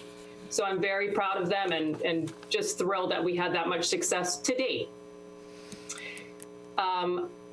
I guess I'm going to just tell you a little bit, and then I can answer questions. I'm trying to be very mindful of time. I'm often asked, how do you know what you're doing is successful? And that's a hard question because I'm fairly data driven, and we haven't had many ways to measure success before I came to my seat. So when the recruiters, the talent acquisition coordinators came on board, we sat down to try to figure out, how do we know what we know? And how can we tell you that we feel we're being successful? How are we moving the needle? So we created a few things that I'll just share briefly with you. One of them is simply what we call a recruitment tracker. And that recruitment tracker keeps a list for us of what positions we've posted, how many responses we've gotten in it, essentially through our digital advertising of the vacancy, and then how many resumes we forward to principals. Eventually, we'd like to figure out from the specific resumes that we forwarded, how many principals have hired from those applicants. We're working on that. We have implemented what's called a new hire survey. And we ask every single person that comes to our district that we're hiring, where did you initially hear about this position for which you're currently being hired? because we're trying to better ascertain which of our efforts is successful. And so we're gathering that data. What I could share with you, what I can share with you is about 12% of our new hire surveys reflect that they've learned about the position as a direct result of the efforts the recruiters are putting forth out on Indeed or at a recruitment fair, face-to-face or virtually. They're able to identify on this survey exactly how they've learned about the position. And then we're also collecting what we call instructional new hire data. And why that's important is because that is where are our new teachers coming to us from. Not necessarily brand new teachers, but new to our district. Where are we getting them from? And I can explain how we're capturing that data, but I think what's really important is it helps us determine where should we be recruiting. One thing that I learned from this data we captured last year from our new hires is that the majority of teachers, the largest number of teachers, came to us from the state of Virginia. We had never known where the largest number of new hires came to us from until we implemented this measure. Second was Georgia, and third was Michigan. So as a result of our new hire data, we had Alana go to the University of Virginia to recruit during this hiring season before COVID hit, because our hope is if we're getting people coming to us from Virginia and we go recruit there, we can get more people and fill more vacancies. The counties that we received the highest number of teachers from, and it probably won't surprise any of you, Manatee County had our highest, we hired the highest number of teachers out of Manatee County. Charlotte was the next county, and Pinellas was the third Florida county. I will share with you that one of the pieces that we're working on, and it's taken a backseat a bit to our recruitment efforts, is also retention. Because we want to get them here, and then we want to understand better why they stay. And so I tasked Rashia with saying, why have you been here for 20 years? What made you stay? And who do you know that also has been here for greater than 10 years? Let's reach out to them as a sort of focus group, ask them questions to better ascertain, why are you here? What can we be doing to better support our new teachers so that in 10 years we can be asking them the same questions? And so she got feedback from a number of teachers who have been here greater than 10 years. And from that, we created what we're calling a stay survey. We surveyed 210, we surveyed every every third year teacher in Sarasota County schools. And of that, we received 210 responses that told us why they're still here in their third year. Research shows that if they commit to 3 years, they're likely going to commit long term. If you can't catch them, get them to 3 years, you're often struggling. So we are working on what do we do with the results of that feedback? How do we enhance support for our new teachers? What are our third year teachers telling us? And what we've learned from that is we're hoping to improve our new hire orientation to offer greater support. We're hoping to look through the SKIP program. How might we enhance that to greater support teachers? How can we focus, another step we'd like to take as a team is how can we continue to focus on growing our own? What can we do to build greater supports within our teaching academies and our local colleges to kind of grow our own?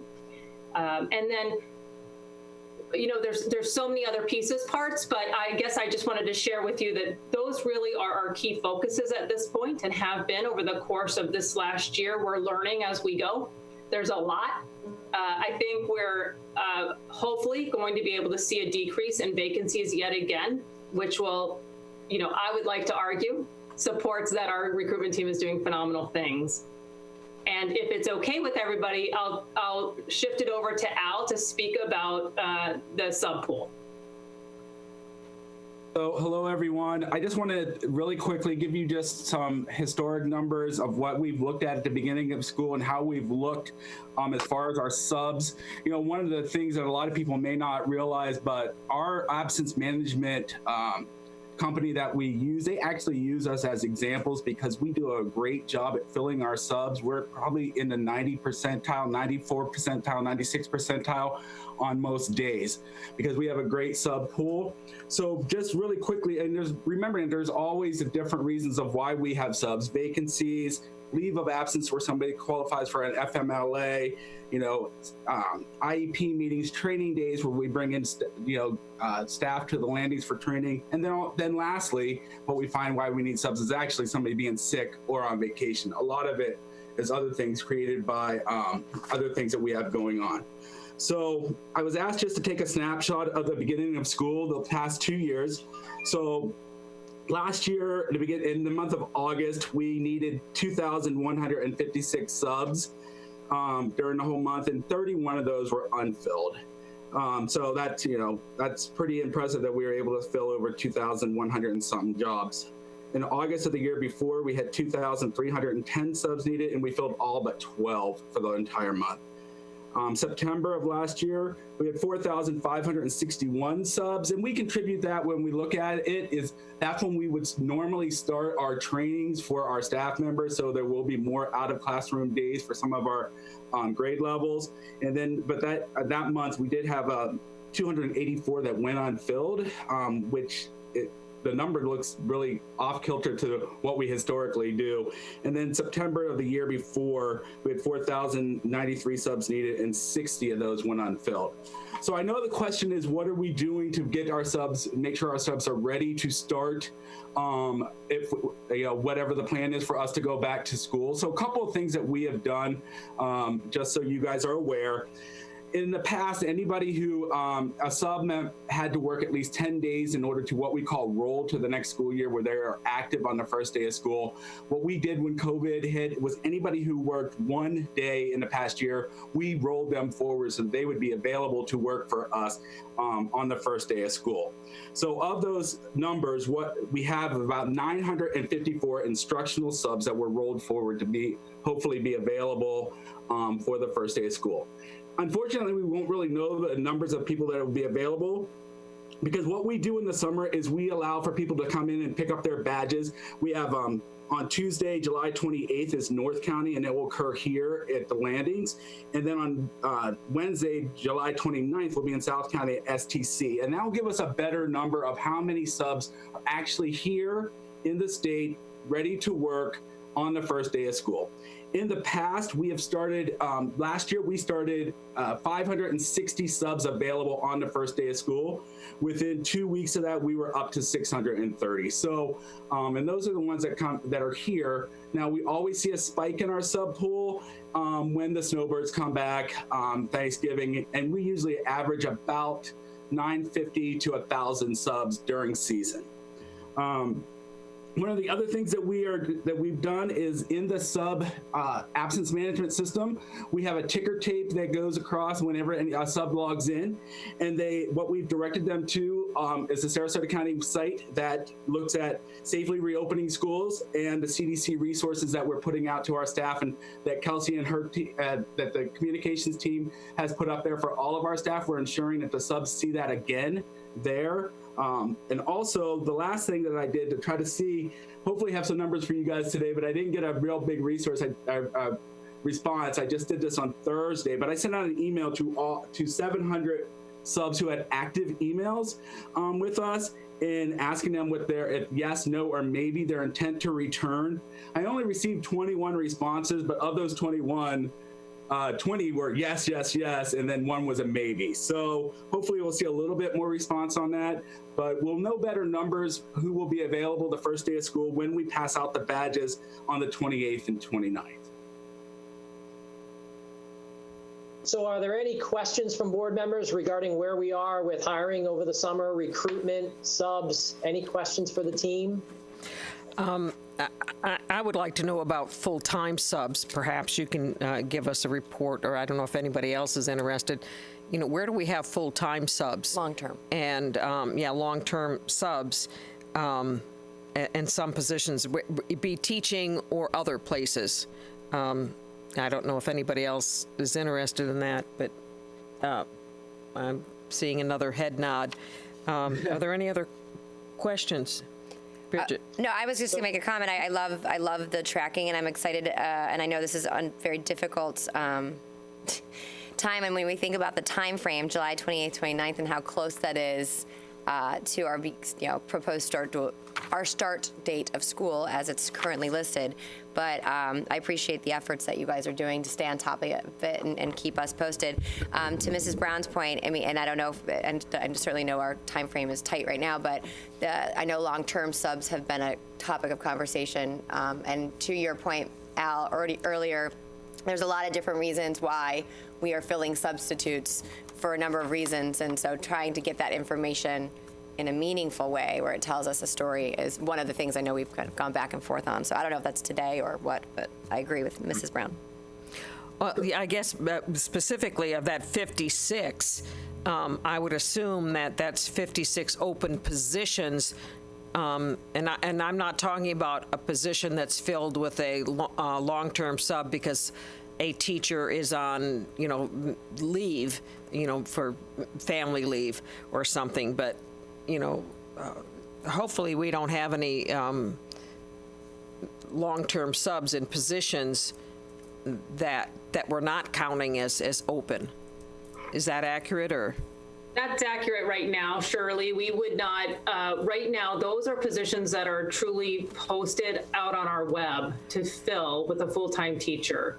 So if the first day of school rolls around and we still would have those vacancies, we wouldn't necessarily even know a long-term sub was in it for the first 20 days. And I don't know, Al might be wanting to speak more to that, but those vacancies are true instructional vacancies right now, which schools should be working to fill prior to the first day of school.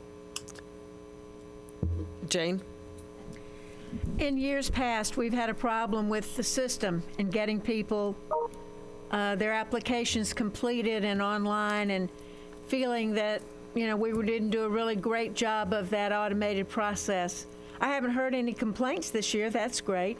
But how are we doing in the application process? Do we feel like we've resolved some of the lingering problems we had? I mean, I've had people that were in the process of getting a job, I've had to say, go into HR and do X, Y, and Z because they couldn't seem to get through the system. Have we eliminated those problems? Well, I would like to say yes. If you hear about them, I would absolutely ask you to have them call me directly. A couple of things we've done. We have aligned our front desk crew, the people who greet the public when they walk in, with specific schools. So for instance, if I were to walk in and I was going to be hired at McIntosh Middle School, I would go directly to that individual to speak with them. So the connection with HR is better and they know with whom to speak if they have questions.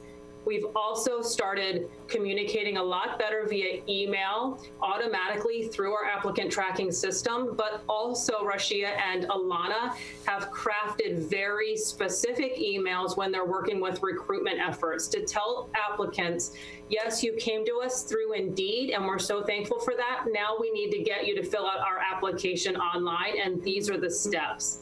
And with Alana's expertise working with applicant tracking systems before she came to us, she has been very helpful in ensuring that she's tracking that and knowing what steps our applicants are in to try to make sure that we're minimizing that lag time if we recognize it. So again, can I tell you that it's not going to happen? No. I can tell you we're putting every effort forth to ensure it doesn't, or do our best. And I will add to that so over this next coming year, we're gonna build on what Danielle and her team have done and Al have done in terms of making modifications. And we're gonna talk to some customers, both coming in the door and prospective employees, of what their experience is, some recent hires.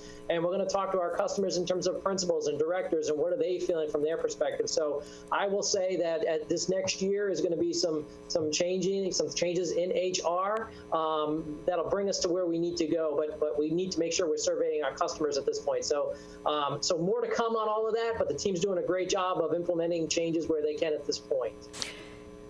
How many teachers did we hire already for this year, new teachers? I did not pull that data, so I'm not going to guess. I'm so sorry. I can look, though, and get back to you. Thank you. You're welcome. And Shirley, just so you know, before we went out on COVID, in all of our positions, and they could be maybe not necessarily labeled as vacancies, they could be leave of absences or anything else, or leave of absence mainly, but we did have 40 long-term subs throughout the district. So we only, that's pretty low for 2,700 teachers. In teaching positions? In teaching positions, correct. Thank you. Were you raising your hand? I just wanted to, they've done a great job in getting the number of vacancies that we have filled, but we need to just always understand that we're never going to get down to 0 vacancies, because during the budgeting process, the schools have estimated what their enrollments are, so they're allotted so many units. But if they feel like their enrollment isn't going to come in, they don't want to fill a position and have somebody ultimately end up having to either move or be laid off. So there are a number of schools that will hold back their units until after their 5-day counts, when they know exactly what their enrollment will be. And so you'll never see it get down to 0 vacancies, but I just wanted to let you know that. So the fact that there are only 56 now is pretty phenomenal. So. Great. Good job, Dan. Thank you. Thank you very much. Absolutely. So finally, before we close, I would just like to say, I know we have a key vacancy in HR in a critical time, but I would like to say also thank you to this wonderful team.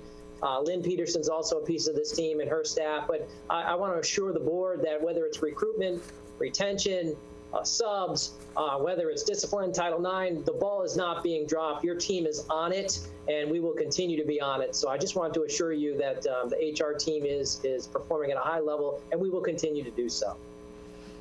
Absolutely. Thank you. Thank you very much. And I guess, Jody, don't go anywhere, because you're up next, Food and Nutrition Services. Well, thank you. Thank you very much. So I have obviously a transition from HR to food nutrition, and I have our director, Sarah Dan, sitting here with me. And so we are very fortunate to be in front of you to talk a little bit about food nutrition services. Sarah and I have been talking about this for the last few weeks, and I am super excited about this opportunity, because I really see this as Sarah's ability to really put her mark on food nutrition services. So kind of what's going on in HR, we've got a lot of changes going on in food nutrition services. And what Sarah's gonna kind of walk you through today is a history of where we've been, some things that have kind of happened that have caused some issues with where our fund is in food nutrition services, but then end with, okay, we know where we are. Here's some steps we're gonna make right now, hopefully to bring that in line.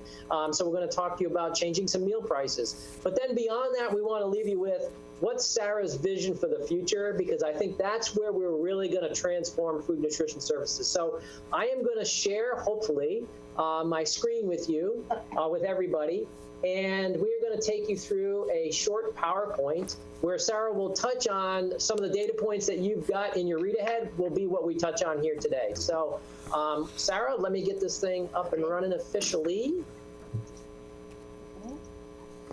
And can everybody see my screen? Mm-hmm. Yes. Okay, perfect. So Sarah, let me turn it over to you. Okay, and you can walk us through it. Good afternoon. I'm sorry I'm the person between you and lunch, but maybe it's appropriate because I'm food nutrition services. So one of the things, and I know you got this material ahead of time, just wanted to talk to you first, that first form that you got in your packet, which was figure A, was just looking at our fund balance. And it kind of gives a history from 2013 of what kind of happened with our fund balance. Obviously, our revenues have gone up slightly, but so have our expenses. And so with that, our fund balance, for various reasons, in some cases it was for some capital improvement projects, but after those, and Hurricane Irma, but after that, specifically speaking to last year, we started to show a deficit, a significant deficit of $451,000. And then the projected deficit for this year, with 12 weeks of not feeding students, has caused a significant deficit within, which will have a drastic impact on our fund balance. The other thing is, and this will continue to happen just with the effects of COVID, increase in food prices. There was a significant raise in food nutrition services this year of 21% for food service assistant ones. And so our expenses are increasing, and why we are talking about raising meal prices as well. Just kind of the next figure, which was figure B, kind of giving you the history of meal prices in Sarasota County. We have not asked for a meal price increase since 2016, the 2016-2017 school year. But as you can see, we are proposing a 25-cent increase for this school year. And one of the things with paid meals is paid meals should be in line with the reimbursement rates for our free students. And so right now this would bring, that increase would bring that into a closer, that they're more similar to each other. Because if that doesn't happen, what ends up happening is that essentially our students on meal benefits are feeding, they're funding the school meal program, and we do not want to do that. It needs to be equitable throughout. Okay, let's go to the next one. This is just a comparison of, and that was the next figure, comparison of meals and where we are with other districts in the area. One of the things that when we started taking a look at it throughout the school year, is we realized a lot of surrounding districts were actually higher with their meal prices than we are. And so with the proposed meal increase, we would be more in line with what other districts are charging. And again, be more in line with what the reimbursement rates are. The current reimbursement rates for this school year have not been released. They will usually come out in late July and August. So again, just to kind of let you know where we are and where we would be in relation to the other districts. And then the last thing before we talk about, just kind of where we feel we are going in food nutrition services is figure D, which is a comparison of meals claimed. And if you looked at that chart that we provided you, you can kind of see that we pretty much, the comparison of meals claimed is really around, it's right under 50% of our student population. And so what we're seeing is that it stayed relatively flat. We have increased a little bit in breakfast. We've been doing some breakfast in the classroom projects, but we're staying relatively flat. So we're not, just moving forward, how do we reach out and attract new customers? Even with our free and reduced students, hitting right about 70%. Again, since 2016, how do we continue to just attract new customers and move the department forward? Are there any questions on the charts and that Sarah has gone through? Any questions on any of those that we can answer for you, but before we transition? No, very clear. Okay.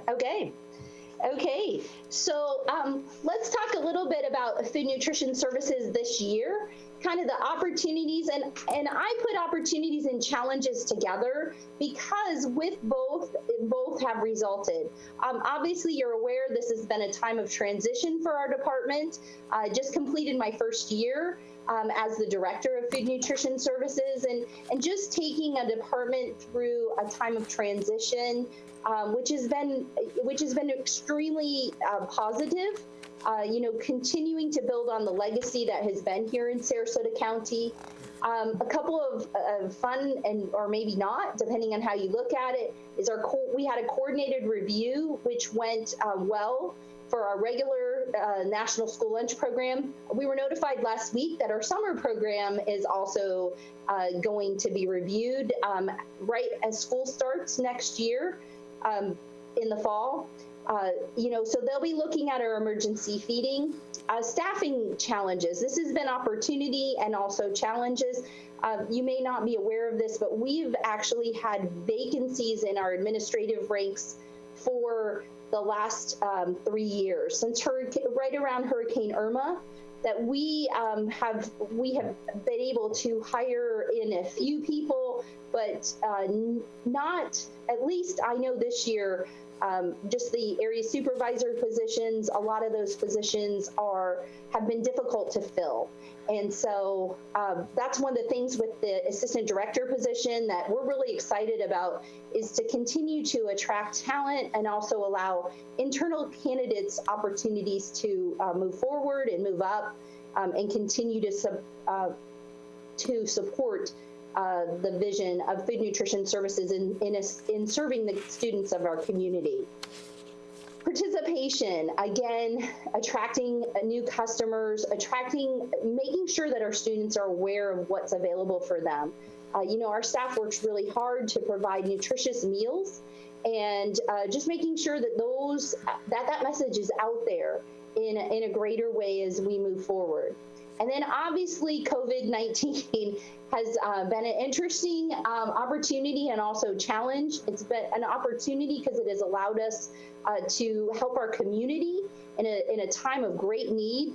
One of the things that as a brand new director, when this all started to happen, and you realize that that we're on the front lines, that every single employee that's participating is really helping to offset the financial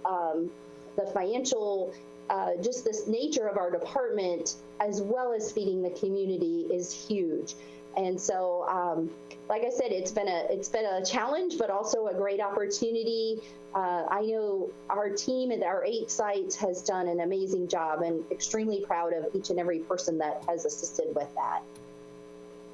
Okay, just welcome to the future of FNS. We're just moving forward. We're going to be rebranding the image of FNS. Again, not just to build on the legacy of excellence that is in our department.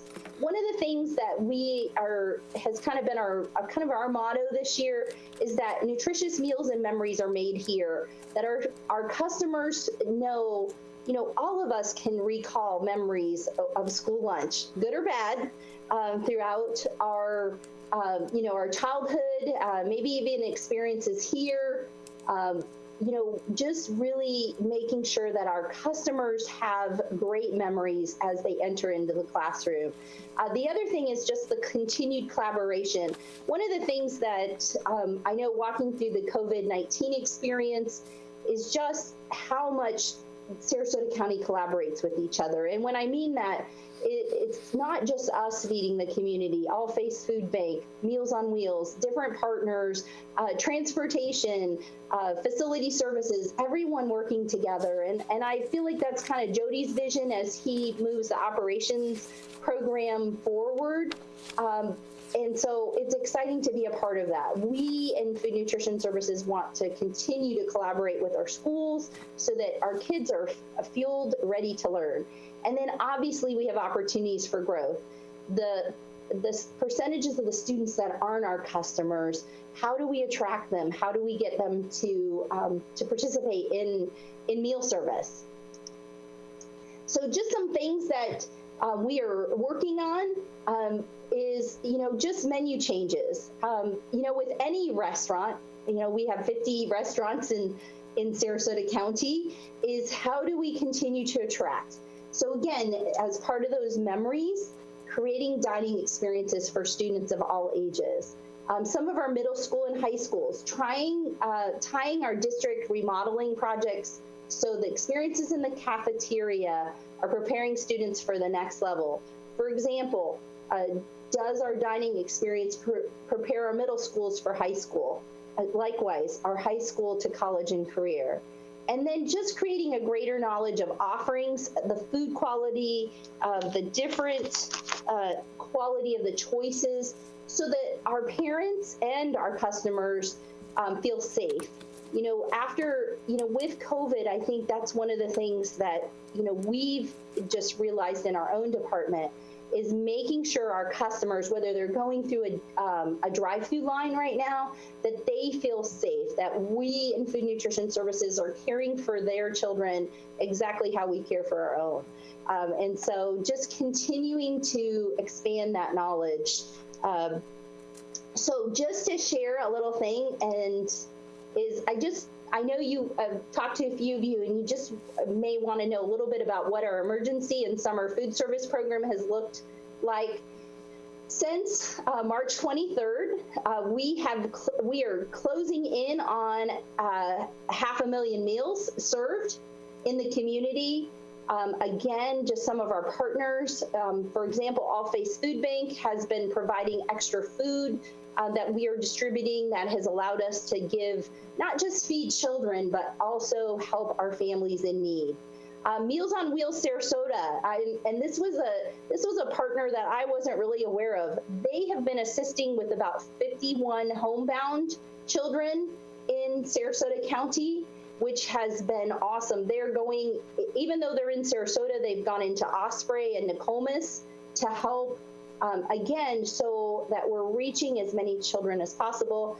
Facility Services has moved food around for us because when you're handing out bulk meals once a week, sometimes you have to produce at other locations and move it. So they've been moving around breakfast and lunches and fruits and vegetables so that we're ready on Fridays to do our emergency feeding, our warehouse, and just helping us get supplies.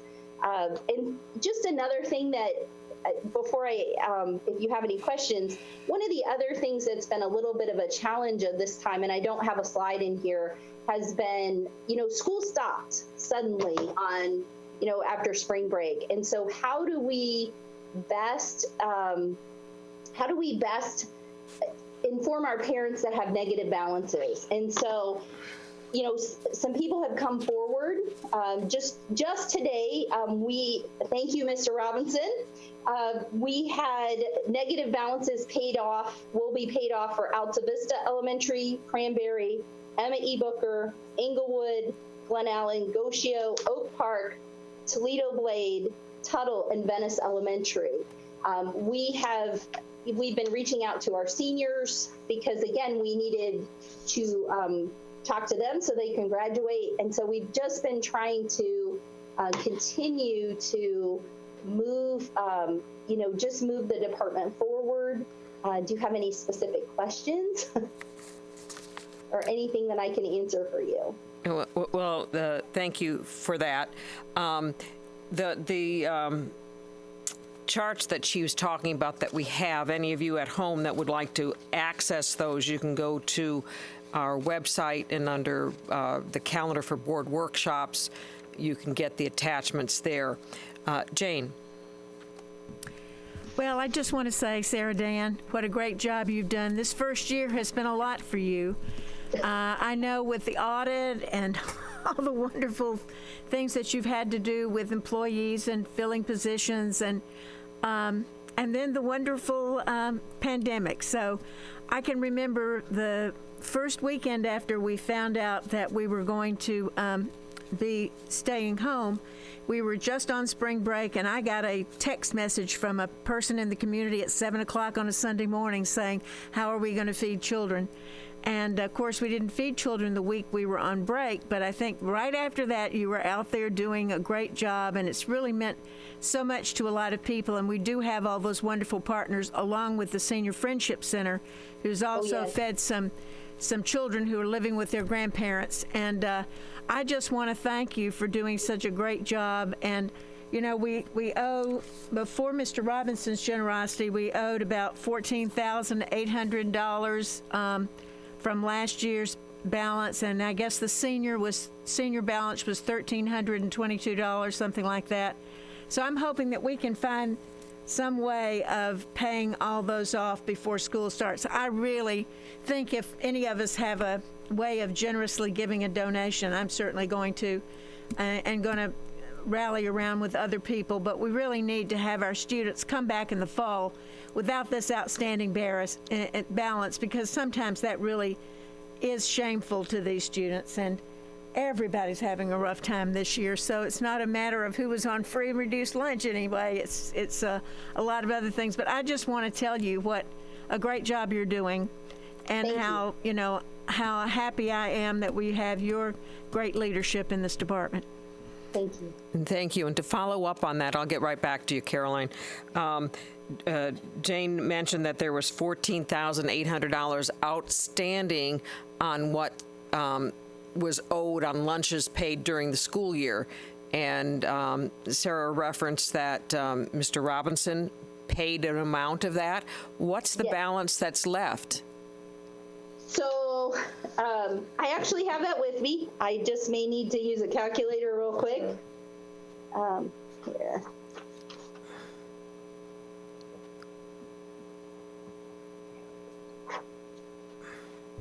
It's subtract. Pineview's rather high. Maybe, Yeah, maybe fine. you know. No, we It's have it. on We have it. We're 13,000. just doing the math real quick. It should be around 13,000. It's about 13,004. There's still 13,000 left, or 1,300? Yeah. 13,000. Yes, the senior class is, because that is, the senior class is now down to $1,281.93. And, because they're getting ready to graduate, and we have sent out letters to them. Just the opportunities to collect that is, are dwindling by the days. And so that's, obviously a priority for the department. We have had lots of parents requesting refunds because of the financial situations that they're in from their accounts. Just a lot going on. So, I like the vision of, if it's possible to pay off the whole amount, that would be wonderful. But the senior class, because, they're getting ready to graduate, I think if that would be a great gift to them. And I would imagine if somebody wanted to pay that balance off, they would contact our superintendent, Mitzi Corcoran, and she would be able to handle that either. Or they could call the board office, and we'll send it to whoever needs to take. She always takes more money. We would be happy to do that. But are you asking us? Well, these are proposed changes for the meals. Increasing them by about 25%. 25 cents. And 25 cents. 25 cents. Not 25. 25 cents. No one likes to raise prices, especially at this time. But when you see how we're below the reimbursement rates, when the federal government pays us $3.50 for a lunch, and we're charging elementary students, or we're proposing $2.50 and $3 for high school, it makes sense. But it's still heartburn to have to raise rates at this time. But when would we vote on this? So I would be looking for consensus from the board that Sarah's plan for her changes to our meal prices, you were in consensus with us moving forward on, and then we would incorporate that into the 2020-2021 budget. Into the budget. So this would go into the budget. Mm-hmm. So you're really looking for consensus now? Yes. So that when you are actually voting on the budget, it will be incorporated as a component of it. Was there anything else you wanted to say, Caroline? Yes, I wanted to ask a question. You mentioned before that you have difficulty for filling jobs. Why is that? Is it salary? Is it just not enough people around? Why is that difficulty? I think it's a little bit of both. Unfortunately, I think in some respects, people can go to other districts with school nutrition experience and maybe make a better wage. And so just moving forward forward on that, we have been talking about just some restructuring within food nutrition services. Again, the assistant director is kind of the first phase of that. As we get more financially viable, not just making it more attractive for people to come here. Could you tell us what the salaries are in the surrounding districts? I do not have that. I don't expect you to have it now, Sarah. Yes, absolutely. You could just let us know what that is, because we raised salaries last year. I'd like to know where we're falling now in this area. Okay. And Carolyn, I assume you're speaking specifically of administrative salaries, correct? This is no. Yeah. So no. If I could clarify, the areas she's having a hard time filling are her administrative positions, not the positions that receive the 21% pay raise or the 5.25% pay raise that we gave them. Now, again, hopefully that won't be an issue, but we still do have quite a few substitutes who work as food and nutrition service assistants and main dish cooks in our district. So I don't want to diminish that there aren't those vacancies, but I think the ones that she's had a hard time filling for a long time are the administrative, your area supervisor positions. Is that correct, Sarah? Yeah. Yeah, that is correct. Okay. So is that again due to the salary? Yes. Okay. Again, would you tell us what the salaries are in the surrounding areas? Yes, ma'am. We can't do anything if we don't know. Yeah, absolutely. And while I have the floor, I want to really thank you for this last year. It's been fantastic. You've done a great job. And this coronavirus, you have handled it, like you've been doing it forever. Thank you. I really appreciate you and all of your staff for what you've done this remainder of this school year. Thank you. Thank you. And I'm sure that when we go into the school reopenings, we'll be talking about what will happen if we're going to be continuing meals to those kids who aren't coming back to school, if at all. Eric. May I ask multiple questions? We're digging into our school reopening time, but may I? Go ahead. Okay.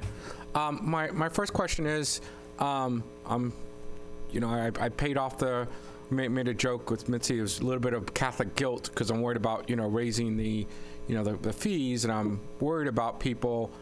We raise the cost of the meals, and then what ends up happening is the debt creeps back up, and that's not what we would like to get. So I'm curious. So if we raise the fees, does that allow more people to qualify for free and reduced lunch, or is free and reduced lunch simply a product of the poverty rate? Yeah, it's simply a product. It's based on household size and income. However, one of the things that we want to continue to do is, really reaching out to. So based on that chart, we're hitting about 70% of our students that are eligible for meal benefits. And so the meal price is kind of a little bit separate from that. What about that other 30%? Knowing that those resources are out there, continuing to establish trust so that they feel comfortable with us feeding their children.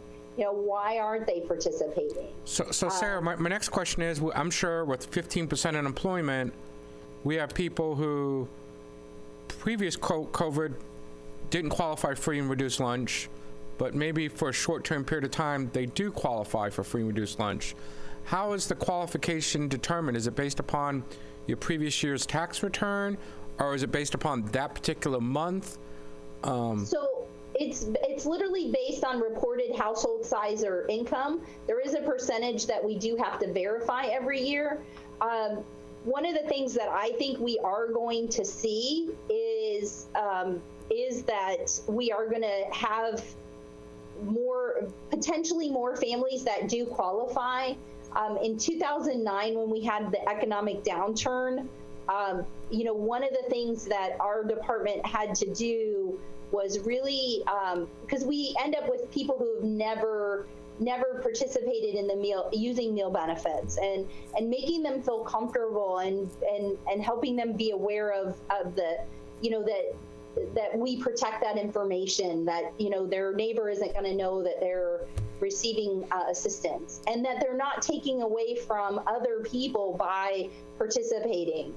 We often, I probably at least once or twice a week have to, you know, just, you know, encourage a parent that it's okay, that the purpose of this is to help, not that they're not taking away from somebody else. But I'm trying to understand the income level. So if somebody last year that they made a lot of money, they made money up until March, then they get laid off in June, so they start the new year. But the income, how do you verify the income? Because last year's income, they didn't qualify, but now they're unemployed. Yes, so they would have records that indicate that they're unemployed. Maybe it's a letter, maybe it's So it's based upon your income at the moment you apply. Yes. I just want to make sure that that's.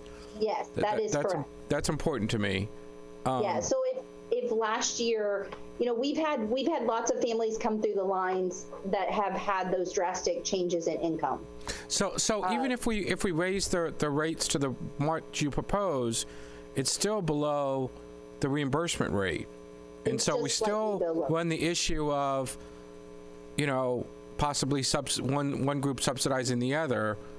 I mean, does this mean that you're going to come to us again asking us to raise the rate so we can be in compliance, or do you think just being close enough is good enough for government work? I mean, how's this going to work?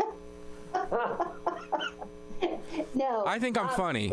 I think I'm funny, Sarah. I thought it was funny. It's okay. So I think you're funny too, Sarah. I've never seen anybody so happy in my life than you, Sarah. Hey, gotta have a little joy in the world. Absolutely.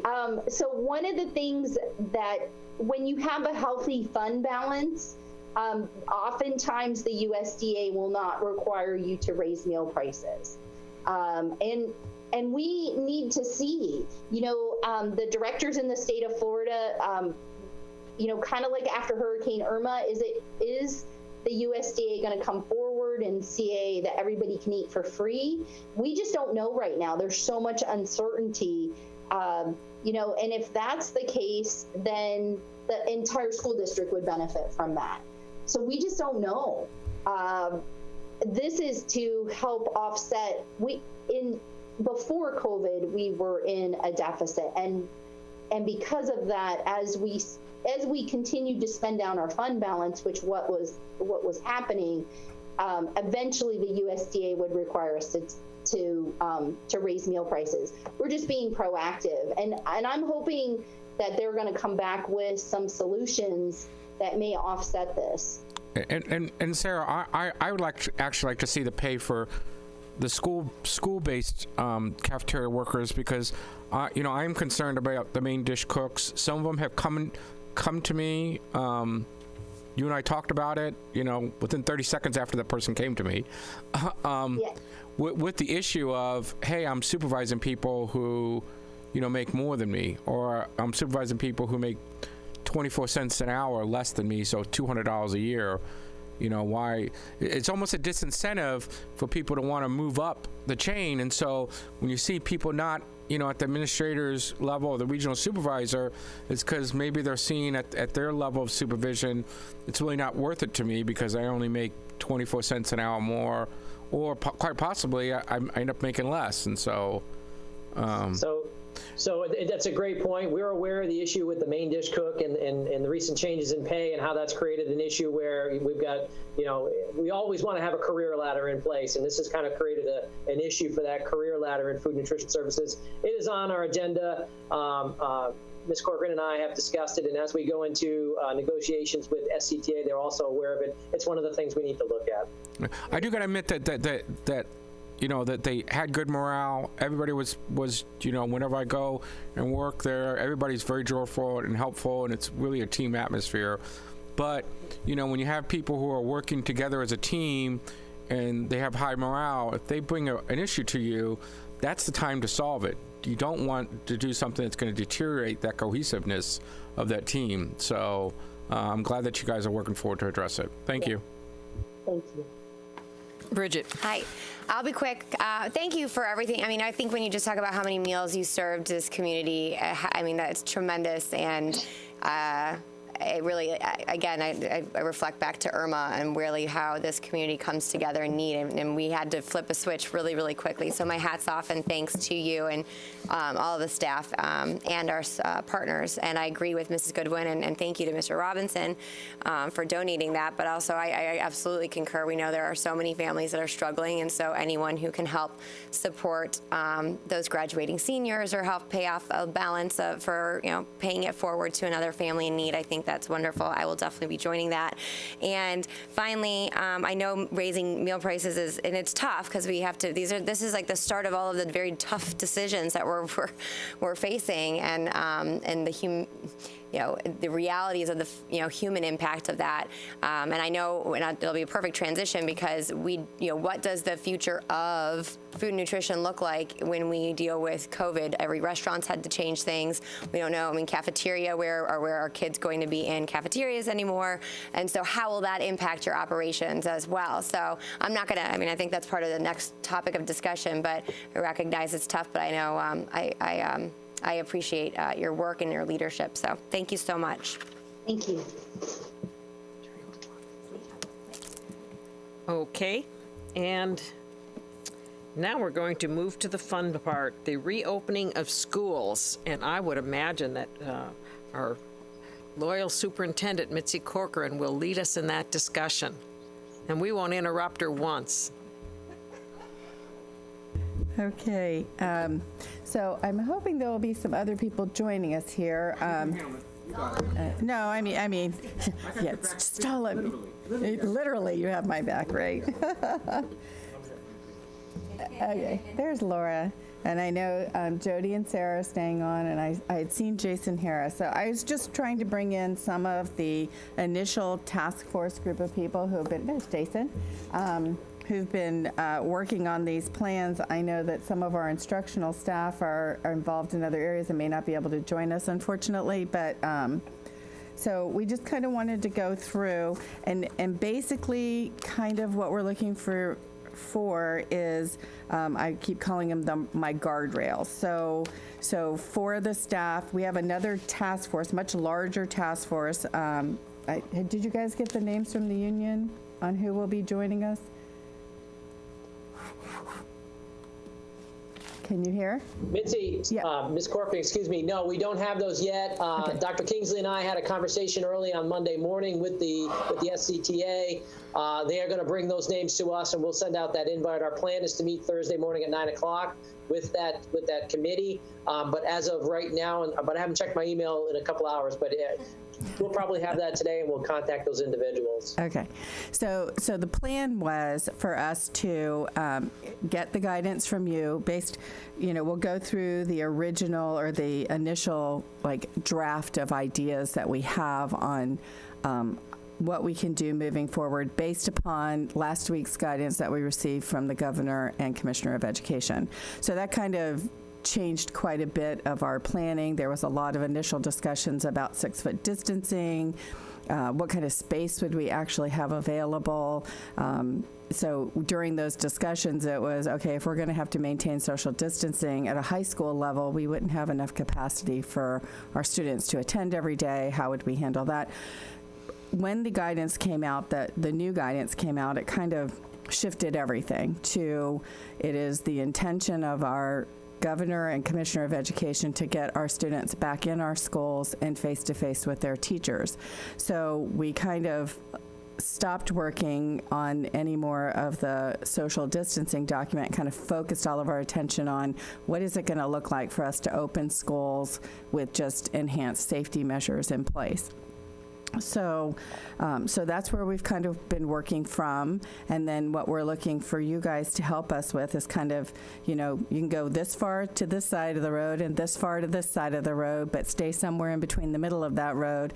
And with that guidance, we will take it back to this much larger group who will then eventually break into their subject matter areas of expertise. So Jason and his team of people on the task force will determine how best to handle transportation. Sarah on food and nutrition services, Don Hampton and his team on facilities and how we're readying those, and the instructional folks on how we're going to handle all of the aspects of instruction. Lots of mental health and how are we going to incorporate that, social emotional learning, as well as just the academic curriculum. So it's kind of all built into this plan. I'm not sure how you want us to kind of, sure. And this is just an overview. Have we thought about starting school later? Have we thought about starting school after Labor Day? There's a lot of talk and buzz about that because we have these spike in the COVID cases right now, which is frankly pretty frightening. Have we thought about pushing school back? We have. I think there was some concern about if we do push school out until after Labor Day, then that means kids will go to school that much longer, which means next summer vacation becomes incredibly abbreviated, and they haven't had a summer vacation technically this year, so.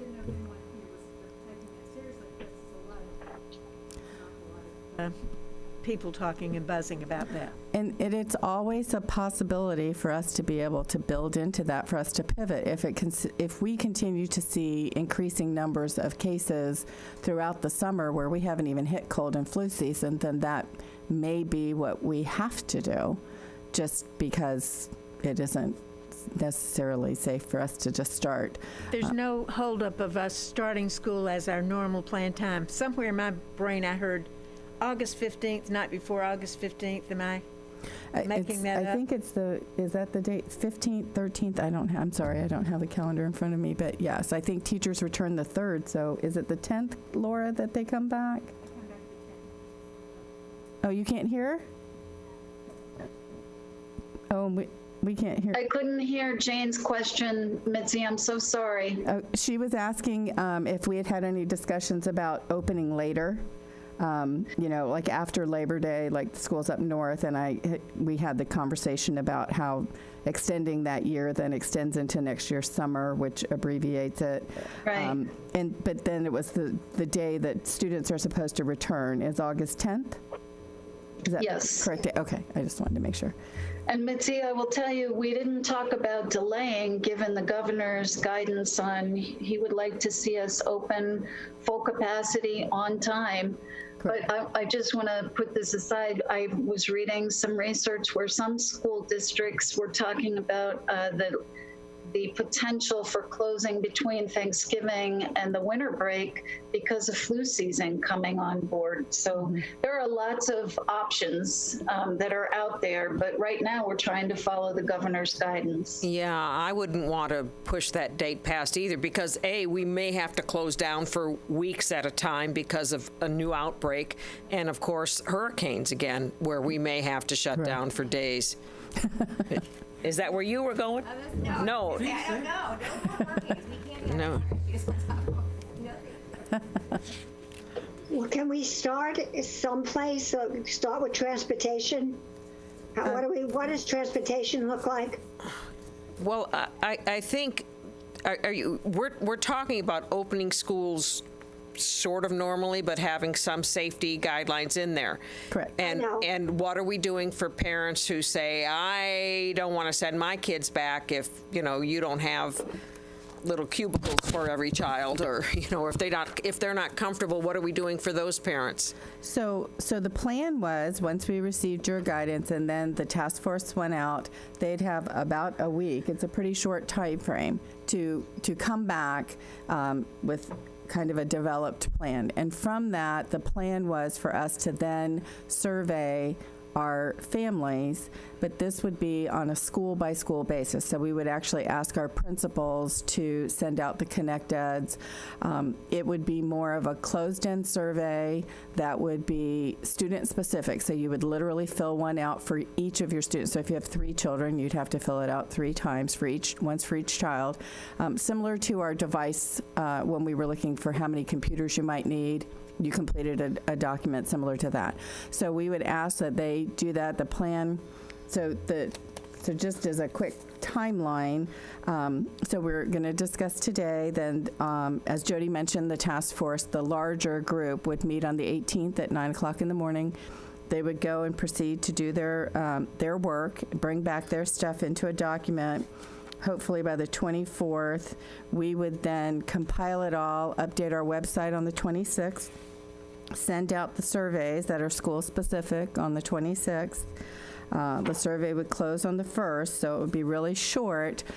We would probably continue the survey so that we can try to garner more information, but as of the 1st, we would tabulate and try to gather some themes or thoughts from families on what they're feeling in terms of, are you planning on busing your student or not?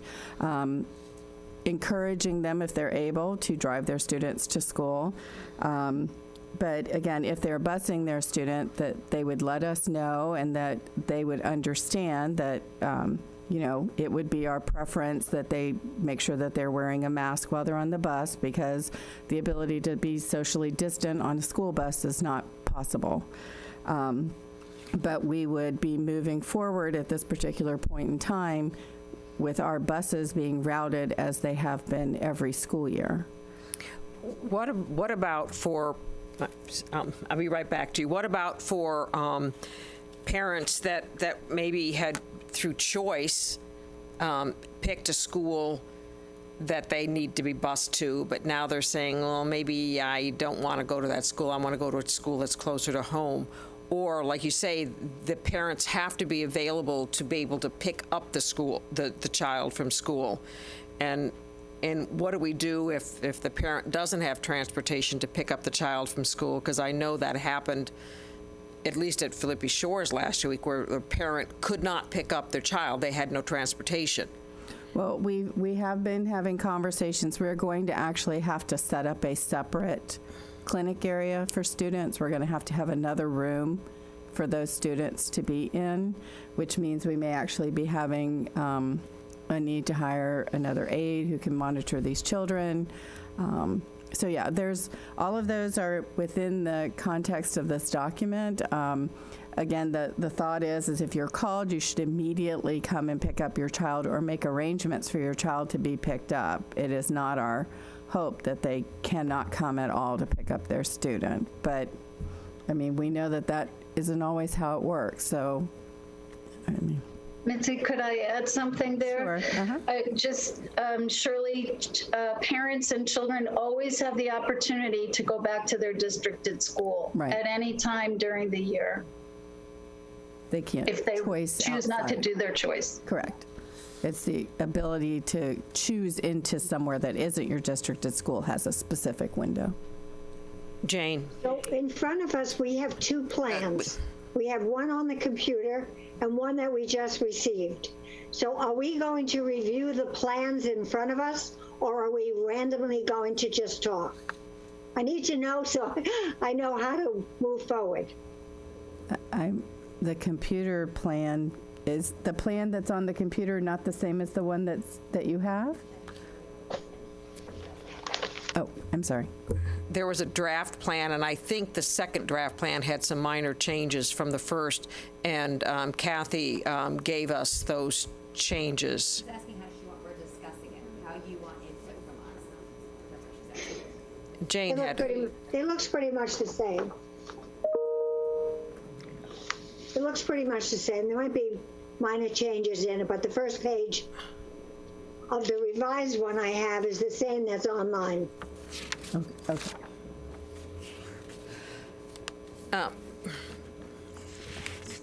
I'd just like to know how we're going to proceed. Bridget? And then I'll talk next. That's fine. I just We are discussing this guidance for reopening schools, correct? Correct. Why isn't it the one? It is the one. It is the one. Okay, well, I'm gonna talk for time purposes then. while she looks for that. I like that you did the what'd you call them? Guardrails? Guardrails. And I think that there are so many concerns, there are so many questions, there are so many unknowns, and I think that is the constant in all of it. I know there's been discussions, and so I'm going to list out a couple of things, and maybe you can respond to whatever you're able to. But certainly on the working in conjunction with our health department in the county and the state officials, and so that plays a very significant role in the direction this goes. I think that's really important that families know that. And, I know, as Mrs. Goodwin mentioned, and I've heard that as well, there is that concern about maybe we wait, or what do we do when there's spikes? And again, I think prior to COVID-19, there were viruses, outbreaks that happened, and we would work in conjunction. This is different, I recognize that, but again, that's the partnership we have with the subject matter experts in that area, and then we just have to be able to respond and pivot. And I think the distance learning was, I think it's allowed us to be able to quickly pivot over to that in the event we have spikes, but then it comes down to what families are ultimately comfortable with. I think for me, and I know I said this last time, and this is particularly on the instructional side, is however we can be as flexible as possible. I mean, and I know that there are maybe requests that just aren't achievable, and I fully expect that. But I think there's an opportunity to be more flexible than ever, and I would defer to the educators and when you do have that the task force or whatever we're calling it to hear back from that, and that may minimize the amount of people in person. I mean, everyone's home life is very different too. Some have the flexibility with their employment. Some will leave their employment. I mean, there's a number of elements. My biggest concern is the disparity that this potentially will cause for families who just don't have that flexibility. Can you hear me, Laura? Can you hear me? Really? Oh, can I? Okay. But in the big picture, one of my biggest concerns is that the families who are probably most in need will have less options, if you will, but and so being thoughtful about that. I would really like, for the benefit of the people at home that don't have this document in front of us, if Mitzi could briefly go through what are some of the safety proposals you're putting forward, so that the people at home can understand, hear what we're doing, because they don't have this in front of us, and if we start talking about it out of order and whatnot, it gets a little confusing. That's what we were asking you earlier, for direction. So if you would just briefly go over the plan. We're all on this draft reopening plan. Okay, so go ahead, Mitzi. Sure, okay. So some of the precautions that we were discussing were within a classroom. We would do everything we could to minimize extraneous stuff. So some of our teachers have built a culture in their classrooms of having stations set up. And unfortunately, I think in this particular instance, in order to be able to maximize distancing, we're going to have to go back to the old school model of kids all facing in the same direction, all of their desks facing in the same direction towards the teacher and as far apart as we can physically get them. This may mean, I think in a high school classroom that may not be as difficult as it might be in an elementary classroom. In a lot of our middle school classrooms, I mean, as you know, we have tech active classrooms where they're all set around in tables. So we're going to have to work through those issues, but the idea of limiting as much as possible movement between classes, if we can. So maybe it's the teachers who are moving, less the students who are moving. We've had some conversations about feeding in the classrooms. There are a whole other set of concerns around that from a custodial and cleanliness perspective within each classroom and keeping those clean. The ability to provide all of those meals to each classroom in a timely manner. It could be that we just have to expand the number of lunch periods we have to limit the number of students who are being fed at a particular point in time. Becomes particularly tricky at a high school level. Small group instruction, we're just trying to make sure that we're, going to be having patterns in the hallway so that people are kind of all traveling. Fortunately for us, a lot of our hallways are quite wide. We have had some discussions. We have lots of ancillary spaces. So Venice High School, for example, there was an area at the end of the hallways that were set up for where they were supposed to do more like community group project type of activities. Those spaces are, for the most part, not used a lot, but they could now be used as additional classroom facilities if we needed them. So again, from a PPE perspective, we would provide hand sanitizers. Our bus drivers would have masks available for students who forgot their mask that morning on their way to the bus and, oh, I don't have it. And so they can give them one. We'll have them obviously available at all of our schools. We also will have inside each of the classrooms, it's the Alpha Cleaner, Jody, do I have that right? Look at me. The Alpha Cleaner inside each of the classrooms so that even the kids can take turns kind of cleaning up their areas if they want to at the end of the day. But all of our custodial staff will come in, and of course, and do deep cleanings. There have been some suggestions about touchless hand sanitizers. I don't know. There's an issue with batteries and maintenance on those. Installing sinks in our classrooms. If we don't have plumbing, it becomes not really something we can afford or would be able to get done before school started. As far as drop-off, we've also had conversations, which I have not done with the agenda because I know there are a number of these, but limiting mentoring and volunteers on our campus, at least when we first start school. We have lots of additional people on our campuses beside those who are considered essential. So we're thinking, parents can't come have lunch with their students and volunteers can maybe not come on the campus, at least when we first start opening and see how well it goes. We have, obviously we have contracted services for speech language pathologists, mental health therapists and stuff. Those are providing direct services to our students. Those, in my mind, are essential. So, don't get me wrong. I think all of our volunteers and mentors are also essential, but I think if we just try to limit the number of people on our campus when we first open up, it would be helpful. Making sure that parents just drop their students off. They don't come into the campus also. So, do you guys have some other ones that we could just kind of give them? I'm trying to think of some other things that, and I know I've heard some different things about setting up or creating the partitions on buses and stuff to keep, like what you have here. The concern becomes if you make a modification to a bus and then that bus happens to be in an accident, that plexiglass happens to shatter. I just don't even, the risk. So I don't think we're planning on necessarily making any bus modifications. Jason, any other ideas you might want to offer? Thank you. One of the issues that or procedures that we're looking at is to every day the bus will be cleaned at least 6 times a day. It's going to be cleaned after every single run to just ensure that the cleanliness of the bus and given the environment of all the students that are in close proximity.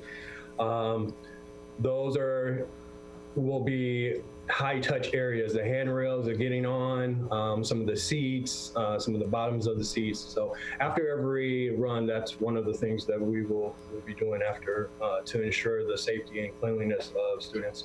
Also, if a student does perhaps come down with the virus, then we will take that bus out of service and give it a deep cleaning before putting it back into service. So those are some of the things that we're looking at on the bus.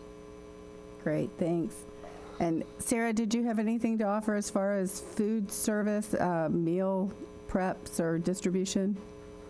So one of the things that we've been looking at is in the beginning is just kind of scaling down our menu.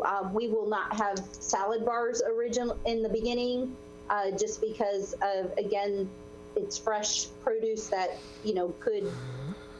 there's just some logistics with that. We've just been kind of waiting to see if students are eating in the classroom. Is there going to be less children in the cafeteria? If we have to social distance in the lines. Obviously, because we have closely 143 serving lines throughout Sarasota County, putting up plexiglass is not really a financial option. So our staff, thanks to the Suncoast Science Center, will have face shields that we'll be using on the lines, as well as PPE available when we're interacting with our students to just establish another level of protection. So, we're just knowing that we're going to have to be flexible as we move forward on this is, in a time of uncertainty. We found that definitely using face masks has increased the level of comfort when we do our once a week distribution. So we know when we interact with the students, that's going to be a priority. Mitzi, may I also mention that one of the things we've talked about as a team is sending home to parents a pre-screening tool where we're asking parents to make sure, based on COVID-19 symptoms, that they are taking an active role in pre-screening their students before they get on the bus or before they drop them off. So that's an important aspect in terms of our plan. And then another piece is anticipating a clinic space where we can have a secondary clinic. So if somebody has symptoms of COVID-19, we can put them in a clinic space, and the added capacity that we're going to need in clinics as teachers are made aware of what those symptoms are and they're identifying a student sent to the clinic. We feel like we're going to have to increase our capacity in clinics. So we're looking at that also very closely with Susie DeBose. And the one thing I would mention also is that we've been in constant contact, our team, with the health department, and Michael Drennan. We talked with him yesterday about this current plan you're looking at today. He volunteered to be here after a meeting, so he may pop in if you have questions for the health department. But we've really been working closely and vetting all of our plan through the health department. So that's a great partnership. And one thing you mentioned, Jody, is that we're going to be asking parents to self-assess, to assess these children before they get on the bus or come to school. So if a child has a temperature, if a child has a cough, if a child is sneezing, keep that child home. Or if the child's been around people with COVID-19. And some people say, well, why don't you take everyone's temperature? And I brought you that there was not a lot of people inside one of the parks in Orlando, but there was an hour wait to get in. And how long would it take to take the temperature of everyone walking into the high school? So we, if you even had an instant read. Right. So again, there's some concern about the reliability of a no-touch thermometer to begin with. I mean, we will have them in all of our schools for our in our health rooms. In the health So there will be, no-touch thermometers in our schools. The issue is if I'm going to create a bottleneck, we had the discussion last time about children getting onto a bus and having them wait to get on the bus to have their temperature taken. But just in a school, I've looked at those standalone ones where you can walk through and it kind of reads your temperature and does all of that stuff. They're rather expensive, but I thought, well, what would something like that take? And you can get 1,000 people through in an hour. So I could start Riverview High School with one of those machines 2.5 hours after the bell. And that's only, it wouldn't be accurate if somebody took aspirin to reduce their temperature. Or they ran all the way to school because they were late. they would register a little higher than they normally are. Yes, if they had taken aspirin because they did have a fever in the morning and it helped to break their fever before they walked through, yes, it would not be accurate either. So it is, we're just asking, no one knows their child better than their parent. And so to me, if their parent is monitoring their child and can assess that they're running a fever or they're flush or they're not feeling well, if they keep them home, then it keeps themselves and the school community safer. And I talked to you about someone who's been reaching out to us saying, well, why can't you just have a camera in the classroom and then I can just dial in and watch the teacher and do it from home? Why doesn't that work? So if you're watching the school board meeting, you would think, why can't you do that? Well, we have somebody who's back there full time who's doing nothing but monitoring the cameras and the audio and making sure. So, I suppose, unfortunately, we have, 2,800 teachers, so a lot of classroom space. And so to install a camera and to install a microphone in every classroom, probably could happen, but I used to laugh because my daughter used to tease me as an elementary teacher. She'd get her 10,000 steps in before lunch. And so that means that teacher's not sitting still. And so for somebody to be able to watch their teacher, that teacher would have to be still. And I know in an elementary classroom that's not really possible. They're moving around constantly. So I don't know how feasible of an option that actually is for the child to sit in front of a computer kind of nonstop the whole day and then expect the expectation of the teacher to be on their screen unless they were watching the whole classroom. But then I'm not sure how much they would actually be seeing. And so then it would kind of be incumbent upon the teacher to then be monitoring that camera and making it move. And I the don't teacher know. needs to put their emphasis on who's in that classroom, too. They can't be working on the screen over here. Correct. But if the students are home, we are going to be trying to do the distance learning for, say, for instance, that you've got an elementary school, and there might be 20 or 50 kids in this elementary school that their parents aren't comfortable, maybe even 100. You would split those up by grade, and I would imagine by teacher, because there may even be some teachers that Well, and I think that is home. the hope of the data that we're trying to get from the family survey on what they would like.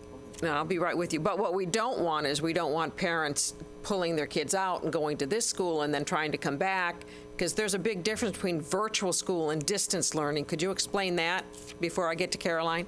So yes, distance learning is taking the activities from the classroom with your classroom teacher. Virtual learning is pretty self-driven. You are given a set of curriculum, and unfortunately, it's not always. It's from Florida Virtual School. You have to do a check-in once a month. It's not daily check-ins like you're getting in your ICANN plan with your teacher. So it's much more. You have to be quite self-motivated to be successful in a virtual school program. I mean, am I getting that correct, Laura? I mean, you can correct me if I'm not accurate. I mean, that was just from my past experience. My daughter had to be very self-driven when she was doing that on her own. I think in this particular instance, yes, the students are learning on their own. After talking with Bridget, parents are very actively involved also in their students' learning, but their teachers are readily available to them. So there is a bit of a difference between those two. And also it'll be more seamless if, in fact, everything goes away or we get vaccines in and everybody comes back to school happy and normal come March 1st. Well, that would be amazing. Caroline. There you go. Could you discuss our middle schools, please? Because the middle schoolers, they sit at that desk and they all have one computer that they're looking at. How will this work there? So I know Jody's had some conversations around our tech active classrooms, and it may be involved, we may have to put partitions up between the students so that they can still sit in the same environment, but have similar to this, like you guys are all sitting here and you have partitions between you, but we may have to still split up. I mean, we couldn't get the full table of students together. So Jody, do you want to? No, absolutely correct. So we had a conversation last week with all the principals, with Dr. Kingsley and all the executive directors, and that's one of the questions that came up is, okay, we have a lot of furniture.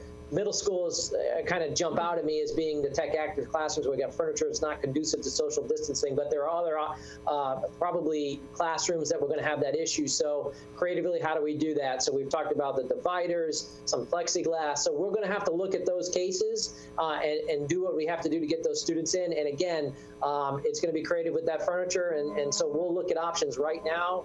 If we have to cut plexiglass and make dividers in our cabinetry shop to get them in, that's what we'll do. Do you have time to do that?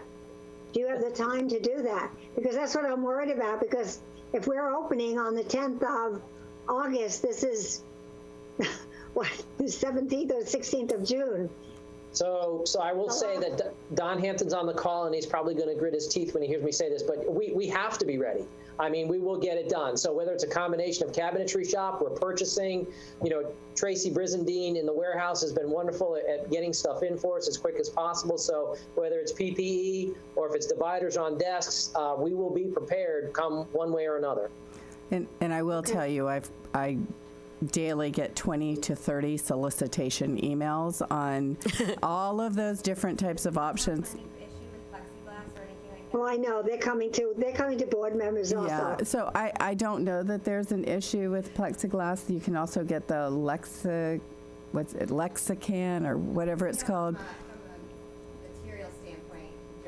Yeah, so they've got some experience with some of that stuff. Actually, the ones at the dais were made out of facilities. So, and they're responding as requests come in from principals, from directors, where we've got some unique situations. We'll address each one of those. We're prepared to do that. We're going to have to do that, and we'll make it happen.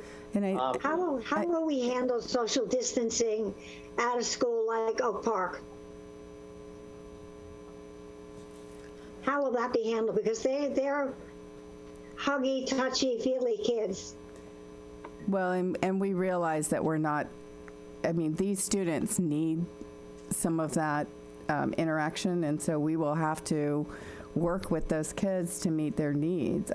I mean, social distancing, if feasible, if we cannot socially distance with these children, but we have to support them because occupational therapists, physical therapists, a lot of their work involves direct contact with these students. And so, it's taking all of the appropriate precautions for the student and for the staff member, wearing a mask, if they need to be wearing gloves, if they need face shields. Of course, we have some students who are hearing impaired. They need to be able to read lips. So their teachers will need to be wearing a face shield rather than a mask. Lots of those kind of things have to be considered on a class-by-class basis. Going back to the conversation regarding the middle school desks, it is our hope that our facilities managers will be working in lockstep with every school's principal to determine what their facility needs are going to be at their school in order to be able to get their students as far apart as possible with the furniture we have currently, I would say. Either far apart or have some separation. Correct. So that it's, I mean, we're looking at having the safety, but we aren't necessarily having a 6-foot separation between every child because it isn't always feasible, because I believe the governor says to the extent feasible. Correct. And that's exactly what so, the plan is. And we will definitely not try to do that, but right now, I think it's the principals are working with facilities on how to make that, how that's going to work in their classroom. And then also they're going to be looking at how many students are going to be coming to their classroom. So you're sending out a questionnaire to find out. But we'd let these parents know that there isn't necessarily going to be a 6-foot distance between, or are we going to be having face masks all day most of the days, or is that going to be mandatory? Some children cannot wear face masks. They may have some can't. Asthma or some other form of medical condition that makes it not possible for them to wear one. So I know strongly recommended, but I don't know that we would mandate it. My daughter has a hearing problem, and when you have your face covered, but she says especially with children when she's working on them one-on-one, when they're learning their kindergarten, learning their sounds, she needs to see how their mouth is moving. But as I understood it, they will be wearing masks on buses when they get on the buses. That is what we would like. Because that is the closest proximity that they will be to each other. Correct. That is correct. And we'll definitely be encouraging the hand washing throughout the day. I've seen on both ends with a hand raised. I'm going to go to Bridget. No, I know Eric's really, I think all Eric, I have board members here. We need to have some discussion. I'm sorry. I didn't see your hand up. I saw Bridget's. No, Jane hasn't said one word yet, so I also, would you like to, I want to make sure we have to say a word. But you initially cut off Bridget, so let her perform too. I'm going to be really quick. I just want to make sure you have some direction for this, as what was, I believe, the intent as well. And I know this is such an important topic, so it's a shame. But one area I am concerned with, and I will just share this, is on page 7, 2.3, preventative screening develop screening protocols which may include a written screener for trips taken, recent illness, etc. for entry of staff, students. Hey, Mitzi, I don't know if you can hear us, but we can't hear anything else that's going on, so I'm Go not figure. sure. When I finally get to talk it in. So, sorry, I'll repeat. Page 7 on 2.3, preventative screening. Develop screening protocols which may include a written screener, trips taken, recent illness, etc. for entry of staff, students, family members, and visitors. I've heard, and I heard Miami-Dade talk about some of their preliminary plans. Can you hear me?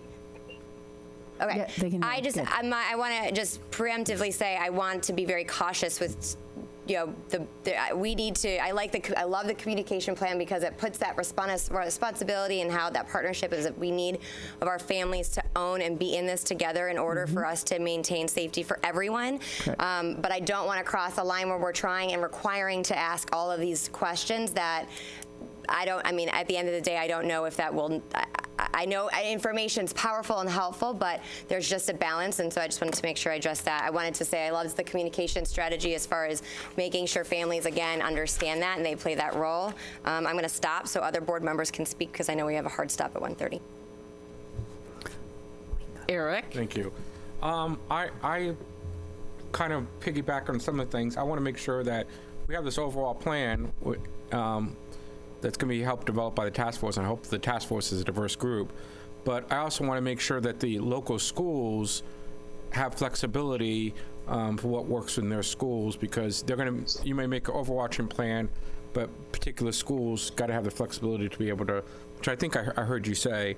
But I also am concerned about individual, making sure we have a procedure when an individual classroom has a student has COVID, how are we going to react? If it's school-wide hotspot, how do we react and how do we handle that? And then the last thing, because I know I only got so much time to talk, is I'm really concerned about what this has done to the achievement gap. I'm really, really concerned about, I know we did our best at distance learning. I know that, this summer we're being adaptive for the summer academy. I'm afraid that the effects are going to be felt for years to come on our lowest quartile. I am deathly afraid, it's not just the germs and COVID itself, we're an educational institution, and I am really, really concerned about how this is going to affect our lowest people. It's not just the opportunity gap is exacerbating the achievement gap, and this situation is highlighting that. People don't have access to internet, don't have access to a good home life, don't have access to books at home, a variety of different things. I'm glad that we're doing this plan for how to handle the medical aspect of COVID, but I think that we need to have a plan on how to tackle the educational impact of COVID. And I know it's another thing on the plate, Mitzi, but that's what God made Dr. Kingsley for. Well, so. and that's exactly what I was going to, I'm sure she's kind of chomping at the bit to help share her team's been working, like so many hours because they are just as afraid as you are of these items. I don't mean to put another thing on your plate, Dr. Kingsley, but I'm not the one who created it, but. And so I will just add, Eric, the concerns of all of our administrators and our district staff to yours. We really are concerned about making sure that we reach every child. And so we're kind of test driving our personalized, individualized learning plans this summer. And I will tell you the response from teachers working with kids in our summer boost is phenomenal. They are spending one-on-one time with the kids and the families. And so we're hoping to, have that transcend right into the new year with some serious looks at the gaps that our children are experiencing, and then how we're going to fill those gaps by giving them grade level material with a lot of scaffolds, and then having intervention time where we can fill the gaps of, the requisite knowledge that those kids need in order to proceed. So you're right on the money. And I think our governor is right on the money too in his concerns, because that came out loud and clear in his plan. Agreed. Thank you. That's all I wanted to say. Agreed. Mitzi, you want to answer the what do you do with the classroom or the school hotspot?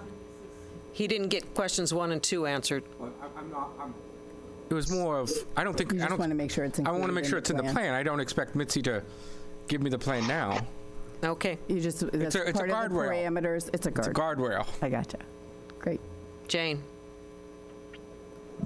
Well, you know, I'm going to say this. I think there's a lot of conjecture out there about how much students may have missed, and I'm sure that's true in certain cases, but nobody's really studied this, and nobody really knows for sure that our kids are not going to be in a good position when they come back. And I had nothing but glowing reports for a number of aunts, uncles, grandmothers, mothers, fathers that were monitoring the distance learning, and many students would prefer to be back, but they did, I think, exceptionally well in going through the remote, and some of them really liked it even better.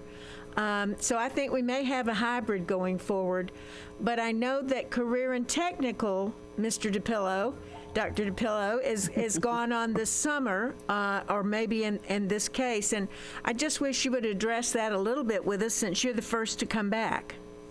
Yes, thank you. We've been somewhat successful.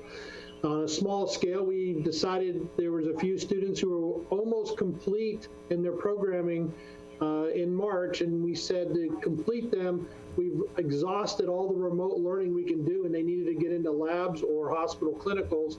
So we brought them back on a small scale, only those students, adult students, that could complete over the summer. And so mostly nurses, firefighters, EMTs, a couple automotive, 4 or 5 culinary. And so we brought them in groups of under 9, and they came back, and they are currently attempting to complete before the end of summer so they can get into the workforce come August. We've covered the CDC guidelines top to bottom. Face masks, we have the shields for the face. We put plexiglass up in common areas. We have the alpha bottles in every classroom with a rag. We've posted on all of our common area TV screens about the need for the CDC and the PPE guidelines. We've trained every student when they came back. They watched a short video about the importance of being part of the solution, not being part of a problem.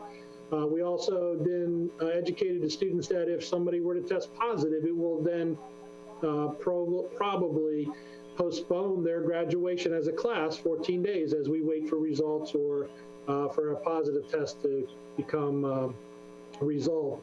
So it's all about, we're all in it together and everybody's protecting each other. We've had a couple close calls, a couple fevers where we had to go back to remote in a couple cases. We've had practice now on the tracing of going back when a person had a fever, who was in contact with that person. We have not had any positive tests come back. So out of the 2 or 3 scenarios, we've had an opportunity to have a dry run, how it might look in terms of shutting down a classroom or closing clinicals down at the hospital. So it's been an experience, but it's been a very positive one. The students are on board, the staff are on board. We think we're going to be able to get to a point in the fall where with these same guidelines, we'll be able to run classes maybe on a smaller scale than we usually do. I don't think we'll be able to have 40 students in a class, but I think we'll be able to do lab work and class work and flip them so that we have maybe 20 students, 10 in a classroom, 10 in a lab. But we're still working. It's a work in progress, and I think most of the people involved have been very helpful. The CDC guidelines, Michael from the health department, the district office, instructional teams, everybody's working with a common goal, facilities, and we're waiting to see what we're going to do with food and nutrition. But yes, everybody's working towards that goal for the fall.